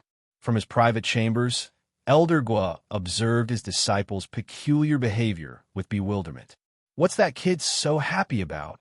he muttered, stroking his beard as he watched Xiang Yu's expression transform from unbridled excitement to sudden sobriety. Did he finally snap? The elder's confusion deepened as he witnessed the abrupt emotional transition, jubilation vanishing completely, replaced by Xiang Yu's characteristic composed demeanor. What the hell? How does he change emotions so quickly? The question lingered unanswered as the elder sighed heavily. These disciples truly tested his patience. His attention shifted toward Li Yao's quarters, where an unusual aura emanated with puzzling intensity. Something about it resembled the distinctive spiritual signature of core formation.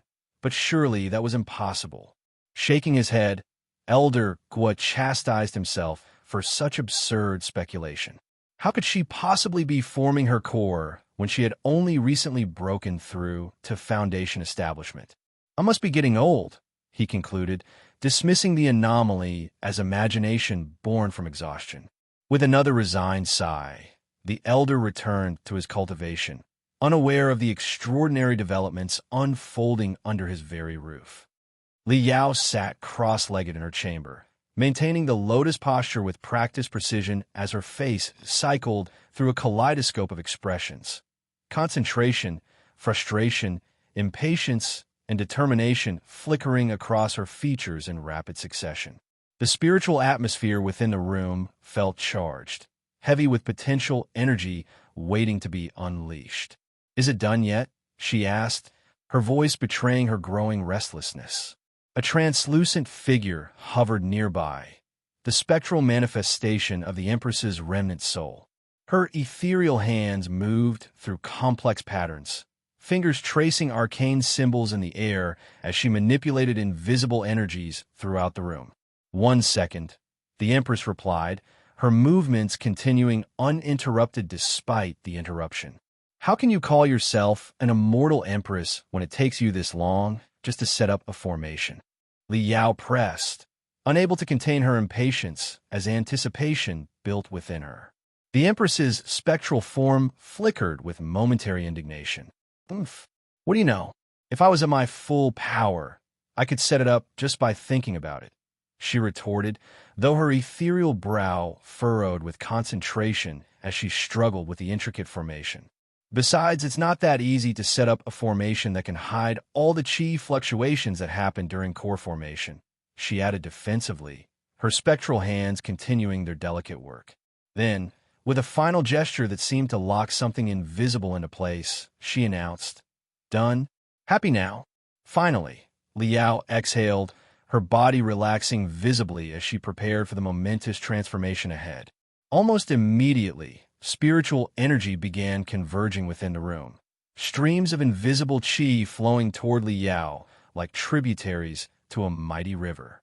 The energies spiraled around her before being absorbed into her body with remarkable efficiency, each breath drawing more power into her expanding spiritual core. The chi gathering stage represented merely the introduction to cultivation, the first tentative connection to spiritual energy that separated cultivators from mortals. Foundation establishment followed, focusing on building the fundamental structures that would support all future advancement. This foundation wasn't merely symbolic. It determined the stability and potential of one's eventual core. Just as a tower's height depended upon the strength of its base, cultivation progress built upon these early realms. A weak foundation might support advancement for a time, but would inevitably lead to instability, bottlenecks, or even cultivation deviation as one ascended to higher realms. Regardless of how high one climbed, the journey always rested upon these initial stages. The spiritual energy converged with increasing intensity, swirling around Li Yao in visible currents as she guided the volatile chi with masterful precision. Her body had depleted its stored energy attempting to break through, yet still required more, much more, to complete the transformation. Like a spiritual vacuum, she drew in ambient energy from her surroundings, the formation barely containing the disturbance this massive absorption created. Even with the Empress's intricate protective array, subtle fluctuations escaped containment. Li Yao's foundation proved exceptionally robust, necessitating a correspondingly powerful core and demanding unprecedented quantities of spiritual energy. The Empress found herself continuously reinforcing the formation, patching areas where the energy drain threatened to tear through her carefully constructed barriers. She watched Li Yao with undisguised awe, admiration gleaming in her spectral eyes. Impressive. Such a strong foundation, she thought, comparing it favorably to her own legendary beginnings. It's even better than mine was back in the day. Pride swelled within the Empress's ethereal form as she observed her chosen vessel. With proper guidance, Li Yao wouldn't merely serve as the means for her eventual revival. She might actually become a worthy successor, something the Empress had sought fruitlessly throughout her long existence. The possibility sent a thrill of excitement through her spectral being as she continued maintaining the formation, protecting their secret transformation from prying eyes and curious elders. The chamber glowed with ethereal light as Li Yao's breakthrough continued through the night, spiritual energy condensing and swirling around her in luminous currents. When dawn finally broke, she exhaled deeply, wisps of colorful qi escaping her lips like sacred mist. Success. She had officially broken through to the core formation stage. Despite this monumental achievement, a sigh escaped her lips. Just reaching core formation had consumed so much time and effort. How long would it take to advance to the golden core stage and truly help her senior brother? The road ahead seemed impossibly distant. One had to note the absurdity of her frustration. Li Yao had accomplished in mere months what took others' entire lifetimes to achieve. If cultivators heard her lamenting her slow progress, they would collapse from sheer indignation. If her pace was considered sluggish, weren't ordinary cultivators essentially standing still in comparison? The Empress, sensing her vessel's disappointment, observed with amusement that the struggles of a genius were truly peculiar. Still, she needed to provide motivation before Li Yao slipped back into her former laziness. It's okay, you don't have to break through to the golden core stage. The Empress's voice resonated in Li Yao's mind. Li Yao's head snapped up, eyes widening with surprise. I don't, but didn't you say I needed to at least reach the golden core stage? Confusion evident in her voice. Well, that's the requirement for a normal person, the Empress clarified. To put it simply, you don't need golden core stage cultivation. You need golden core stage combat power. The Empress's spectral form drifted closer as she elaborated. With your level 15 body refining combined with 2 perfect level sword techniques, your combat power already approximates mid-stage core formation. Her ethereal fingers traced patterns in the air as she continued. If you break through to mid-stage core formation realm, your effective combat power will reach late stage.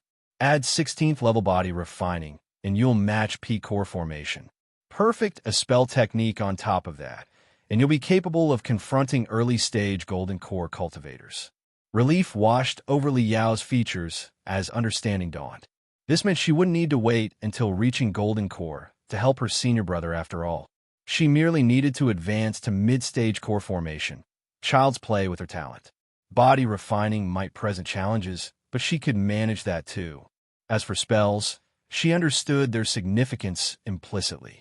Spell techniques differed fundamentally from normal techniques, relying on spiritual energy rather than weapons and bodily strength. While Foundation establishment cultivators could infuse their weapons with qi for enhanced damage, this method remained woefully inefficient, like using a precious gemstone as a common rock. Only after breaking through to core formation could one truly manipulate qi for direct attacks. Learning proper spell techniques would maximize this capability. Typically, New core formation cultivators reported to the sect to receive appropriate spell techniques, but Li Yao preferred keeping her advancement secret for now. Fortunately, the Empress possessed techniques far superior to anything the sect could offer. Combined with Li Yao's extraordinary comprehension ability, mastering them would be relatively straightforward. Senior brother, just wait for me, she thought with renewed determination. I'll definitely find the rebirth pill for you. The Empress watched with satisfaction as motivation rekindled in her chosen vessel. The fire had returned to those eyes, a blaze that would consume any obstacle in its path. Golden rays of dawn painted the mountainside as Xiang Yu performed his morning ritual, the knife in his hand slicing through air with practiced precision. Following his established routine, he began the day with knife techniques, reserving sword practice for evening sessions. He had been training for barely an hour when an unexpected tremor disrupted his concentration. The ground beneath his feet shuddered rhythmically, each vibration stronger than the last. Xiang Yu's muscles tensed instinctively as he tightened his grip on his knife, adopting a defensive stance. His mind raced through possibilities, calculating threats and escape routes with practiced efficiency. Could it be that beast from the forest? He wondered, eyes narrowing as he scanned the tree line. But Li Yao said she killed it. A surge of indignation rose within him as he prepared to face whatever emerged from the undergrowth. Damn it, I've been scammed. I even went on a date where I nearly died. This is a total ripoff. His internal complaints continued unabated. If I survive this, I'm definitely suing for damages. The tremors intensified, foliage at the clearing's edge rustling violently before parting to reveal not a monstrous beast, but something equally astonishing, his junior sister, hauling an enormous boulder behind her. Xiang Yu's jaw dropped in stunned disbelief. What shocked him wasn't merely the boulder's immense size, but that Li Yao pulled it using raw physical strength rather than spiritual energy. Cultivators beyond the Qi-gathering realm typically didn't increase their physical power with each breakthrough one. They relied instead on Qi enhancement for such feats. Yet here was Li Yao, dragging several tons of solid rock using nothing but muscle. She must be at least at the 12th layer of body refining, he calculated silently, eyes widening as he reassessed his junior sister's capabilities. Suddenly remembering the knife, still poised in his hand, Xiang Yu hastily concealed it and approached her with casual nonchalance. "Junior sister, what are you doing?" he inquired, striving for a conversational tone despite his amazement. "I was thinking of practicing my body refining," she replied cheerfully, and decided to train here with senior brother to keep him company. A smile tugged at Xiang Yu's lips, genuinely touched by her consideration. "How are you going to practice?" he asked, eyeing the massive boulder with curiosity. "How else? I'll just do some reps with this stone," she explained matter-of-factly. Xiang Yu's brow furrowed in confusion. "Is there a scripture like that?" he questioned, stroking his chin thoughtfully. Why hadn't he heard of such a straightforward method? If such an approach existed, he could have avoided those embarrassing movements entirely, simply lifting weights instead. Didn't you know? Body refining is all about refining the body, Li Yao elaborated with the patience of explaining something obvious. The scriptures just make the process easier. As long as you push your body to the limit, you will definitely advance. The revelation hit Xiang Yu like a physical blow. His legs buckled beneath him as he collapsed to the ground, mind reeling with implications. All those hours spent performing humiliating movements had been unnecessary. He could have just been lifting weights. "Senior brother, what's wrong?" Li Yao rushed to his side, concern evident in her voice. Everything suddenly clicked into place in Xiang Yu's mind. Why knife technique experience transferred to the Mountain Heart scripture? It wasn't transferring at all. The physical exertion from knife practice was advancing his body directly, and the scripture progressed because his body improved. "Just kill me," he groaned, face contorted with defeat. Li Yao hovered anxiously, never having seen her senior brother so utterly dejected. Realizing the source of his mortification, she attempted comfort. "Don't worry, senior brother. Only the master and I saw you," she reassured him, patting his back sympathetically. And the master has probably already forgotten. I'm the only one with the memory crystal. Her voice trailed off as she realized her critical error. Xiang Yu's head snapped up, eyes narrowing dangerously as he processed her words. What you mean by that? Think of it this way. Body refining isn't a realm, but a technique. After you enter the qi refining stage, you can still refine your body if you want. But if you just continue cultivating, you'll just continue refining qi as you break through. Just more qi in quality, but your physical strength will never increase. But this doesn't mean you are weak. You can still use qi to perform feats, even stronger than body refining. But if the qi is taken away, you're cooked. In simple terms, body refining is working out, and the other realms are all about upgrading your equipment. You're strong with a bigger gun, but powerless without it. Senior brother, please stop. I was wrong. Li Yao's desperate screams echoed throughout the forest as she lay across Xiang Yu's lap, enduring his disciplinary spanking. How dare you make fun of your senior brother? He brought his hand down again, his voice tinged with righteous indignation. The memory crystals had been the final straw, recordings of his embarrassing mountain heart scripture practice, preserved for posterity. I was wrong, she shouted dramatically, but internally, her thoughts ran in an entirely different direction. Senior brother is being too assertive, she mused with unexpected delight. Little does he know, I'm into this, sure. The Empress, privy to Li Yao's unfiltered thoughts, could only shake her head in profound disappointment. This girl was truly beyond salvation. Where are the memory crystals? Xiang Yu demanded, his voice stern with authority. Right here, Li Yao replied meekly, handing over her pouch with suspiciously little resistance. Xiang Yu examined the contents, his expression darkening as he witnessed recordings of himself performing those ridiculous mountain heart scripture movements. Without hesitation, he crushed the crystals in his palm, their fragments scattering across the forest floor. No! Li Yao cried out with theatrical despair, her performance worthy of a traveling opera troupe. Behind her convincing facade of devastation, however, laughter bubbled. It's unexpected that senior brother found out about the memory crystals, she thought smugly, but little does he know, I already have several copies stashed elsewhere. Concluding the punishment, Xiang Yu examined his reddened palm with mild surprise. Despite being the one administering discipline, his hand stung considerably, a testament to his junior sister's formidable physical cultivation. The girl was deceptively strong. He glanced at the destroyed crystals and his sobbing junior sister with satisfaction. At least I've destroyed all evidence, he thought with relief. What would happen if I became an important figure in the cultivation world someday? And these recordings leaked. How could I possibly maintain my dignity? Still, an unsettling feeling nagged at him, a vague suspicion that he wasn't being told the whole truth. It's probably just my imagination, he dismissed, returning his attention to training as he retrieved his knife. Before he could execute his first practice swing, Li Yao's voice interrupted his concentration. Senior brother, let's spar, she suggested. Her earlier tears mysteriously vanished. Xiang Yu considered the proposal with interest.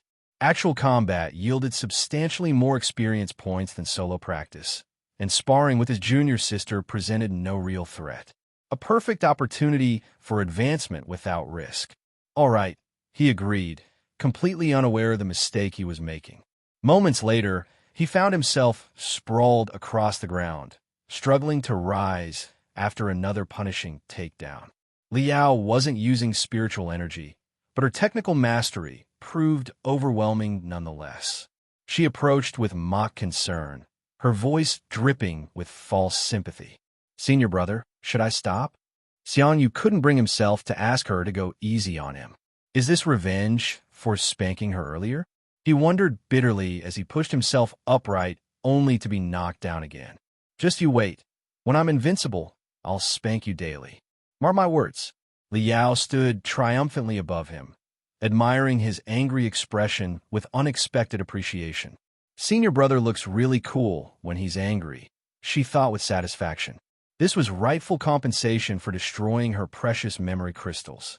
Despite having backups, the loss demanded retribution. her treasures would feel wronged otherwise. The Empress was utterly bewildered by this twisted reasoning. What kind of logic is this? Is she even human? Li Yao dismissed these concerns entirely. She was helping her senior brother grow stronger through combat experience. What could possibly be more supportive? Such an exemplary junior sister she was. Yeah. You're the only one in the world who can do this. The Empress exhaled resignedly. Perhaps she had chosen the wrong vessel after all. Elder Guo watched his two disciples train with an approving smile, his weathered features softening as he observed their diligent efforts. This was how Mountain Heart Pavilion should be, alive with the energy of dedicated cultivation rather than the stagnant atmosphere of indolence that had previously permeated its halls. Now that I think about it, isn't it about time for lunch? He mused, stroking his long beard thoughtfully. As this realization dawned on him, his expression transformed dramatically, approval melting into indignation with startling speed.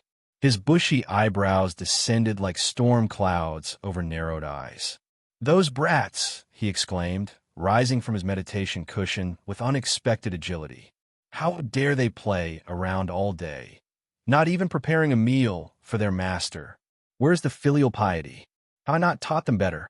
The elder's complaints continued as he descended from his private chambers, each step accompanied by muttered grievances about ungrateful disciples and the burdens of masterhood.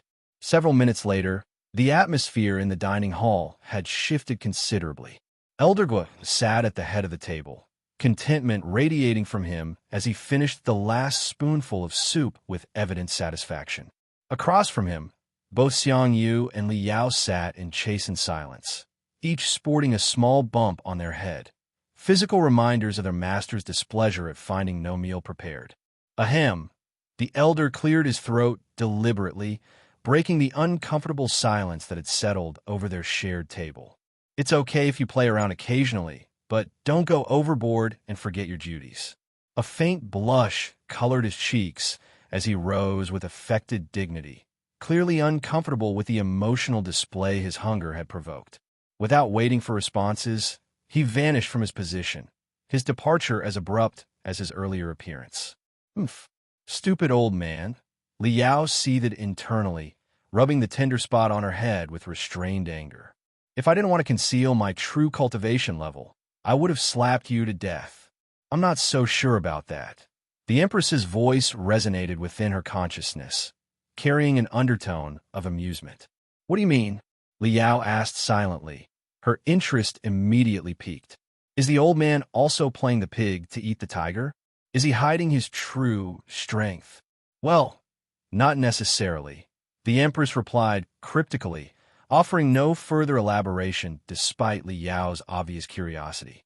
Li Yao rested her chin in her palm, contemplating her master with newfound wariness.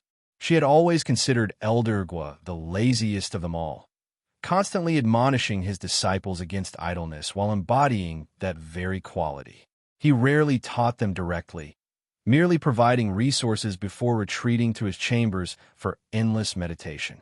Sometimes he would wander into the forest and simply stare at nothing for hours, behavior she had attributed to senility or indolence. But the Empress's cryptic comment suggested there might be hidden depths to the old cultivator.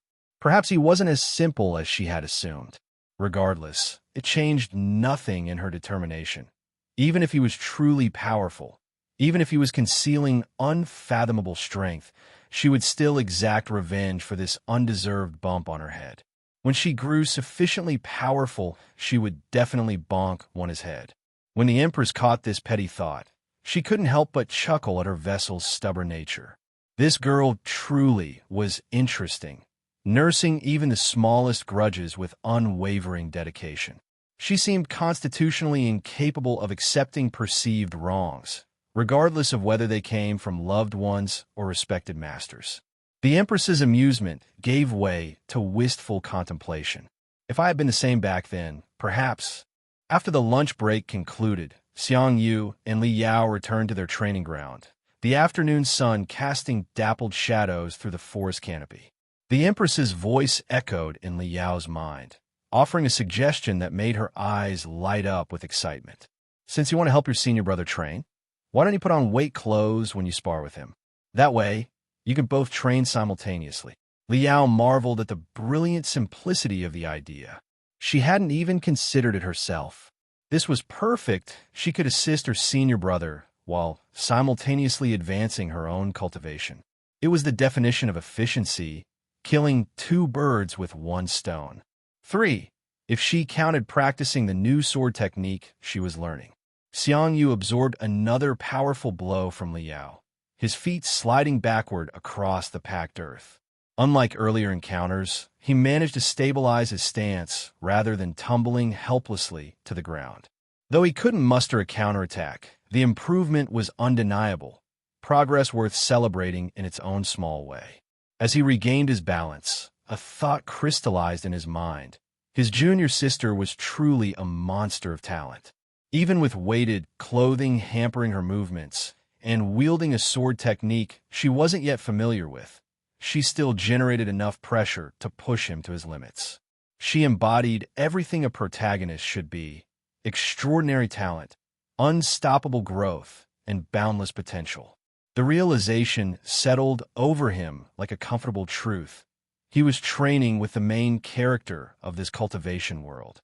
From his private chambers atop the mountain, Elder Guo observed his disciples with quiet approval.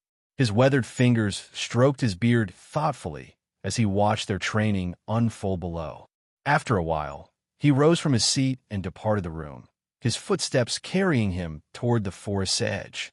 The elder stood silently at the riverbank, watching crystalline waters tumble over smooth stones with hypnotic rhythm.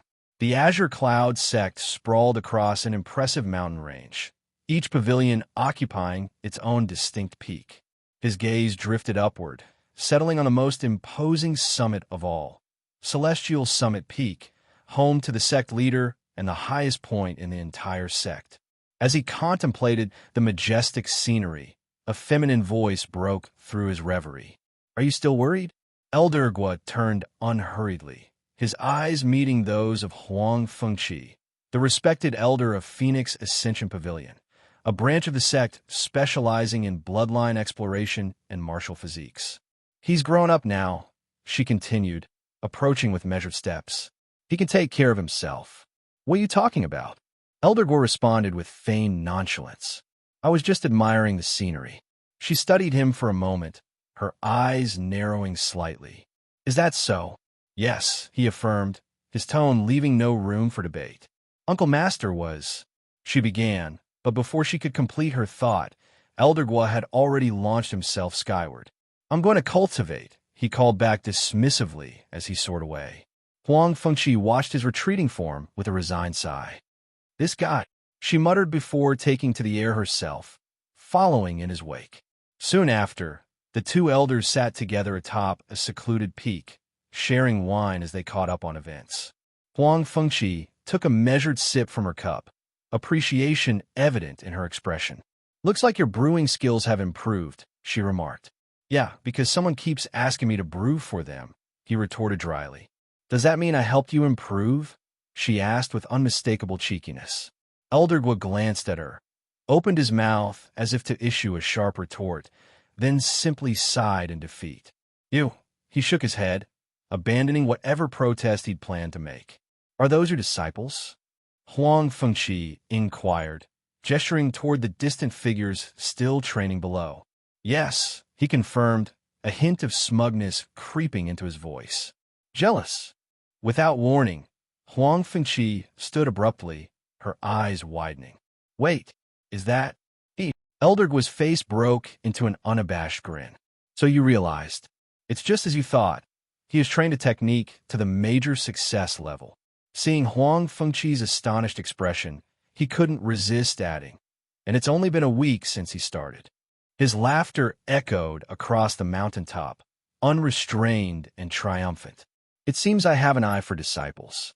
My second disciple is a genius that appears once in a million years, and my first disciple is a comprehension genius." Huang Fengqi's expression shifted dramatically, all humor vanishing as intensity took its place. She grasped Elder Guo by his collar, shaking him slightly. "Are you sure about this?" she demanded, her voice dropping to an urgent whisper. Elder Guo wondered what had gotten into her, discomfort evident in his features. Yeah, it's true. Would I lie to you about this? He detached himself from her grip with a puzzled frown. Elder Guo, no, senior brother, you have to give me this disciple, she declared, her tone unervingly serious. What are you talking about? Why would I give you my disciple? He responded, eyeing her with growing suspicion. This boy, if he really has as much comprehension as you said, then you should really give him to me, she insisted, leaning closer. You're not making any sense, Elder Guo protested, pushing her away as she attempted to close the distance between them. I knew you came here with bad intentions. I treat you well, and you want to poach my disciples? Why don't you just kill me and take the entire peak while you're at it? I can do that, she asked with exaggerated surprise, causing Elder Guo to leap backward defensively. I'm just kidding, she clarified with a laugh, producing an enormous scroll which she thrust into Elder Guo's hands. It was research I was doing. She tapped the scroll meaningfully. If what's written here is correct, then our sect will have another genius on the level of Li Yao. Elder Guo unfurled the scroll with undisguised skepticism. He assumed Huang Fengqi was simply drunk and spouting nonsense. Did million-year geniuses grow on trees now? Did she think him stupid enough to believe such claims? If creating geniuses were so simple, wouldn't everyone be one? But as his eyes traced the first few characters, his expression transformed from dismissive to astonished. He continued reading, each line deepening his shock until disbelief overwhelmed him. How is this possible? He uttered, his voice barely above a whisper. He looked up, meeting Huang Fengqi's eyes with newfound sobriety. Are you sure this is true? Well, it hasn't been tested yet, but the chances are high, she replied. If we can have a test subject. She allowed the implication to hang in the air, unfinished. So, she continued after a moment, what do you think? Will you give him to me? Huang Fengqi gazed at Elder Guo, with eyes twinkling like stars in a clear night sky, her expression comically pleading. Please, she begged, leaning closer. Elder Guo firmly placed his palm against her shoulder, creating distance between them. Don't come close to me. You reek of alcohol, he grumbled, settling back into his seated position with obvious discomfort. A weighty sigh escaped his lips as he gazed into the distance. Even if I wanted to, I can't just give him to you, he explained, taking a measured sip from his wine cup. He is my disciple, not something I picked up from the roadside. His eyes remained fixed on the training ground below, where his two disciples continued their sparring session, Xiang Yu repeatedly falling and rising with stubborn determination. Huang Fengqi observed Elder Guo's expression, recognizing the familiar contemplative look that had characterized her senior brother for centuries. She composed herself, settling down beside him with newfound restraint.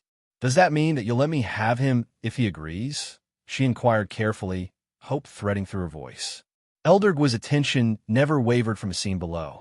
He watched as Xiang Yu tumbled to the ground once more, only to push himself upright with unwavering resolve. Memories flooded back, finding the boy in that destroyed village, bringing him to the mountain, raising him as his own despite his lack of talent. He had been genuinely pleased when Xiang Yu finally began cultivating, though disappointment lingered at the knowledge that without spiritual roots, the boy would never advance beyond the most rudimentary levels. But now, presented with this unexpected opportunity, wasn't it a master's sacred duty to pursue what was best for his disciple? To open doors rather than close them? To sacrifice personal attachment for genuine advancement? After lengthy consideration, Elder Guo offered a slight nod. Sure, he conceded, the single word carrying the weight of profound sentiment. Huang Fengqi sprang to her feet with unbridled enthusiasm, her excitement barely contained. She had anticipated his eventual agreement, understanding the inner workings of his mind, yet his hesitation revealed more than he probably intended. Did he truly care for this disciple so deeply? Her gaze shifted to Xiang Yu, who once again rose after being knocked down. Something in his perseverance resonated with memories of the past. She could see shadows of the old senior brother in this young disciple's determination. Did her senior brother, see himself in him? Was that why he had picked him up? Just as Uncle Master had done for him back then. She pushed these reflections aside, focusing on her immediate objective. Rising from her seat, she grasped Elder Guo's hand with infectious enthusiasm. Then what are we waiting for? Let's go, she urged, already prepared to depart. Elder Guo remained unmoved, firmly anchoring her in place. What's the hurry? Let the disciples practice. We'll go when it's dinner time, he stated with calm finality. Dinner. Disbelief colored Huang Fengqi's voice. You eat mortal food? The concept seemed utterly foreign. Cultivators at their advanced stage rarely bothered with such mundane sustenance. A smug expression transformed Elder Guo's weathered features. Why wouldn't I when my disciple is such a nice cook? He proclaimed with unmistakable pride. Huang Fengqi recognized that self-satisfied look immediately. There it is again, she thought. Senior brother always needs to show off. Such a terrible habit. She shrugged dismissively, mentally scoffing at the notion. It probably isn't even that good. Her skepticism evaporated the moment Xiang Yu's culinary creation touched her lips. Before she even realized what was happening, her plate had been emptied of every morsel. Without a shred of her previous dignity, she thrust her empty plate forward, eyes wide with undisguised hunger, hoping for seconds. Li Yao extended her hand to Xiang Yu, helping him rise from the ground after their intense sparring session. Xiang Yu dusted himself off, glancing toward the horizon where the sun painted the sky in shades of amber and gold. It was approaching dinner time, and neither disciple particularly wanted another scolding from their master. Without exchanging words, they made their way to the kitchen, their steps synchronized. The kitchen welcomed them with familiar warmth as they fell into their established routine. Li Yao handled the preparatory tasks, washing vegetables, stoking the fire, arranging plates, while Xiang Yu focused on the main dish. Tonight, he was preparing his classic pork belly, a favorite that had earned appreciative silence from even their usually critical master. As his hands moved with practiced efficiency, slicing and seasoning with precise motions, Xiang Yu noted how his culinary skills had improved alongside his cultivation. The thought crossed his mind that perhaps he could accumulate cooking experience points as well, earning them through mastering recipes just as he did techniques. He dismissed the notion with a small smile, returning his attention to the simmering meat that released mouth-watering aromas throughout the pavilion. The pork belly transformed under his careful ministrations, skin crisping to golden perfection while the meat beneath remained tender and succulent. He arranged the finished dish with an artistry that would have impressed professional chefs from his previous world, presenting it just as footsteps announced the arrival of their master. This evening, however, Elder Guo didn't arrive alone. A female cultivator accompanied him, her elegant robes bearing the distinctive embroidery of higher sect positions, her posture carrying the unmistakable dignity of cultivation authority. Xiang Yu couldn't suppress a smile. Had their perpetually solitary master finally found companionship? Li Yao clearly shared similar thoughts, her eyes lighting up with mischievous understanding as she cast their master a knowing look. You brats, are you having inappropriate thoughts? Elder Guo demanded, his bushy eyebrows drawing together in a thunderous frown. How could we dare, master? Xiang Yu replied with exaggerated innocence, his expression carefully schooled. We were just wondering if the master had finally brought home a wife. The bold statement caused the female elder to blush slightly, color touching her dignified features. Li Yao, emboldened by Xiang Yu's example, leaned forward eagerly. Master has always seemed so pure and dedicated to cultivation. I never imagined you actually. Her words trailed off as Elder Guo fixed her with a glare so intense it practically lowered the temperature in the room. Actually what? He pressed, his smile promising punishment rather than amusement. Li Yao's courage evaporated instantly. My apologies. I have misspoken, she declared, executing a formal bow with remarkable haste. Elder Guo's mouth twitched with suppressed irritation. These disrespectful disciples. If he genuinely brought home a partner, wouldn't they embarrass him endlessly? He felt a sharp nudge from Huang Fengqi's elbow, prompting him to clear his throat. Ahem. This is my junior sister, Huang Fengqi, he announced with forced composure. She is the elder of Phoenix Ascension Pavilion. Huang Fengqi offered a friendly wave, her eyes appraising the two young disciples with evident curiosity. Xiang Yu gently pushed Li Yao's head downward as they both performed a respectful bow. We greet the Honorable Ant Master, they intoned with unexpected formality. Huang Fengqi's face brightened at their greeting. Such nice children, she thought. No need for such formality, she said aloud, her voice warm with genuine approval. Just Ant Master will do. From the sidelines, Elder Guo observed this exchange with unconcealed shock.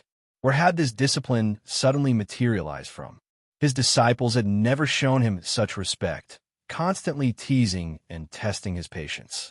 Who was the true master here? The two elders settled at the dining table, while Xiang Yu served an additional plate for their guest. Huang Fengqi regarded the dish with carefully measured expectations. Is this what that old fool was bragging about? She wondered skeptically. I suppose it does smell somewhat appealing.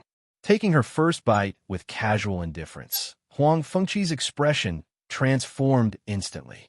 Flavors exploded across her palate. Complex, harmonious, expertly balanced. Each ingredient announced itself distinctly while contributing to a symphony of taste that defied her considerable experience. Was this the legendary god of cooking she'd heard whispered about in ancient texts? She moved to take another bite, only for her spoon to scrape against empty porcelain. Looking down in confusion, she discovered her plate completely clean, with no memory of having consumed its contents so rapidly. Elder Guo caught her bewildered expression and offered a smug smile as he continued enjoying his own portion. What did I say? Believe me now, he asked, his tone dripping with self-satisfaction. As he continued eating, something nagged at his awareness. Was today's meal even more exceptional than usual, or was his imagination embellishing the experience? He pondered this as he savored each mouthful. Noticing Huang Fengqi's hesitation to request more, Xiang Yu rose smoothly from his seat, serving her another generous portion without comment. Thanks, she murmured, slightly embarrassed by her evident enthusiasm. This time, she ate with deliberate slowness, savoring each bite with the appreciation it deserved, allowing the flavors to develop fully before taking another mouthful. When the meal concluded and dishes were being cleared, Huang Fengqi suddenly remembered her true purpose. She turned toward Xiang Yu, her expression shifting to something more serious. Xiang Yu, she began, her voice carrying unexpected weight. Would you like to take me as your master? The question landed in the room like a stone dropped into still water. Behind them, Li Yao, who had been helping wash dishes, lost her grip on a glass plate. It shattered against the floor, the crystalline sound punctuating the moment of perfect silence that followed Huang Fengqi's unexpected proposal. Fengqi's proposal hung in the air as Xiang Yu carefully gathered the shattered glass fragments from the floor. His movements were deliberate, buying precious seconds to collect his thoughts before responding. Ant Master surely jests, he finally replied, his tone light but measured. Huang Fengqi rose from her seat, her posture straightening as she infused her words with unmistakable sincerity. No, I'm serious. If you join the Phoenix Ascension Pavilion, I'll make you a genius on the same level as your junior sister. The declaration sent ripples of shock through the room. Li Yao's eyes widened with astonishment. Could it truly be possible? Could her seemingly talentless senior brother actually become a genius of her caliber? The possibility both thrilled and unsettled her. Xiang Yu himself felt the weight of the offer pressing against his chest. His gaze flickered toward Elder Guo, searching for guidance, but his master's expression remained carefully neutral. The lack of surprise confirmed his suspicion. The two elders had already discussed this arrangement privately. As the implications of Huang Fengqi's offer unfurled in his mind, Xiang Yu carefully weighed the possibilities.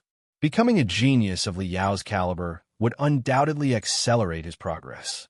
His cultivation would advance by leaps rather than the steady increments he currently managed. Yet something deeper gave him pause.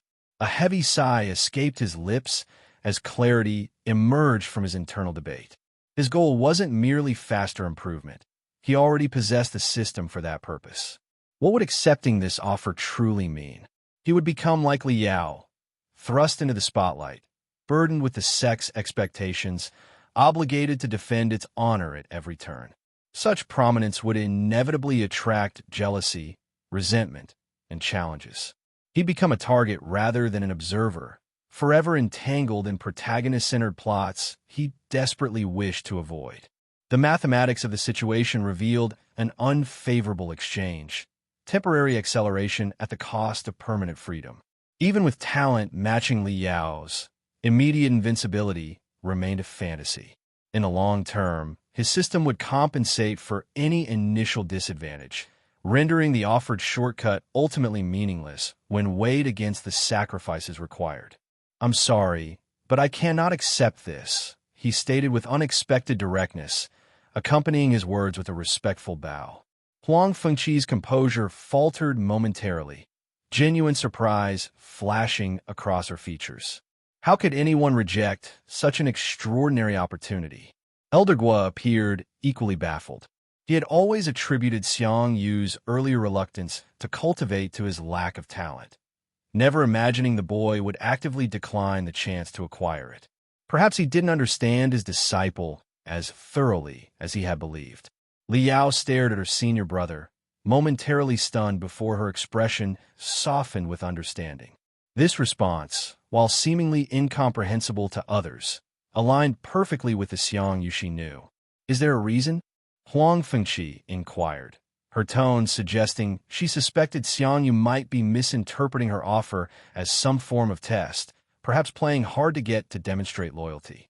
"I already have a master, so it would be inappropriate if I took in another," Xiang Yu responded, his sentiments genuine, a direct reflection of the original Xiang Yu's unwavering loyalty.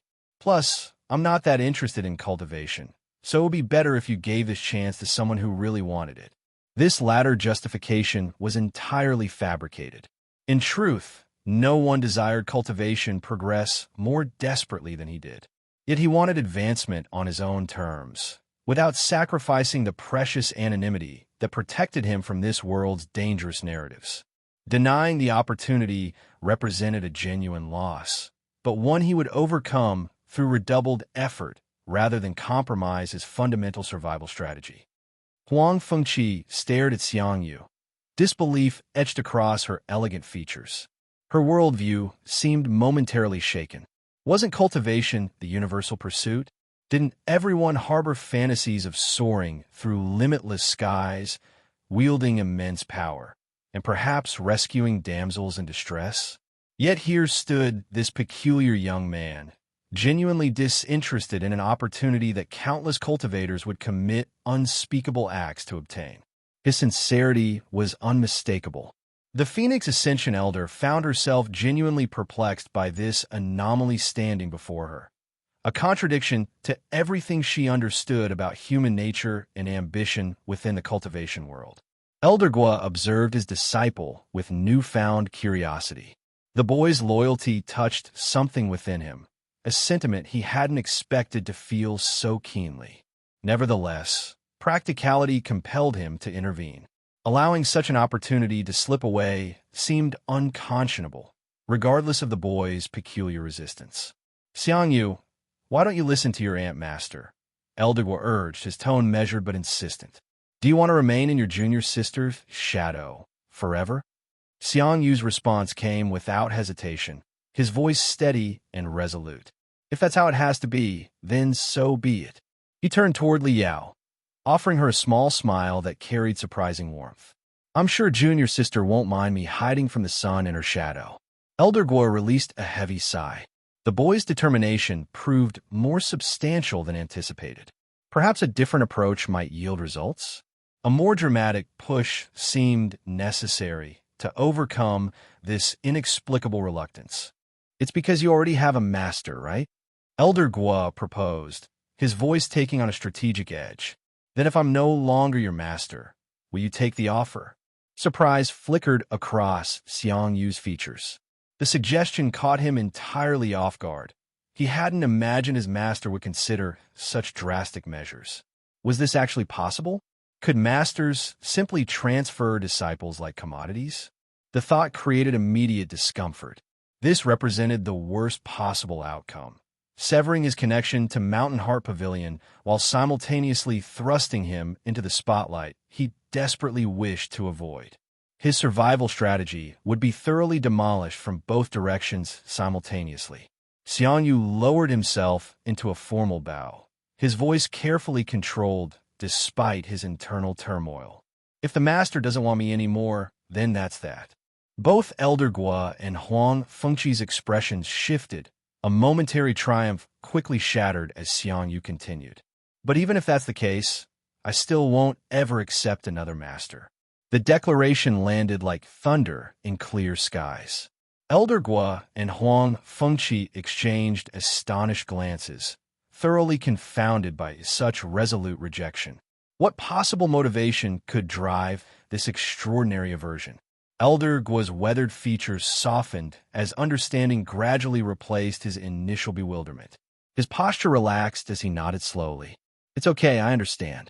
He turned toward Huang Fengqi, meeting his junior sister's confused expression with unexpected firmness. I'm sorry, junior sister, but I'm also unwilling to part with my disciple. The decision crystallized within him with surprising clarity. If his disciple could demonstrate such unwavering conviction, rejecting even the chance to become a genius, how could he possibly consider sending him away? In all his centuries of cultivation, he had accepted only 2 disciples into his care. Both had secured places in his heart, despite his outward gruffness.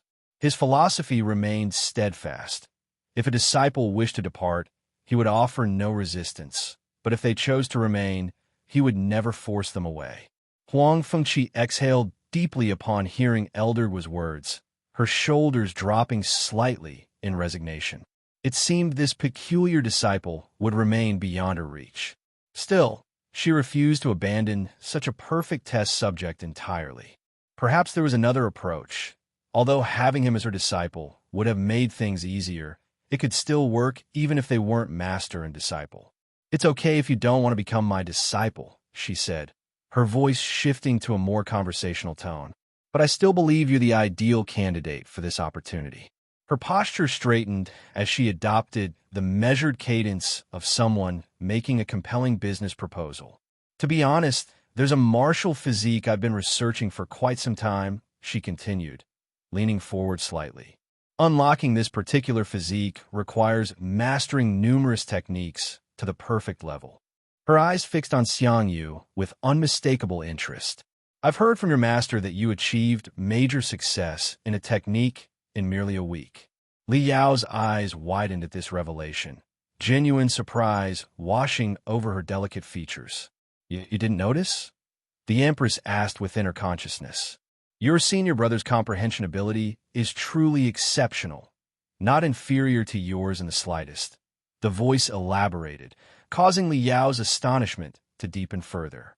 It seemed her senior brother possessed genuine genius that had somehow escaped her attention.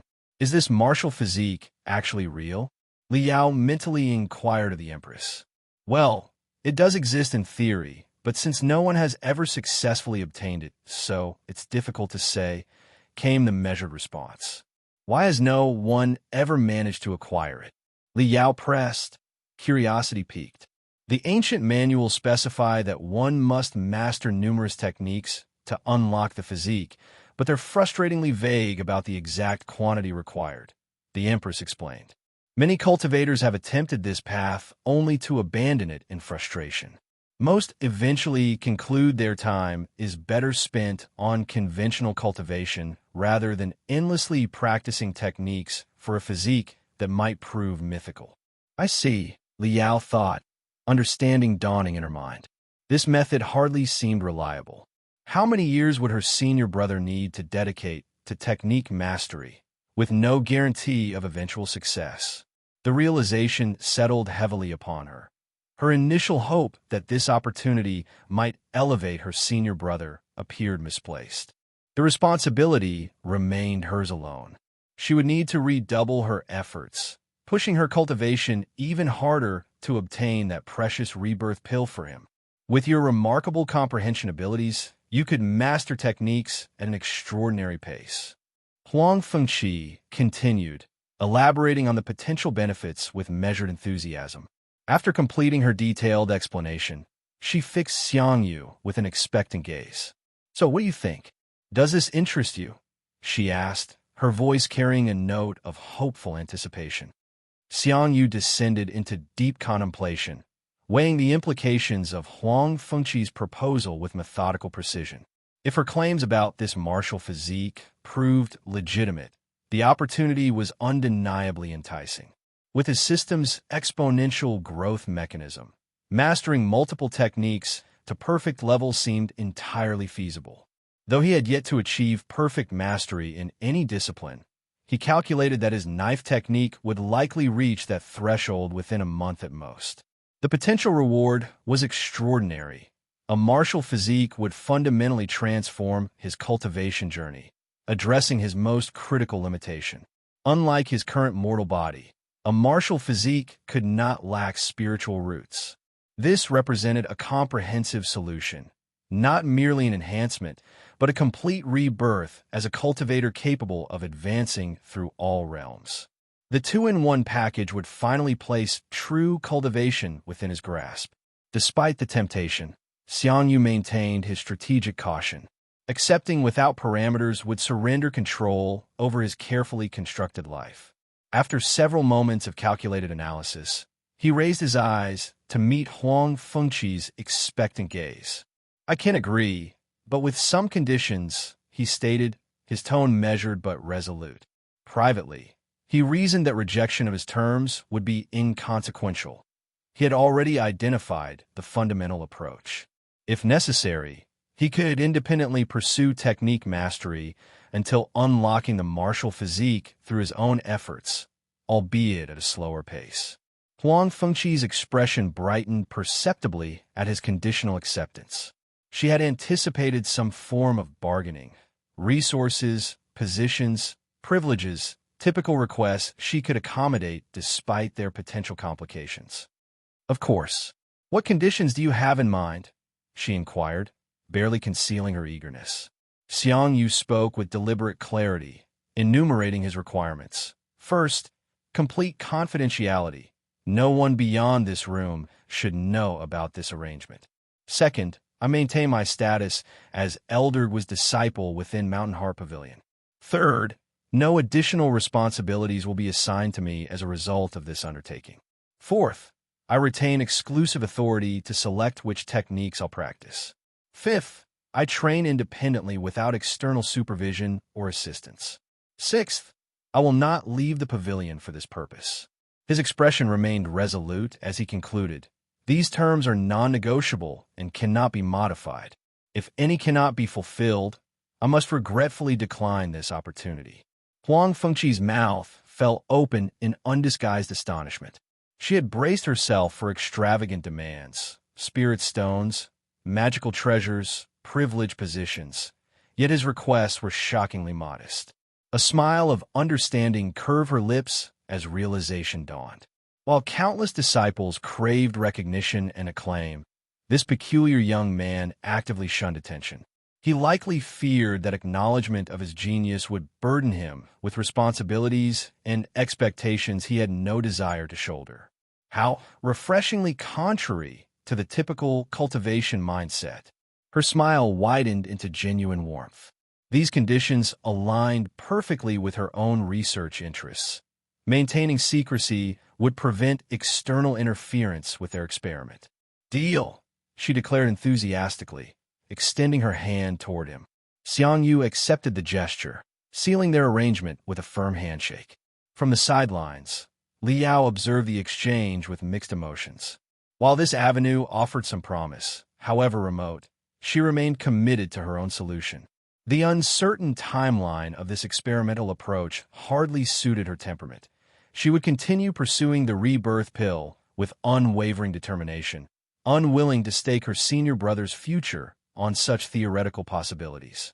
Elder Guo surveyed the scene with quiet satisfaction, pleased that a mutually beneficial arrangement had materialized from what had initially appeared to be an impasse.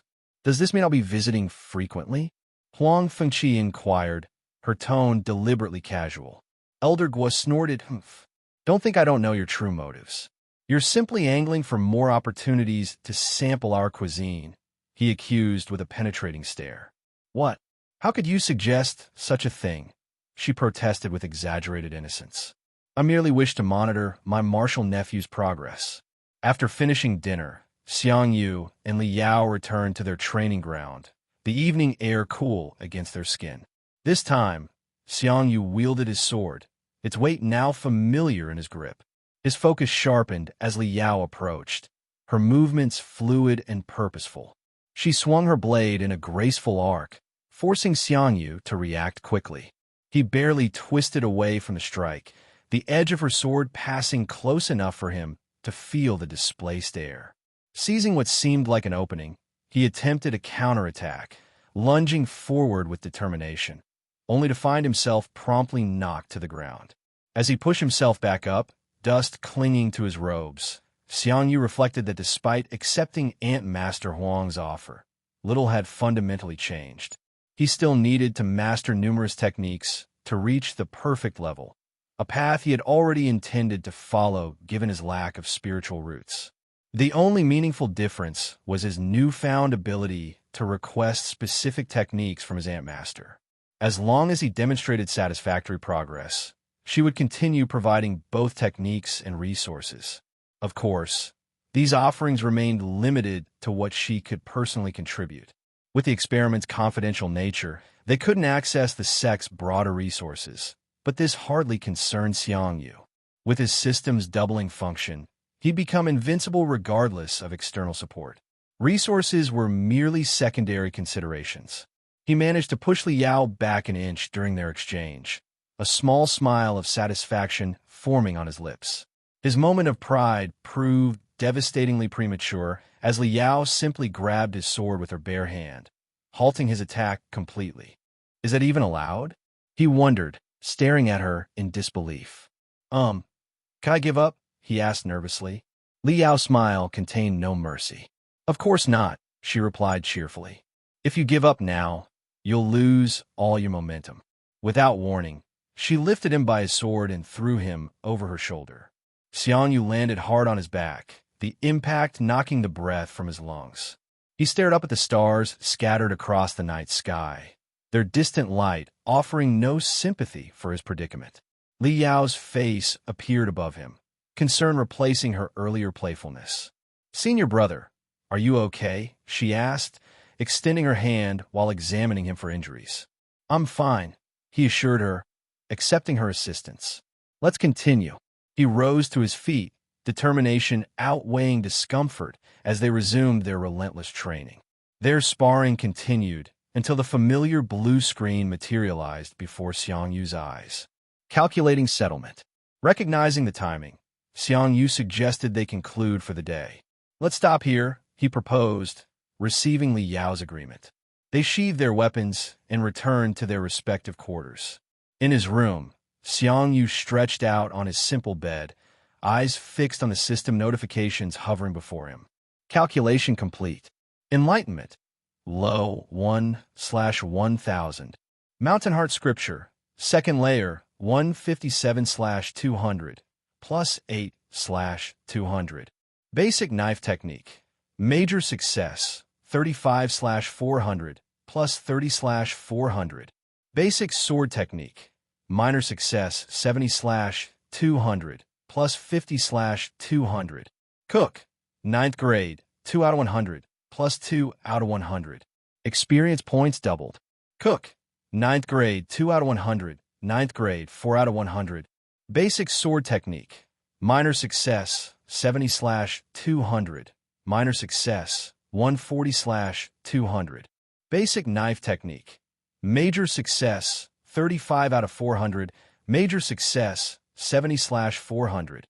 Mountain Heart Scripture. Second layer 157/200. Third layer 0/300. Enlightenment.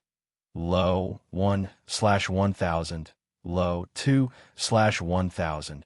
Next settlement, 23 hours, 59 minutes, and 59 seconds. Xiang Yu's eyes widened as he noticed a new addition to his status screen, a cooking stat. The unexpected development brought a smile to his face.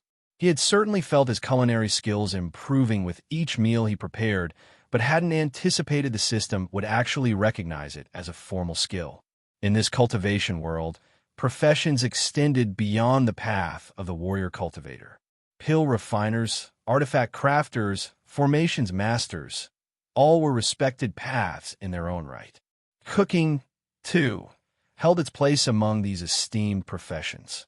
While ninth grade wasn't particularly impressive in the grand hierarchy, it represented tangible acknowledgement of his efforts. If the whole cultivation thing doesn't work out, seems I really could open a restaurant, he mused, finding genuine comfort in having a backup plan. The thought of becoming a celebrated chef rather than a powerful cultivator held its own peculiar appeal, certainly less dangerous than the typical cultivator's journey. His attention shifted to the enlightenment stat displayed prominently in the settlement screen. Though he felt a twinge of disappointment that such intensive practice had yielded minimal growth, the reality made sense. If natural talent were easy to cultivate, geniuses would be commonplace rather than rare exceptions. Still, the system's ability to double even this attribute filled him with profound satisfaction. Though the increase appeared modest, merely from 1 to 2 points, he could already sense the difference. Low-grade techniques that had previously felt just beyond his grasp now seemed potentially manageable. The sensation of doubling natural talent differed markedly from technique advancement, a euphoric rush that transcended ordinary progress. This wasn't merely becoming stronger. This was changing what cultivation society considered immutable fate. Examining his combat techniques, Xiang Yu nodded with appreciation. His knife technique had increased by 30 points, while his sword technique jumped by a remarkable 50. The accelerated progress confirmed what cultivation manuals had always stressed. Actual combat yielded results far superior to isolated practice. With such rapid improvement, being pummeled by his junior sister suddenly seemed a worthwhile investment. A mischievous grin spread across his face as he contemplated their future training sessions. He hoped she wouldn't disappoint him. She should hit him even harder tomorrow. When he eventually achieved invincibility, he would certainly repay her for this dedicated care. It wasn't pettiness. He was simply being considerate. Such a thoughtful senior brother he was. In her own quarters, Li Yao suddenly shivered while removing her training clothes. She paused, momentarily concerned. Was she catching a cold? How could that possibly happen with her advanced body refining cultivation? Dismissing the inexplicable sensation, she quickly slipped beneath her bed coverings and settled in for the night. Meanwhile, Xiang Yu continued analyzing his progress. His sword technique stood at 140 points, well positioned to breach the next level after tomorrow's reset. Since he couldn't exploit experience overflow, focusing exclusively on knife technique tomorrow would maximize his system's efficiency. Finally, his eyes moved to the Mountain Heart scripture. Though it had gained 8 points, this advancement was essentially wasted since the scripture had already been primed for breakthrough. Nevertheless, satisfaction washed over him as he confirmed his advancement to the 3rd layer, a corresponding breakthrough in his body refining realm. With measured anticipation, he summoned his complete status screen. Name, Xiang Yu. Realm, body refining 3rd layer. Species, human. Spiritual root, null. Enlightenment, low, 2/1000. Professions, cook, 9th grade, 4 out of 100. Techniques, basic knife technique. Major success, 70/400. Basic sword technique. Minor success, 140/200. Scriptures, Mountain Heart scripture. 3rd layer, 3/200. System function, double EXP, cooldown, 24 hours. As Xiang Yu examined his updated status screen, he nodded with quiet acceptance. Just as he had anticipated, the exchange rate had shifted once again to 10-1. Though potentially discouraging, he remained undeterred. Progress was progress, regardless of the increasing difficulty curve. The steady advancement of his stats confirmed his path was working, even if the pace felt glacial at times. Still, he mused while absently rubbing his sore muscles. There must be a way to accelerate this. A sudden inspiration struck him like lightning. His junior sister always trained with weighted clothing, simultaneously developing her techniques and body refinement. The dual-purpose approach was elegantly efficient. Why hadn't he thought of this sooner? With weighted clothes creating constant resistance, every movement would require additional effort, potentially amplifying his technique improvement. The added pressure might even accelerate his progress beyond the standard rate. There was just one glaring problem. He already struggled against Li Yao at peak performance. How would he fare when deliberately handicapping himself? Xiang Yu weighed the consequences carefully. A few extra bruises seemed a small price to pay for accelerated cultivation. His lips curved into a wry smile as he mentally apologized to his future self.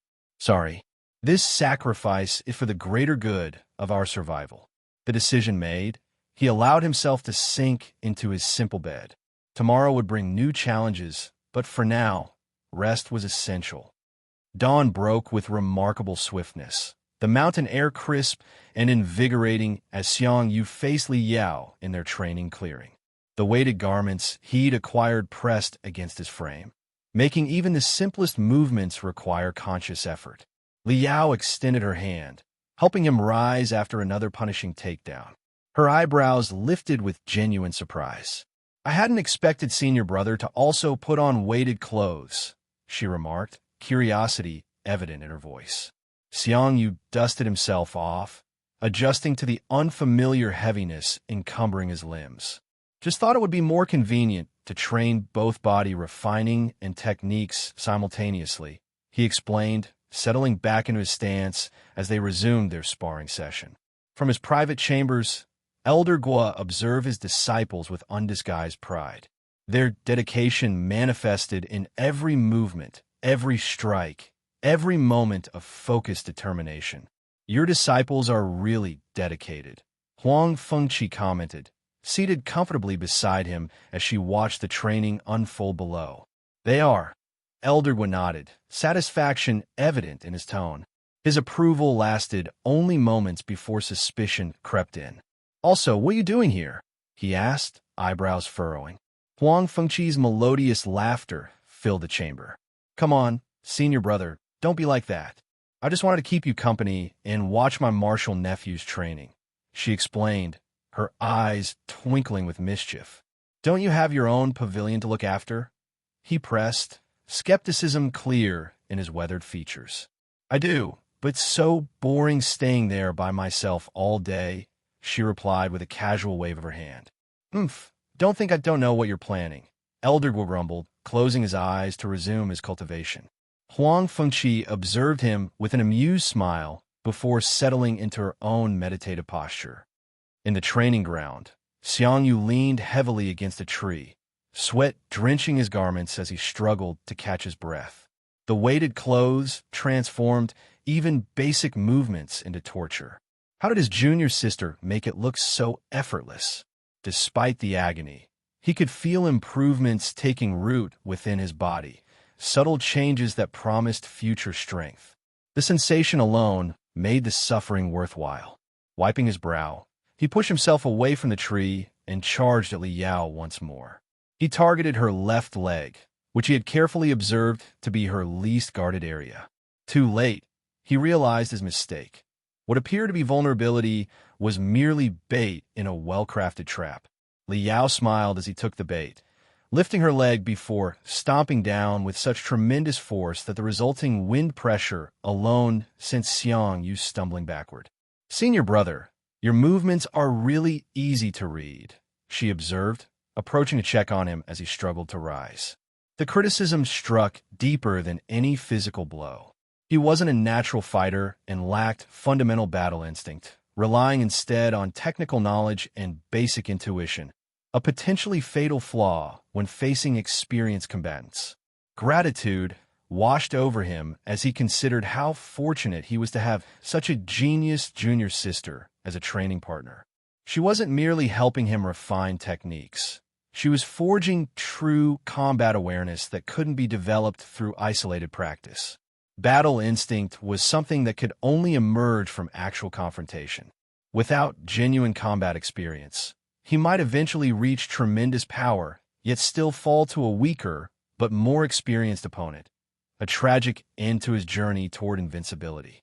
After exchanging several more bruising exchanges with Li Yao, the sun reached its zenith, signaling lunchtime. They immediately halted their training, both moving with purpose toward the kitchen.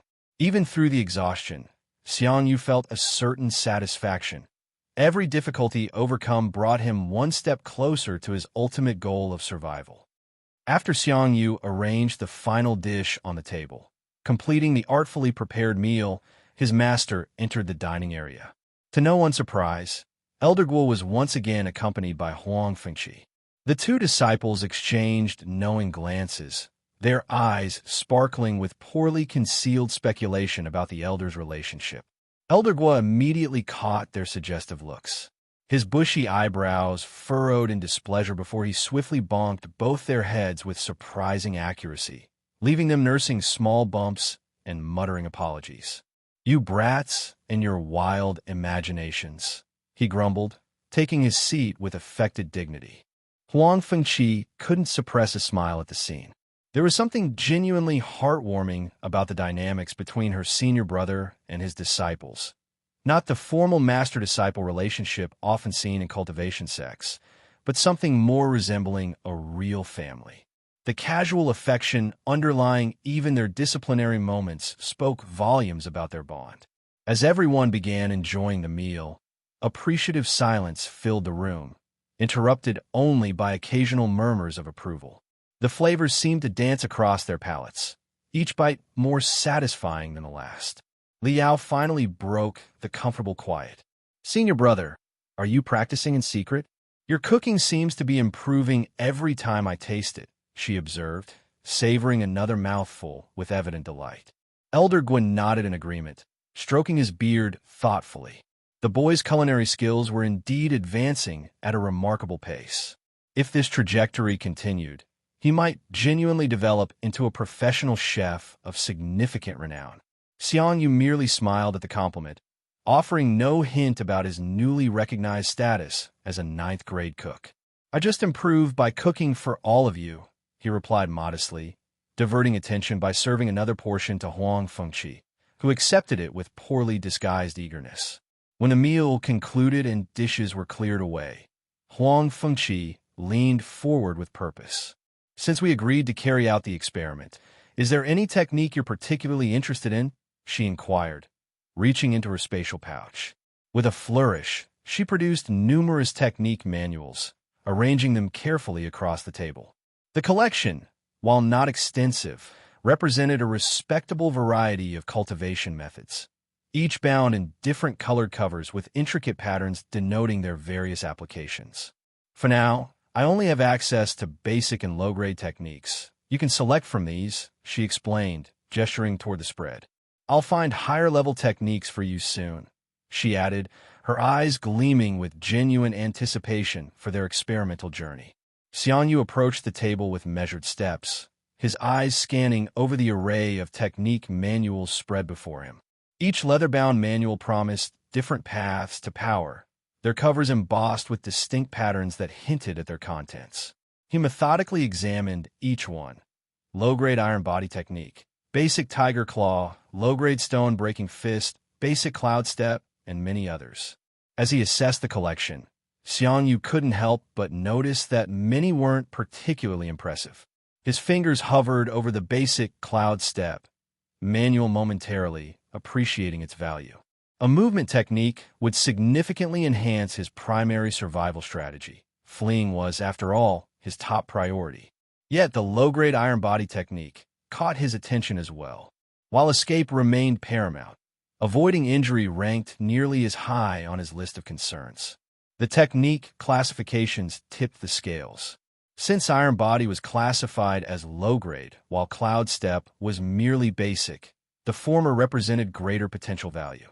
Xiang Yu suspected Huang Fengqi was deliberately conservative with her initial offerings, likely wanting to verify his comprehension abilities firsthand before committing more valuable resources. She would probably provide additional techniques once he demonstrated mastery of this one. Decision made, he selected the iron body manual, lifting it from the table with careful hands. "You have a good eye," Eldergor remarked, unable to contain his approval. This is the best technique among this collection. Though it classified as low-grade, it's not far from achieving mid-grade status. The elder's voice carried unmistakable pride as he continued.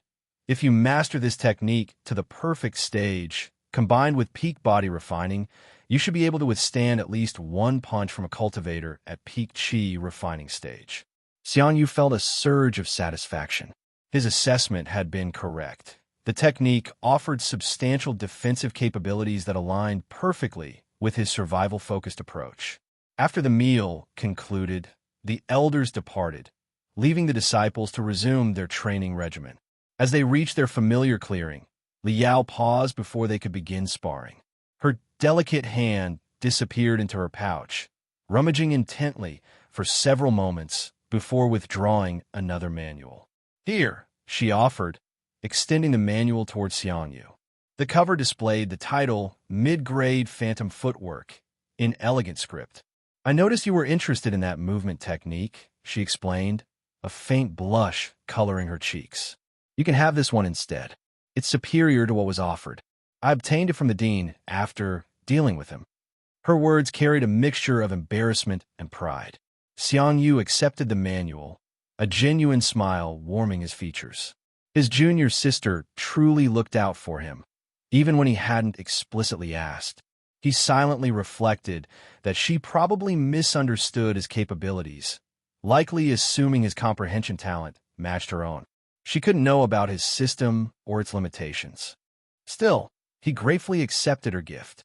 Even if mastering a mid-grade technique seemed beyond his current abilities, who could say for certain? With his system's exponential growth and the steady increase in his enlightenment stat, perhaps such an achievement wasn't entirely impossible. Xiang Yu exchanged several rapid blows with Li Yao before strategically backstepping, creating essential distance between them. His chest heaved as he drew in a deep breath, muscles burning pleasantly beneath the weight of his training clothes. After a moment's recovery, he charged forward again, his determination unwavering despite the countless defeats he'd already suffered today. As he closed the gap between them, satisfaction warmed his thoughts. The low-grade iron body technique had proven an excellent choice. Its practice methods aligned perfectly with his weighted clothing regimen, creating natural synergy between his different training approaches. Simultaneously, though he harbored minimal expectations for the mid-grade phantom footwork, he deliberately incorporated its basic movements into his combat patterns against Li Yao. This meant he was effectively practicing 3 distinct techniques concurrently, and adding the Mountain Heart scripture made it 4. He was truly maximizing every moment, optimizing his advancement through pure efficiency. His knife met Li Yao's sword with a metallic clash, sparks briefly illuminating their determined expressions. Despite his improved technique, she effortlessly redirected his attack, her superior skill allowing her to knock his knife from his grip with a precise flick of her wrist. A confident smile graced her features as she swung toward him, blade tracing a gleaming arc through the air. Yet Xiang Yu's reflexes had improved considerably. He dropped into a fluid roll beneath her sword, his body moving with surprising agility despite the weighted clothing. His hand found his fallen knife, fingers closing around the hilt with practiced precision. As he began to rise, the cool touch of steel pressed gently against his neck. Li Yao stood above him, sword perfectly positioned for a killing blow. "Too slow," she remarked simply, withdrawing her blade to allow him to stand. While Xiang Yu dusted himself off, Li Yao observed him with thoughtful appreciation. Her senior brother demonstrated remarkable adaptability. Though his technical skills improved more gradually than she'd expected, he possessed a natural combat intelligence that prevented him from repeating mistakes. He'd even anticipated her counter this time, executing that dodge with surprisingly good timing. His only significant limitation was speed, a factor largely determined by cultivation level. If he ever reached higher realms, she genuinely doubted she would remain his superior for long. A mischievous smile tugged at her lips as this thought crystallized. Since that eventuality remained distant, shouldn't she take full advantage of her current superiority? After all, she was absolutely certain he would torment her mercilessly once he surpassed her. What was wrong with collecting some advance compensation? Within her consciousness, the Empress observed Li Yao's twisted reasoning with a resigned sigh. She was gradually becoming accustomed to her vessel's peculiar thought processes. Who else would actively seek revenge for hypothetical future offenses that hadn't even occurred yet? Their sparring continued uninterrupted until evening descended upon the mountain, shadows lengthening across their training ground. They eventually departed to prepare dinner, returning to the pavilion's communal kitchen with comfortable familiarity. Tonight, Huang Fengqi was absent, leaving just the master and his two disciples to share the meal. After enjoying Xiang Yu's delicious cooking, they separated to their respective evening routines, Elder Guo returning to his chambers for cultivation, while the two disciples made their way back to the training grounds. Xiang Yu charged at Li Yao with determination burning in his eyes, his weighted clothes making each step a labor of pure will. Despite his calculated approach, she effortlessly sidestepped his attack, her movements fluid like water around stone. With a casual flick of her wrist, she sent him sprawling onto the packed earth of their training ground. Lying there, Xiang Yu felt exhaustion seeping into every fiber of his being. His muscles screamed in protest, begging for respite from this relentless punishment. Was he pushing himself too far? The weighted clothing, combined with simultaneous technique practice, extracted a brutal toll on his mortal frame. But then, the thought of experience points flooded his mind. The precious resource his system would double tonight. Each painful collision, every humiliating defeat, all of it would transform into pure cultivation progress. The realization acted like a restorative elixir, washing away his fatigue in an instant.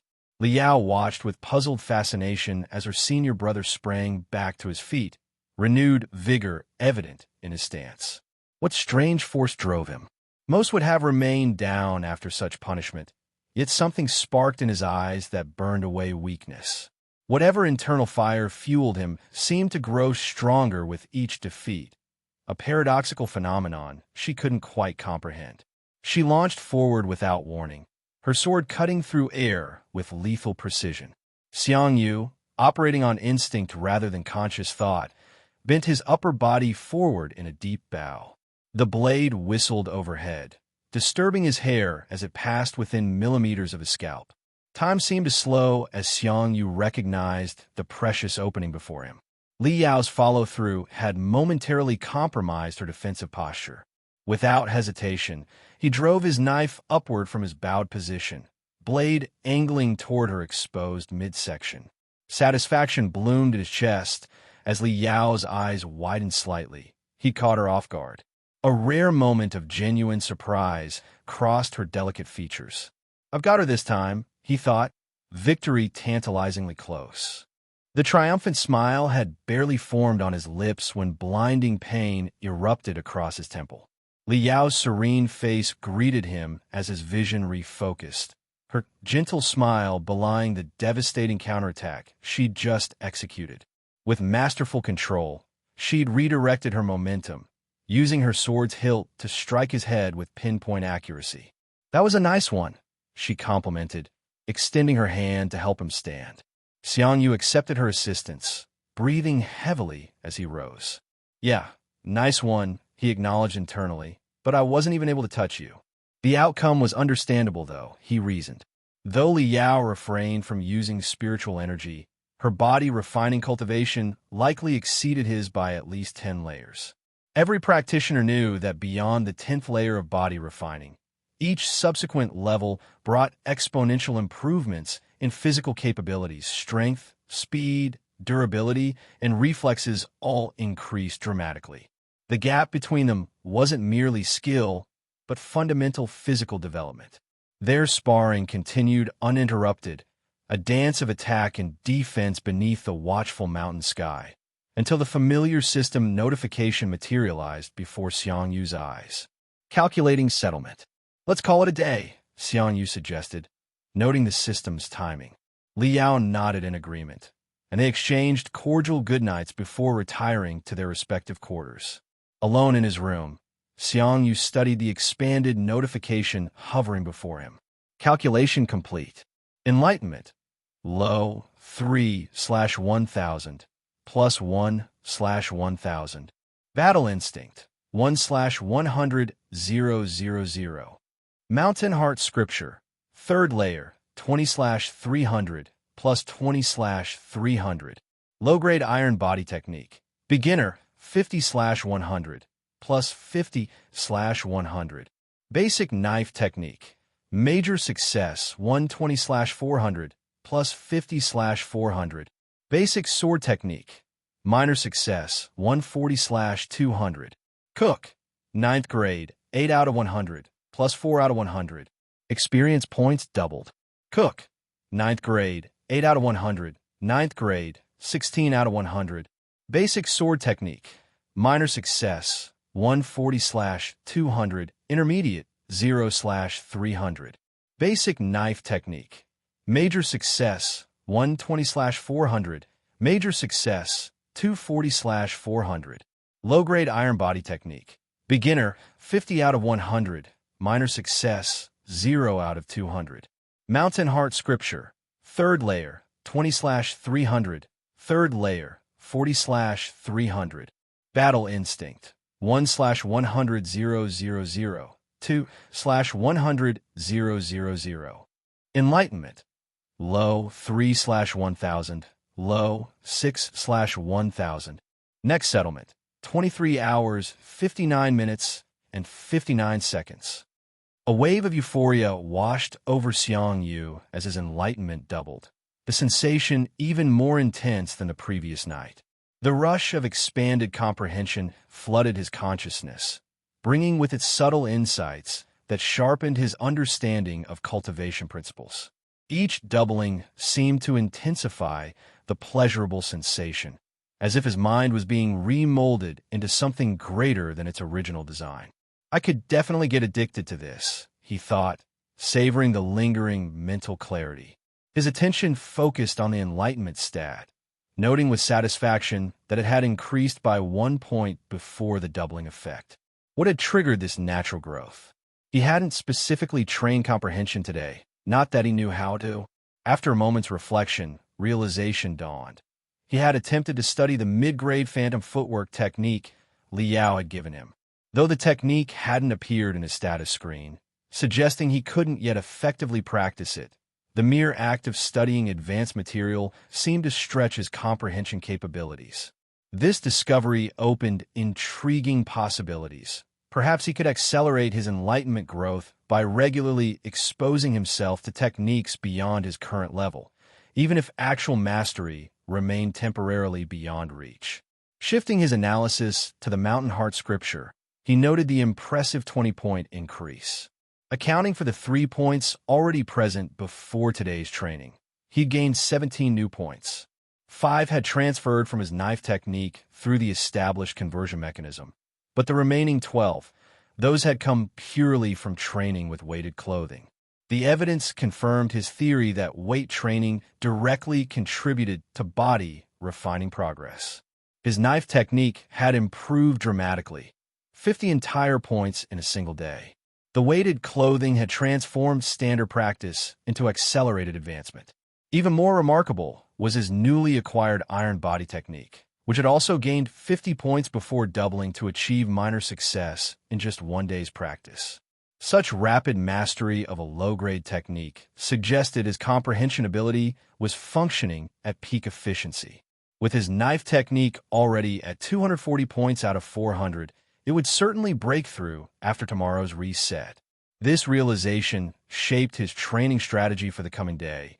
He would focus exclusively on swordsmanship since it had just reset to intermediate stage. Of course, this singular focus wouldn't prevent him from simultaneously practicing iron body, attempting the mid-grade movement technique, and continuing his mountain heart scripture cultivation. The beauty of his training regimen lay in its layered efficiency, multiple techniques advancing through complementary movements. Examining his cooking skill, Xiang Yu noted it had advanced to 16 points. Though he couldn't immediately identify tangible improvements, certain culinary knowledge had materialized in his mind: flavor combinations, temperature control techniques, presentation principles. The true extent of his progress would only reveal itself when he prepared tomorrow's meals. Just as he prepared to dismiss the status screen, an unfamiliar stat caught his attention.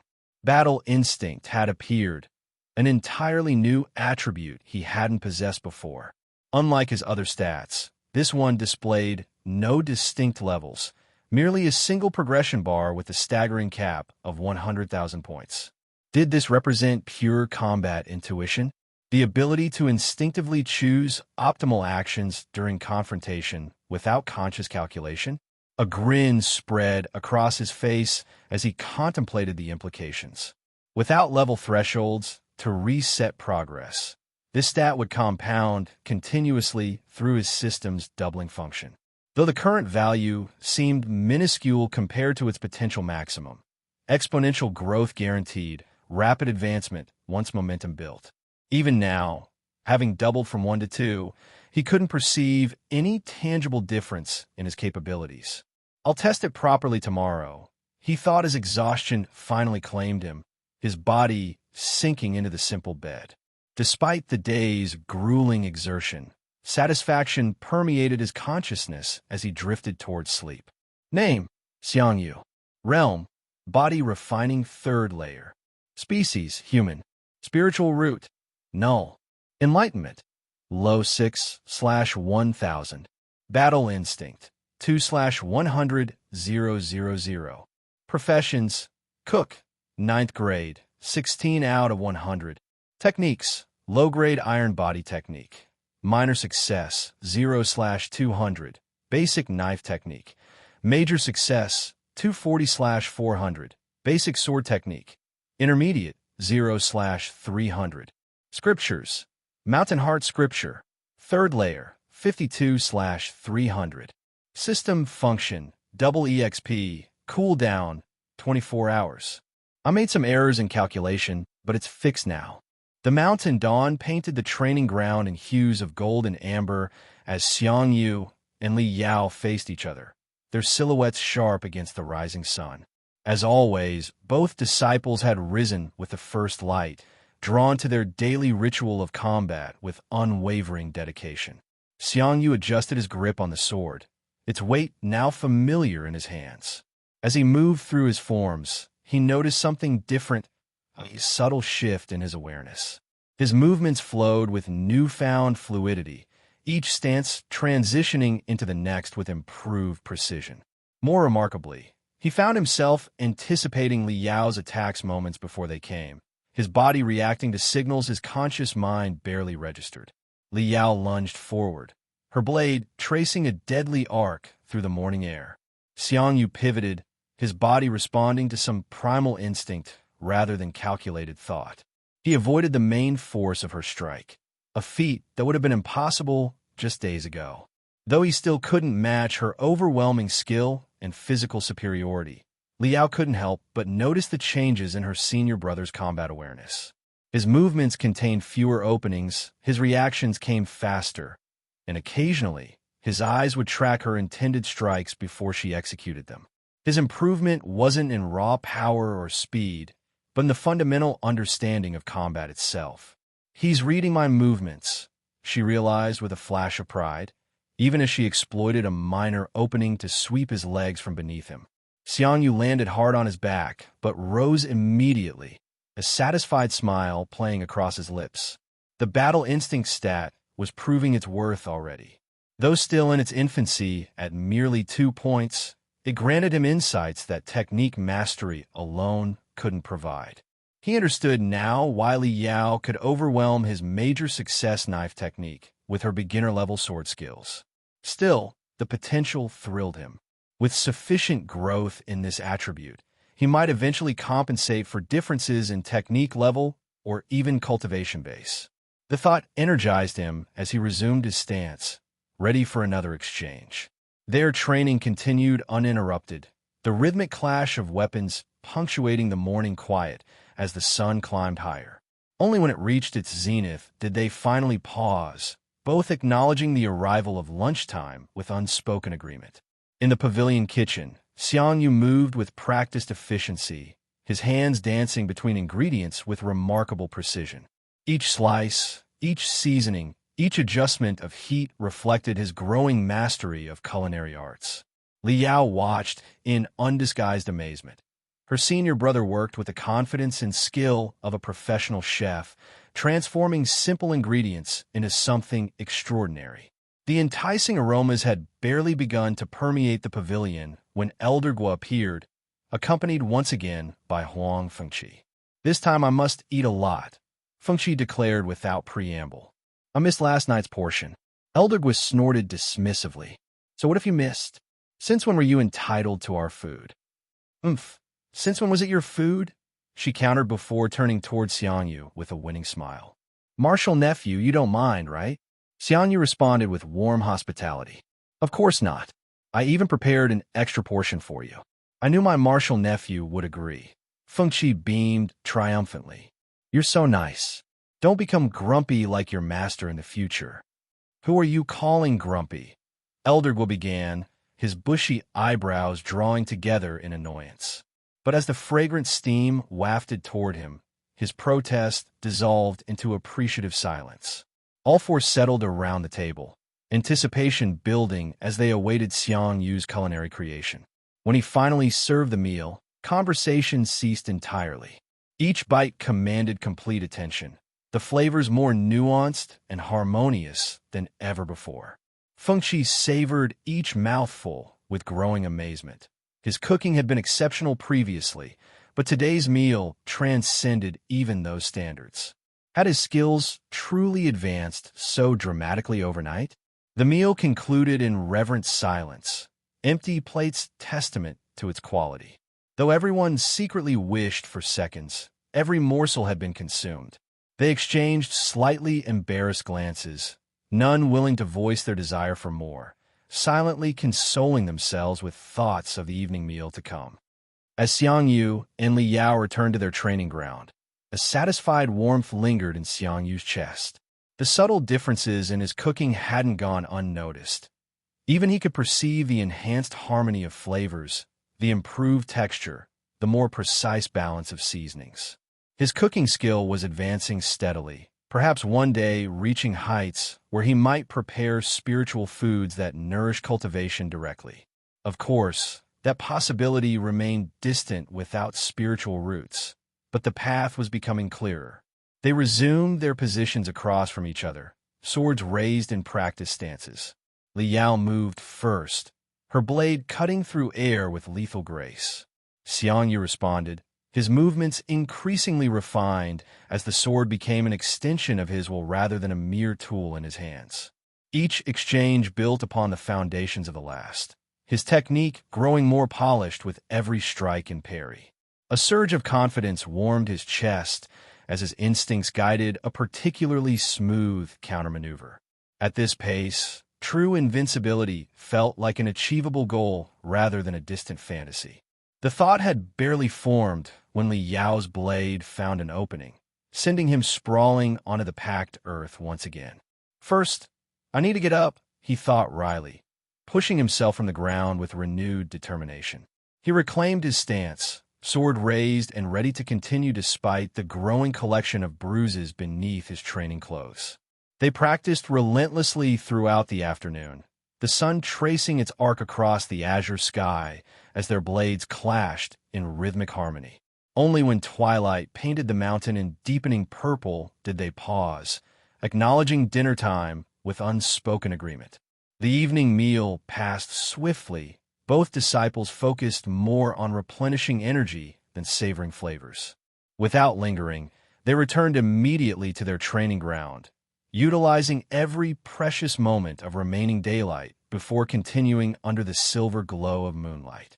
As midnight approached, they finally sheathed their weapons, exchanging respectful goodnights before retiring to their separate quarters. In her private chamber, Li Yao settled into the lotus position, her back perfectly straight as spiritual energy began circulating through her meridians. Since breaking through to core formation, she no longer required sleep, a luxury that transformed her cultivation regimen entirely. While daylight hours were dedicated to body refinement and sparring with her senior brother, these quiet night hours allowed uninterrupted advancement of her realm and mastery of spell techniques.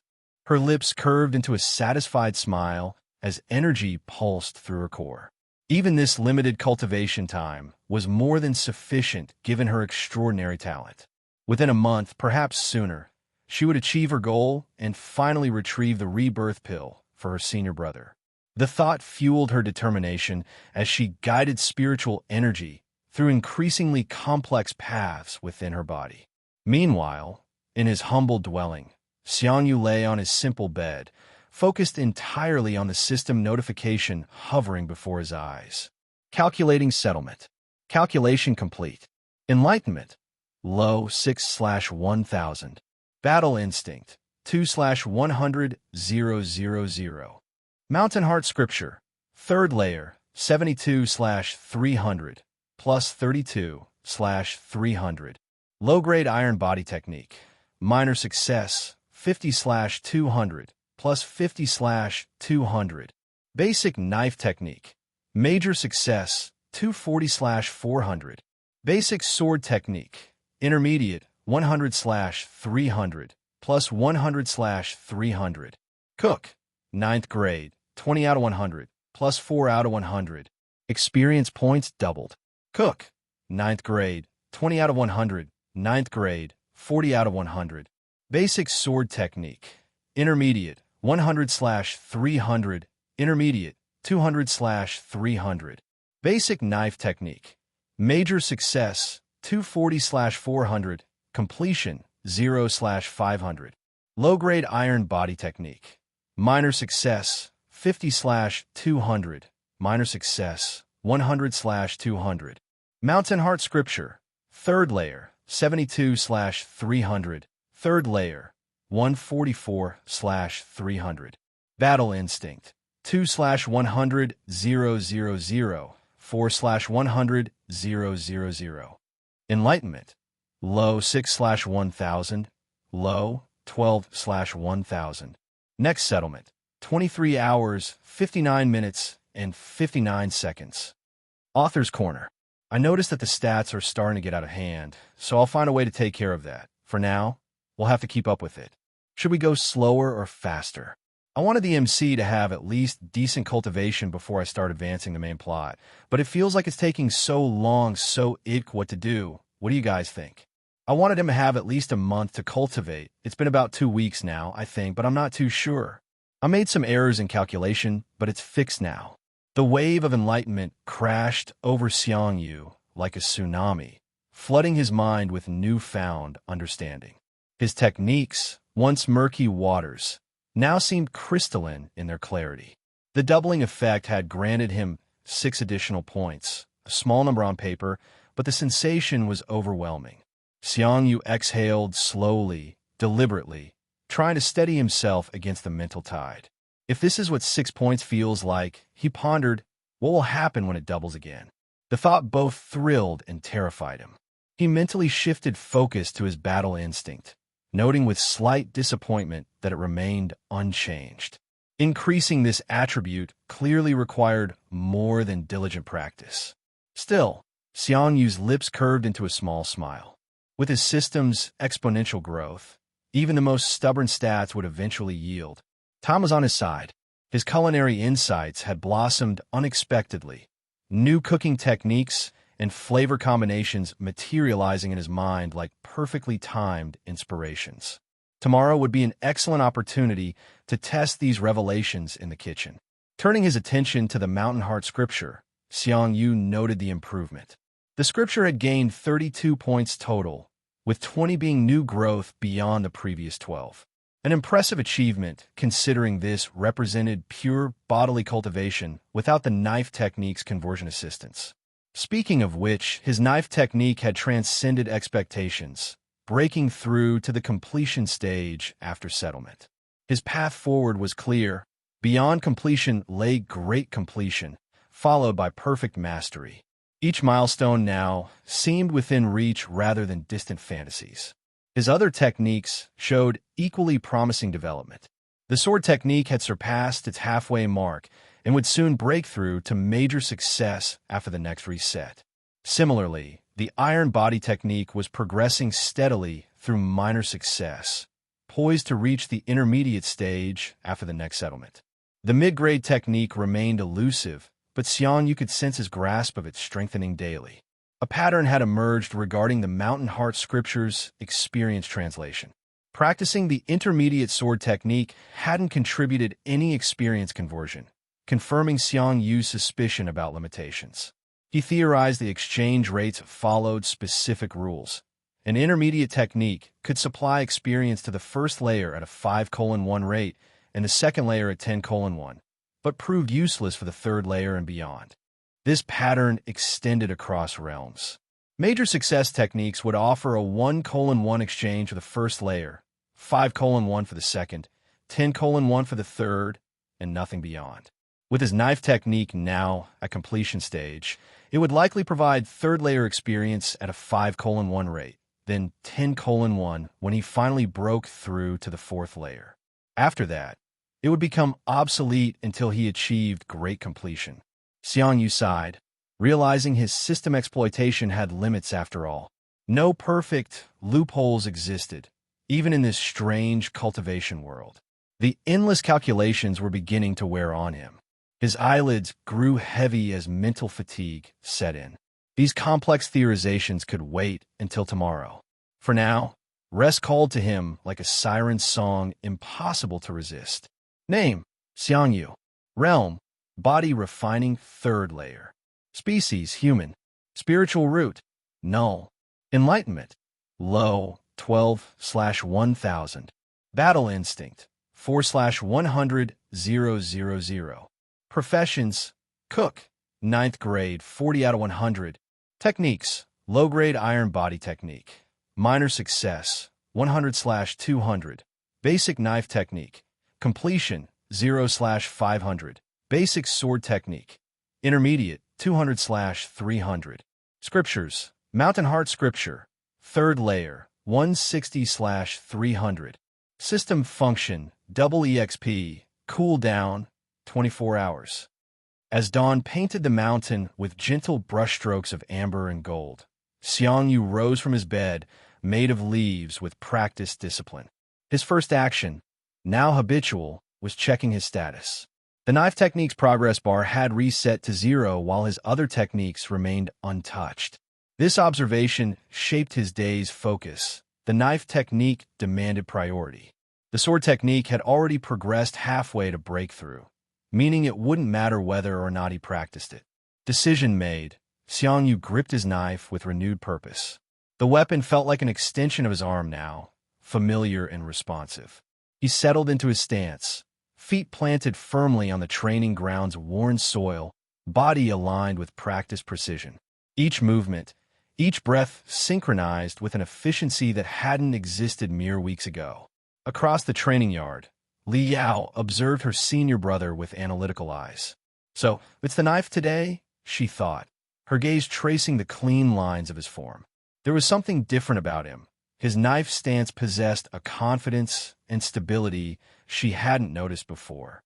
Unlike his sword technique, which still showed hints of newness, his knife work existed in another realm entirely.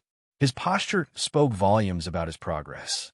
The way he balanced his weight, the angle of his wrist, the measured tension in his shoulders, all indicators of someone who had transcended mere practice. Has he already reached completion stage? She wondered. He has indeed reached completion. The Empress's voice confirmed in her mind, startling Li Yao. She hadn't expected her idle speculation to be correct. The realization settled on her shoulders. Her lazy, seemingly talentless senior brother really possessed a comprehension ability rivaling her own extraordinary talents. But it wasn't just his technical mastery that had evolved. His battle awareness had transformed overnight. Where yesterday's Xiang Yu had shown promising vigilance, today's version seemed hyper-aware of every potential threat. His eyes tracked Li Yao's movements with predatory focus, already anticipating attack vectors before she committed to them. As her hand moved toward her sword hilt, she noticed his gaze following not just her hand, but projecting the blade's future path through the air. A knowing smile touched her lips. He wasn't just a technical genius. He possessed combat intuition that couldn't be taught. With fluid grace, Li Yao drew her sword and launched into an attack sequence, her blade cutting through the morning air with deadly precision. Despite Xiang Yu's improved awareness, his physical capabilities remained those of a third-layer body refinement cultivator. His mind recognized the danger, but his body could barely respond in time. He twisted awkwardly, the sword missing vital points by mere inches. And so their sparring began, a dance between her overwhelming power and his growing understanding, between her lifelong talent and his exponential improvement. Steel flashed against steel in the rising sunlight, each exchange a lesson written in sweat and determination. The morning sun glinted off steel as Li Yao effortlessly parried Xiang Yu's attack, redirecting his momentum with a casual flick of her wrist. The force sent him staggering backward, but unlike previous sessions, his feet shifted instinctively to compensate. His muscles strained as he fought against the momentum, managing to stabilize his stance without toppling over, a small victory that would have been impossible just days ago. But before he could savor this achievement, Li Yao materialized before him, her movement so swift it seemed as though she had teleported. Her sword arm lifted, blade catching the sunlight, and Xiang Yu's instincts failed him. Eyes squeezing shut, he braced for pain that never arrived. Instead, a sharp flick struck his forehead with just enough force to sting but not injure. Cautiously opening his eyes, he found Li Yao's finger extended, her lips curved in a mischievous smile. "Your battle awareness seems to be improving," she observed, pivoting gracefully on her heel. Over her shoulder, she added with teacherly authority, "Oh yeah, don't close your eyes in battle."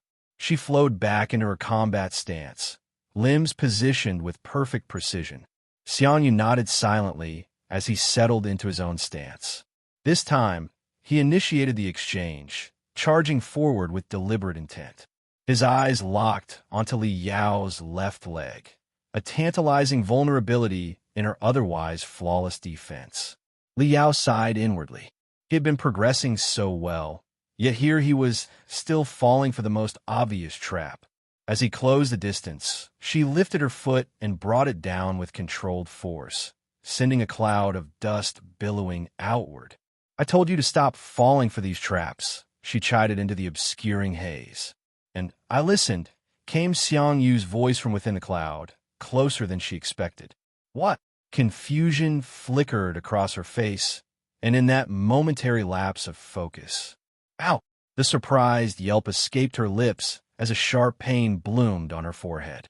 The dust settled, revealing Xiang Yu standing before her, satisfaction written across his features. The tables had turned. He'd repaid her little flick with one of his own. Recognition dawned in Li Yao's eyes. "It seems that you've improved quite a bit," she acknowledged, a competitive gleam entering her gaze. "Then I guess I should also let loose a little." To her surprise, Xiang Yu simply turned and began walking away. "Where are you going? Do you think you can escape?" she called after him, indignation coloring her tone. Without breaking stride, he replied simply, "It's lunchtime." "Oomph." Li Yao sheathed her weapon with a practiced motion. "Don't think I'll forget this," she warned, though her threat lacked genuine menace. "And here I was thinking of making your favorite," Xiang Yu remarked casually, the bait dangled with expert precision. The transformation was instantaneous. Li Yao bounded forward, attaching herself to his arm with childlike enthusiasm. "Senior brother is the best," she exclaimed, previous grievances forgotten. Xiang Yu stroked his chin thoughtfully. "Weren't you saying something about not forgetting?" he prompted, feigning concentration. "Not forgetting? What are you talking about?" Li Yao batted her eyelashes innocently. "My memory is not all that good, so I probably already forgot." Was there something I wasn't supposed to forget? Xiang Yu marveled at the girl's remarkable adaptability. She could shift from deadly warrior to eager child in the span of a heartbeat. No, must have been my imagination, he conceded as they walked together toward the kitchen, her grip on his arm never loosening. After lunch, the two disciples made their way back to the training grounds, their footsteps crunching against the worn path. Li Yao practically bounced alongside Xiang Yu, her face glowing with satisfaction from the meal. Senior brother's cooking skills are really top-notch, she exclaimed, patting her stomach contentedly. The genuine appreciation in her voice brought a rare smile to Xiang Yu's face. Of course they are, he replied with uncharacteristic playfulness. How else am I supposed to impress you? The teasing comment flowed naturally, surprising even himself. When they reached the training ground, their demeanor shifted instantly. The casual camaraderie of mealtime dissolved into the focused intensity of cultivation training. Li Yao's sword flashed forward with blinding speed, her blade splitting the air as it arced towards Xiang Yu's chest. Anticipating the attack, Xiang Yu bent backward, his spine flexing just enough for the blade to whistle harmlessly above him. But Li Yao was a step ahead, redirecting her sword mid-swing with masterful control, changing its trajectory to catch him in his vulnerable position. Xiang Yu's knife came up in desperate defense, meeting the sword with a metallic clang that echoed across the training ground. The collision sent shock waves through his arm, his strength insufficient to completely deflect the superior weapon. Still, he managed to redirect it just enough, propelling himself backward to create vital distance. Li Yao pressed her advantage mercilessly, advancing with relentless determination. She allowed no respite, no moment for Xiang Yu to gather himself or formulate a counter-strategy. Each strike forced him to block rather than evade, each parry sending painful vibrations cascading through his muscles and bones. The knife in his hand began to feel like an extension of the impact rather than a shield against it. With each exchange, Xiang Yu found himself retreating 5 steps, then 10. A quick glance over his shoulder revealed a tree looming behind him, its gnarled trunk offering no escape route. The momentary distraction cost him dearly as Li Yao launched another devastating attack, driving him back until his shoulder blades pressed against rough bark. She approached with measured steps, satisfaction gleaming in her eyes as she cornered her prey. When she finally struck, it was with calculated precision. Xiang Yu, drawing upon his growing battle awareness, waited for the exact moment when her attack committed fully, that split second when changing direction became impossible even for someone like her. He rolled sideways, executing a perfect evasion that left Li Yao's blade embedded deep within the tree trunk. The sword bit into the wood, lodging itself firmly in place. Xiang Yu seized what appeared to be a golden opportunity, launching himself toward his temporarily disarmed opponent. But with casual ease, Li Yao caught his wrist mid-strike, her fingers like iron manacles around his flesh.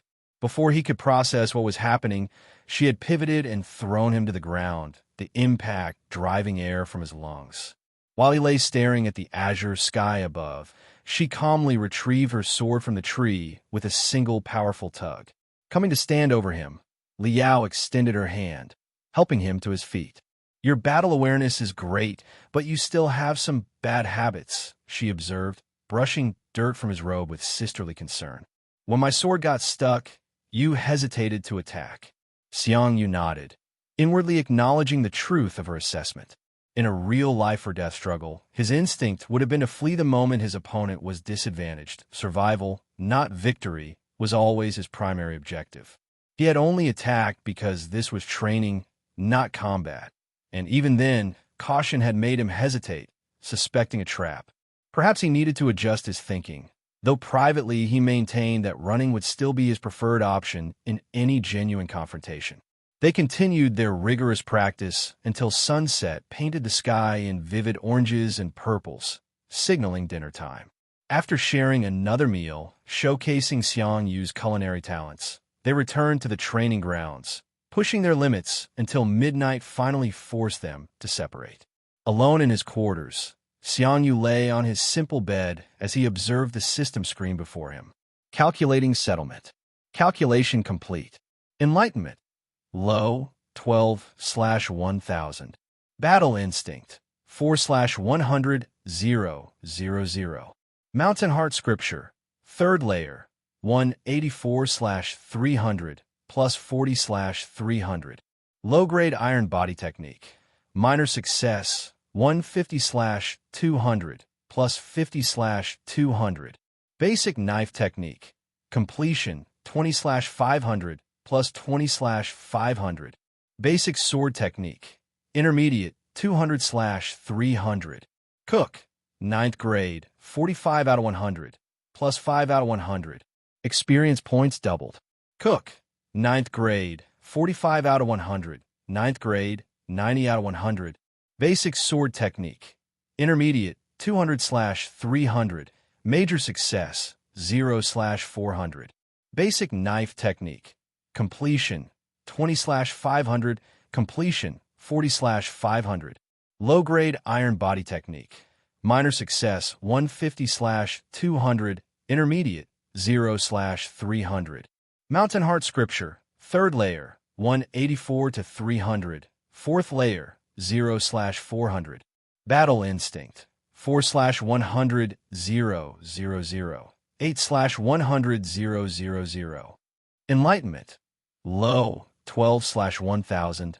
Low. 24/1000. Next settlement. 23 hours, 59 minutes, and 59 seconds. Bonus chapter. 0/1. As usual, the first sensation to wash over Xiang Yu was his enlightenment doubling. The experience grew more intense with each cycle, a cascade of revelations flooding his consciousness like a mental tidal wave. New insights materialized within his mind, connections forming between concepts he'd previously seen as disparate. The sensation persisted, a symphony of understanding playing throughout his awareness before gradually subsiding into a contented hum. Following this was the doubling of his cooking experience. Culinary knowledge blossomed in his mind. Flavor combinations, heat control techniques, ingredient preparations he hadn't considered before.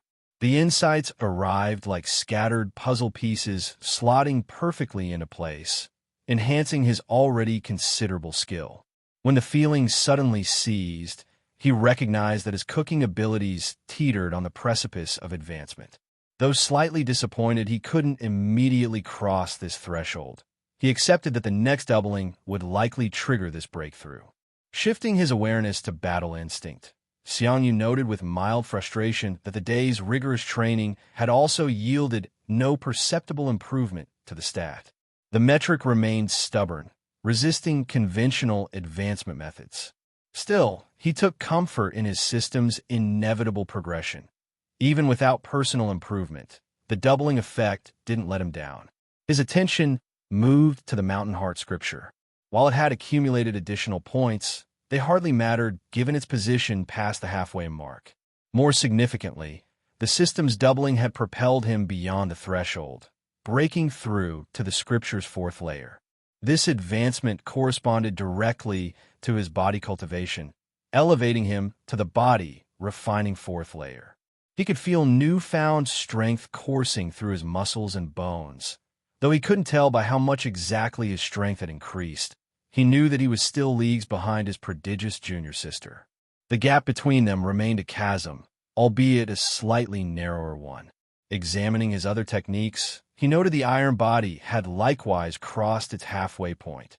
After doubling, it had advanced to the intermediate stage with immediate physical manifestations. His skin had hardened perceptibly, not quite achieving genuine iron-like properties, but impressive nonetheless. Running his fingers across his forearm, he could feel the subtle difference. His knife technique had improved by 20 points, less than usual, but expected given its recent advancement to completion stage. As cultivators often noted, mastering a technique through the beginner to completion stages represented only the foundation. Beyond that lay the arduous path of refinement and perfection, where progress naturally slowed. Meanwhile, his sword technique, already beyond its halfway mark, had leaped forward to major success after doubling. The rapid advancement didn't surprise him. The shared principles between knife and sword techniques created a natural synergy, allowing insights from one to accelerate progress in the other. As for the mid-grade movement technique, Xiang Yu had yet to make concrete progress, though he sensed he was drawing closer to comprehension. A few more cycles of enlightenment doubling might finally grant him the breakthrough needed to grasp this elusive skill. After meticulously examining the day's improvements, Xiang Yu called up his complete status. Name: Xiang Yu. Realm: body refining 4th layer. Species: human. Spiritual root: null. Enlightenment: low, 24/1000. Battle instinct: 8/100,000. Professions: cook. 9th grade, 90 out of 100. Techniques: low-grade iron body technique. Intermediate, 0/300. Basic knife technique. Completion, 40/500. Basic sword technique. Major success, 0 out of 400. Scriptures: Mountain Heart Scripture, 4th layer, 2/400. System function: double EXP, cooldown, 24 hours. First, he observed that the Scripture's exchange rate had reverted to 10-1. Not ideal, but at least there was measurable progress. Turning his attention to his techniques, he noted both iron body and sword techniques had reset to 0 after their respective advancements. The iron body technique caused him little concern. He could continue developing it passively by wearing weighted clothing during his daily activities. The sword technique, however, required more deliberate consideration. With both sword and knife techniques needing substantial development, he briefly contemplated dividing his training day between the two weapons as he had previously. But after careful deliberation, he decided against this approach. While effective for accelerating progress, weapon switching disrupted his momentum, making him achieve less in both techniques. Better to dedicate the entire day to sword training, allowing complete focus and deeper immersion. The knife technique already possessed a foundation for doubling, so this approach wouldn't significantly impede his overall advancement. With his training strategy settled, Xiang Yu closed his eyes, mentally preparing for tomorrow's intensive sword practice. In her chamber, Li Yao sat in a lotus position as she immersed herself in cultivation. Visible tendrils of qi swirled through the air around her, luminous wisps spiraling toward her body before being absorbed.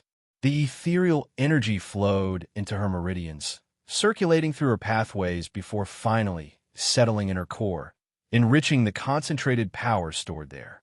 This rhythmic dance of energy continued uninterrupted throughout the night, the soft glow of qi illuminating her serene features as she remained utterly still, lost in meditative communion with the world's essence. Only when morning light filtered through her window did she finally stir, her eyes opening with measured control. Li Yao rose gracefully, stretching muscles that had remained motionless for hours. She reached for her weapon with practiced familiarity, her fingers wrapping around the hilt with anticipation. The sparring sessions with her senior brother had become a highlight of her daily routine, especially now that he displayed such remarkable progression. Each day brought noticeable improvements, as if he transformed overnight. She found herself genuinely curious about how much he might have advanced since yesterday's training.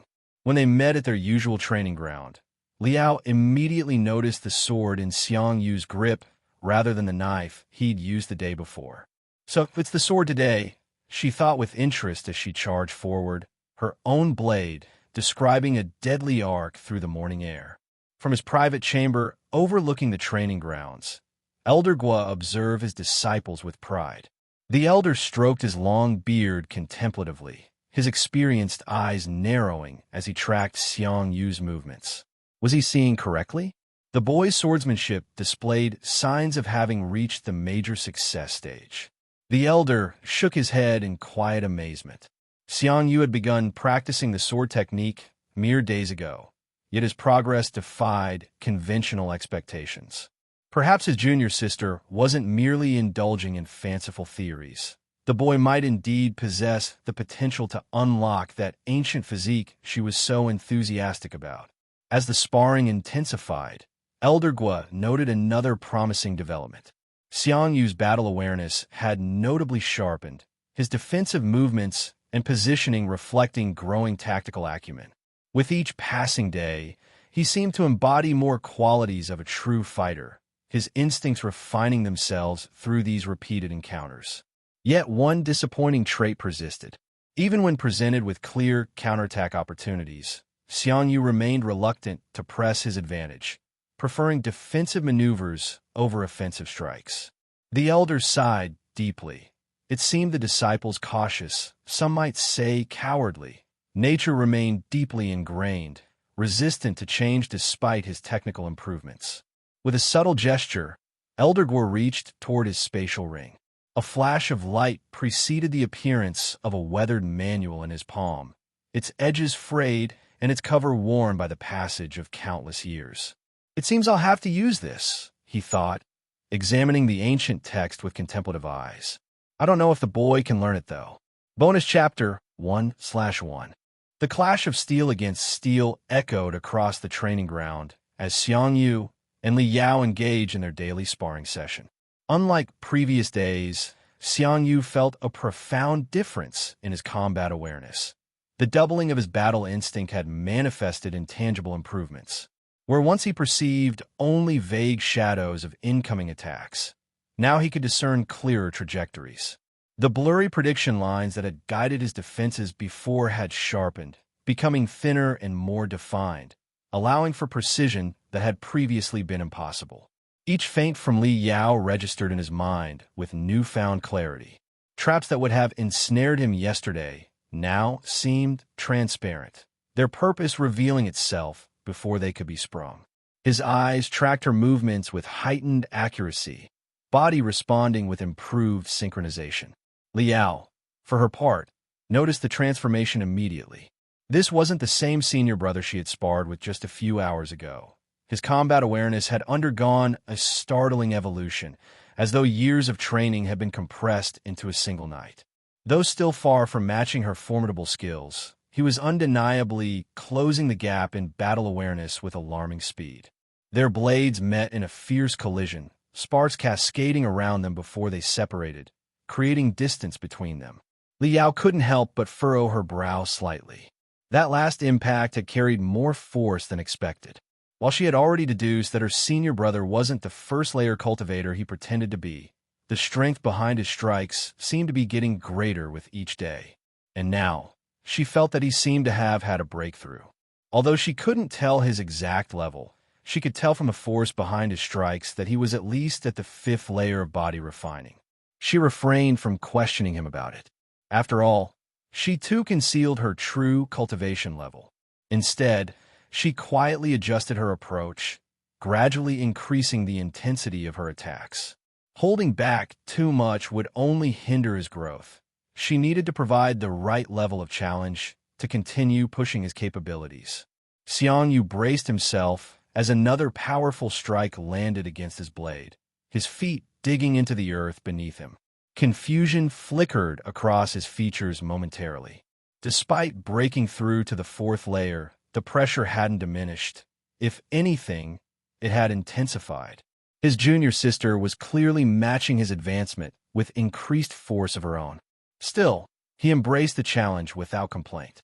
Better to face overwhelming pressure here, in controlled conditions, than to encounter it unprepared outside the sect, where the consequence would be a lonely death without proper burial. He pressed forward with renewed determination, continuing his offensive despite the punishing counterattacks. His improved battle instinct helped him adapt to Li Yao's increased speed, gradually making the exchanges feel less one-sided. Yet one frustrating limitation remained.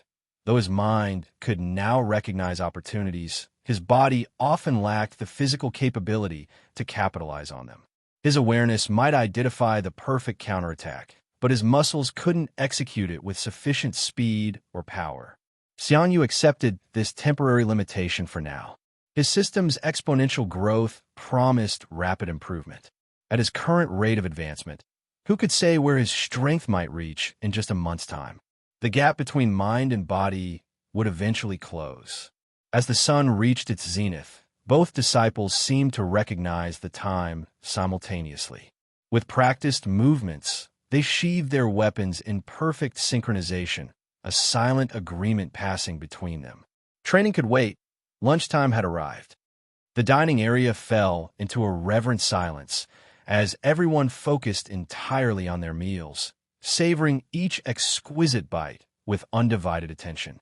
Elder Gua and Elder Huang found themselves particularly captivated by the extraordinary flavors dancing across their palates.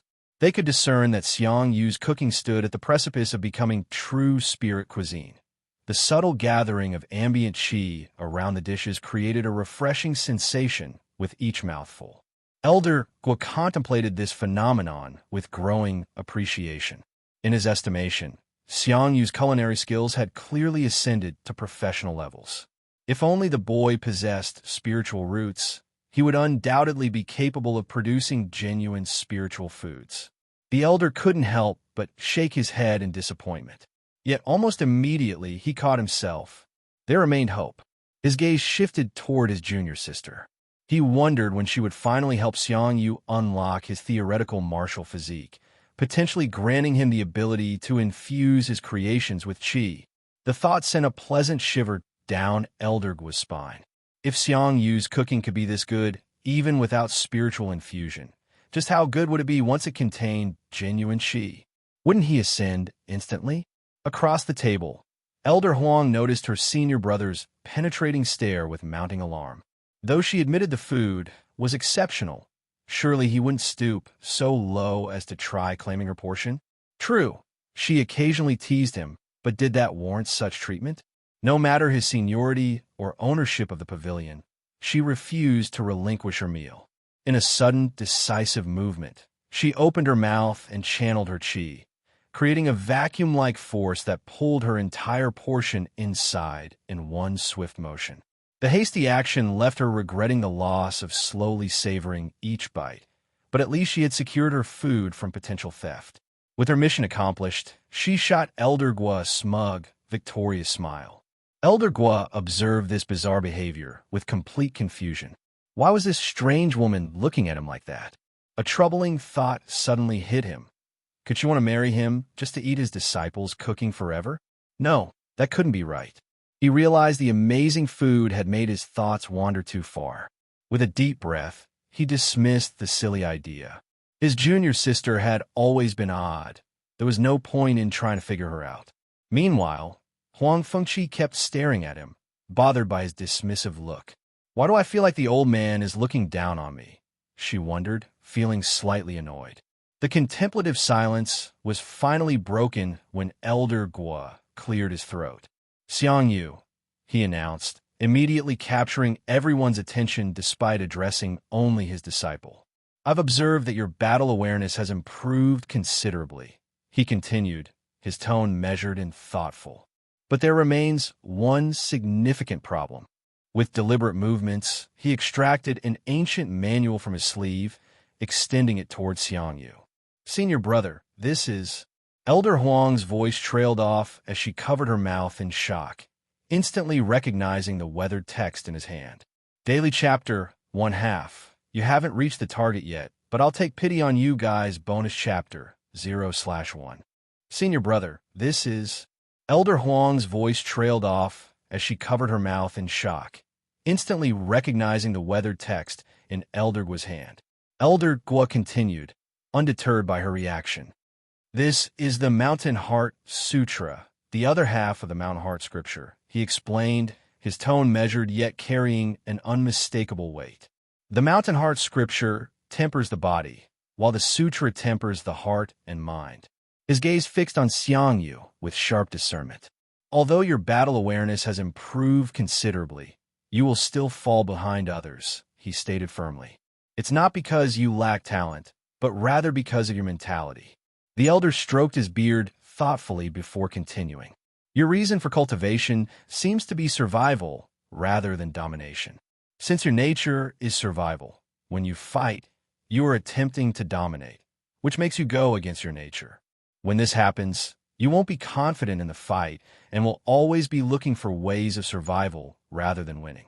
His words hung in the air, each one striking with precision. This means that you're more likely to run from a fight when your opponent is weakened rather than finish the job. Xiang Yu's expression shifted as understanding dawned on him. The elder's assessment made perfect sense. It was indeed in his nature to prioritize survival. Just like when Li Yao's weapon got stuck in the tree, his first instinct wasn't a counterattack, but to create distance. He had attributed this to caution, never suspecting that it stemmed from something much deeper within him. Although it's commendable that you already have your nature figured out at such an early stage, it's also a disadvantage as it might hinder your progress. Elderwood continued, his voice carrying both praise and warning. Xiang Yu furrowed his brow, not fully grasping the elder's meaning. Sensing his confusion, Elderguo leaned forward slightly. Picture this. You are fighting a strong opponent and have no way to escape. When that happens, what will you do? Will you keep looking for ways of survival?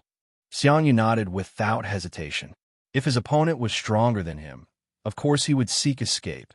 That was the logical path to survival. You're thinking about it in the wrong way, Elderwood declared. The wrong way? Xiang Yu echoed, genuine confusion evident in his voice. That's right. Your nature is survival. But since you're weak, you associate your need for survival with escape, the elder explained patiently. Isn't it the same thing? Xiang Yu asked, truly perplexed. Wouldn't he survive if he escaped? How is this thinking wrong? Elder shook his head slowly. But when you have no way to escape, does that mean you won't survive? He challenged. Xiang Yu remained silent, considering the question carefully. Escape isn't survival. It's just one way to achieve it. The elder clarified, his tone suggesting he was imparting profound wisdom. Is there another way? Xiang Yu ventured. That's right. Elder Guo replied with a knowing smile. And what is it? He asked, curiosity piqued. You fight, of course. Xiang Yu was taken aback by this response. What do you mean? Wasn't fighting the complete opposite of his survival nature? When you have no way to escape, it doesn't mean that you cannot survive, Elder Guo elaborated. As long as you kill your opponent, you can survive. Xiang Yu contemplated this explanation, finding it strangely logical despite contradicting his instincts. The elder then placed the ancient manual in his hands with deliberate care. It's hard for you to think of other ways of survival since you already see escape as the ultimate form of survival, Elder Guo continued. Though that may be true at the moment, there'll come a time when you can't escape. At that time, domination will be the ultimate way of survival. As long as you're strong enough, you'll survive. But you won't be able to fight effectively even when you're strong enough because your first choice will always be escape. The elder's finger tapped the manual meaningfully. This manual tempers the heart and mind. Though it won't change your nature, it'll make you more resolute. When you choose to escape, you'll do it with all your might. And when you choose to fight, you'll also do it with all your might. With that final wisdom imparted, Elder Guo rose from his position, and Elder Huang quickly followed suit, leaving the disciples alone with Xiang Yu still holding the ancient manual. As they walked away from the disciples, Elder Huang hurried to catch up with Elder Guo. Why did you give that to Xiang Yu? She questioned urgently. Even people at the Golden Core stage are just beginning to temper their minds. Elder Guo cut her off before she could finish. Xiang Yu has already realized his nature at this early stage. If he lets it control him, it'll be even harder for him to break through in the future. He might even fall to mental demons. This is the right way. In his mind, Elder Guo reflected that he had already explained the boy's nature to him. If Xiang Yu wasn't stupid, he should be able to understand what he meant. As for the manual, he had given it as an extra benefit. He didn't know if the boy could really learn it, but if he did, that would be even better. Xiang Yu stood at the dining table, the ancient manual heavy in his hands. The elder's words echoed in his mind, their wisdom undeniable, yet somehow distant from his reality. He contemplated his own nature with a critical eye. Was he truly a slave to his cowardice, or was there more nuance to his survival instinct?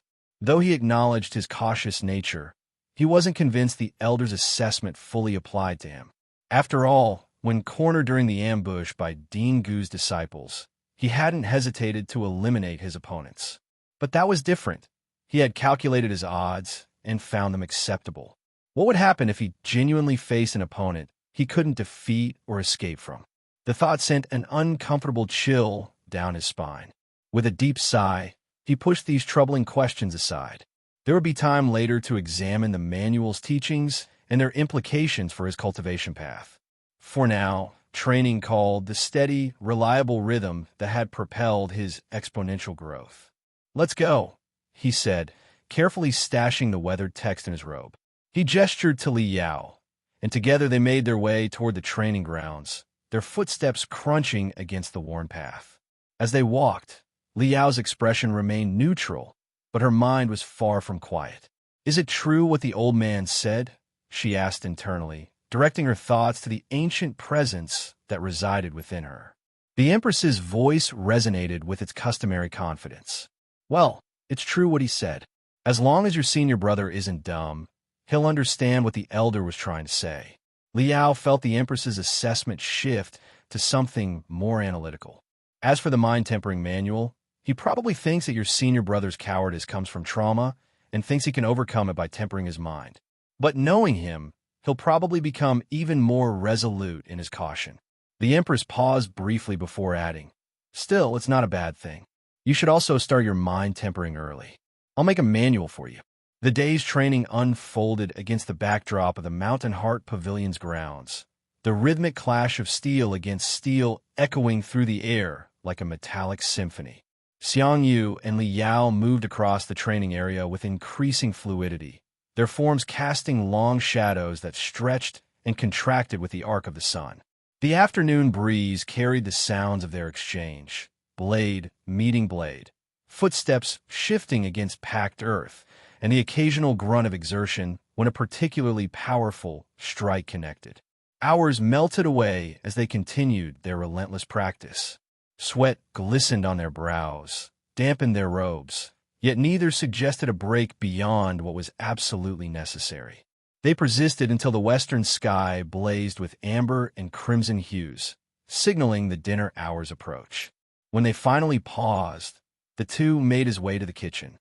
Xiang Yu's movements possessed the same deliberate precision he showed in combat, though now directed toward different implements. Knives for slicing rather than striking, fire carefully controlled for cooking. His enhanced culinary awareness guided every choice, from ingredient selection to the exact moment each component entered the wok. The resulting meal brought everyone to the table with unusual promptness. Elder Gua and Elder Huang arrived with impeccable timing, as if their internal cultivation clocks had been calibrated to Xiang Yu's cooking schedule. Conversation remained minimal as they savored each bite, the quality of the food demanding their complete attention.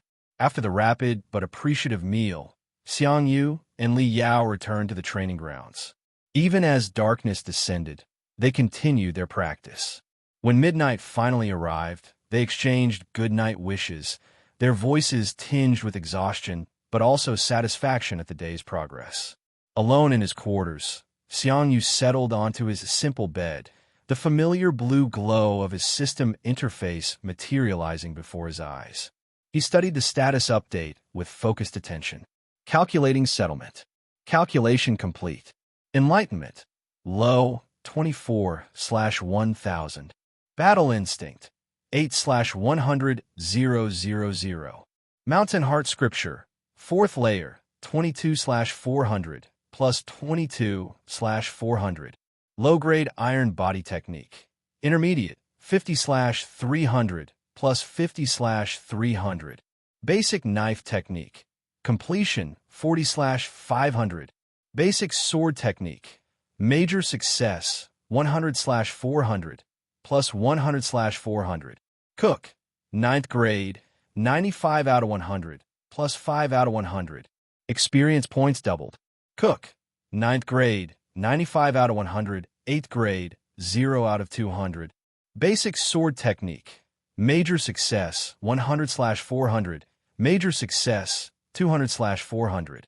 Basic knife technique. Completion. 40/500. Completion. 80/500. Low-grade iron body technique. intermediate 50/300, intermediate 100/300.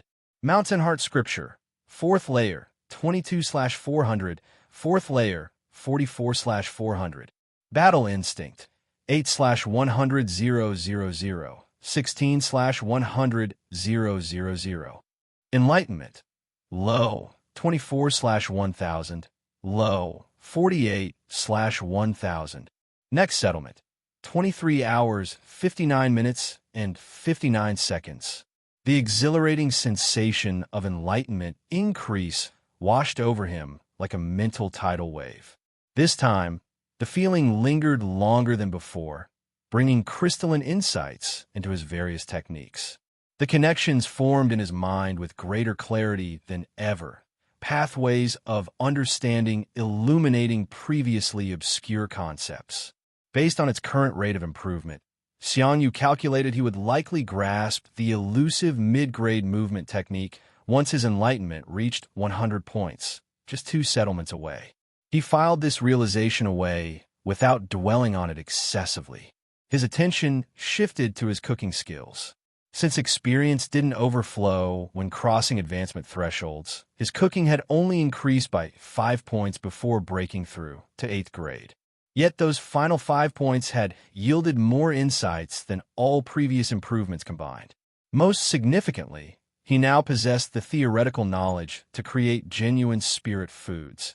Though without a spiritual root or spiritual fire, this remained purely academic. He dismissed the thought with pragmatic acceptance. Next, he examined his battle instinct, now impressively in double digits. The previous 8 points had already transformed his combat awareness dramatically. He could barely imagine how 16 points would manifest. And now that this attribute had reached double digits, future doublings would accelerate its growth exponentially. He allowed himself a rare moment of anticipation, visualizing the capabilities he might possess when this attribute eventually reached its maximum. The Mountain Heart Scripture had improved by 22 points, and after doubling stood at 44, it wouldn't be long before he broke through to the 5th layer. His sword technique's progress remained remarkable, advancing by 100 points before doubling to 200, already halfway to completion. At this rate, it would likely reach completion after the next settlement, rapidly catching up to his knife technique. Speaking of which, since he hadn't practiced it today, it remained at 40 points, now 80 after doubling. Both weapons seemed to be racing toward great completion stage. Given the sword technique had already reached its halfway mark, Xiang Yu decided to dedicate the following day entirely to knife practice. His iron body technique had earned 50 points, doubled to 100, though still short of the halfway threshold. Yet this particular skill was easily practiced alongside other activities, so he anticipated reaching the midpoint before the next settlement. Having methodically analyzed his daily progress, he summoned his complete status. Name, Xiang Yu. Realm, body refining 4th layer. Species, human. Spiritual root, null. Enlightenment, low, 48/1000. Battle instinct, 16/100,000. Professions, cook, 8th grade, 0 out of 200. Techniques, low-grade iron body technique, intermediate, 100/300. Basic knife technique. Completion, 80/500. Basic sword technique. Major success, 200/400. Scriptures, Mountain Heart Scripture, 4th layer, 48/400. System function, double EXP, cooldown, 24 hours. After meticulously examining his status, Xiang Yu surrendered to the weight of fatigue pressing against his eyelids. Just as sleep began to claim him, a fleeting memory jolted him back to alertness. He rose from his bed with sudden purpose, reaching into his pocket to extract the Mountain Heart Sutra that Elder Ge had entrusted to him earlier that day. The ancient manual rested in his palm. He turned it over contemplatively, deliberating whether he should attempt even a brief practice session. His carefully structured training regimen left little room for additional activities during daylight hours. Those precious moments when he could grind experience through sparring with Li Yao couldn't be sacrificed. Perhaps he could allocate just an hour before sleep? After all, this text supposedly complemented the Mountain Heart scripture he already practiced, suggesting they shared a foundational approach. 1 hour, he decided firmly, setting a mental boundary for this experiment. Opening the sutra with careful hands, he scanned the initial instructions. The text directed practitioners to assume a lotus position for meditation, focusing on heart and mind cultivation rather than physical strengthening. This aligned with Elder Guo's description. The scripture tempered the body, while the sutra tempered the mind. Xiang Yu settled into the prescribed position, crossing his legs and straightening his spine. His hands rested on his knees, palms facing upward in the traditional receptive posture. Following the manual's guidance, he regulated his breathing while affirming the nature of his heart and mind. As the minutes passed, an unexpected sensation began to manifest. His consciousness seemed to detach from physical awareness, floating untethered in an empty void. The training ground, his quarters, even his bodily sensations, all faded from perception. He existed as pure awareness in a dimensionless space, neither hot nor cold, neither light nor dark. The peculiar state intensified gradually, the void seeming to envelop his consciousness more completely with each passing moment. Any desire for action or achievement dissolved into nothingness. The concerns that typically dominated his thoughts, survival, advancement, power acquisition, all melted away like morning frost under sunlight. A profound contentment with mere existence washed over him, a tranquility so complete it bordered on oblivion. Why strive? Why fight? Simply existing in this perfect emptiness seemed sufficient. Eternal, peaceful non-action. The seductive pull of this state grew stronger until a sharp intrusion shattered the void. Someone knocking at his door, followed by a familiar voice calling out, "Senior brother, are you inside?" Li Yao's voice pierced through the meditative trance, yanking Xiang Yu back to physical reality with jarring suddenness. Bonus Chapter 1/1. Hello, everyone! As we wrap up this video, I want to share a quick note. I have a Patreon account. If you'd like to support me and enjoy on-demand audiobooks, you can become a Patreon member.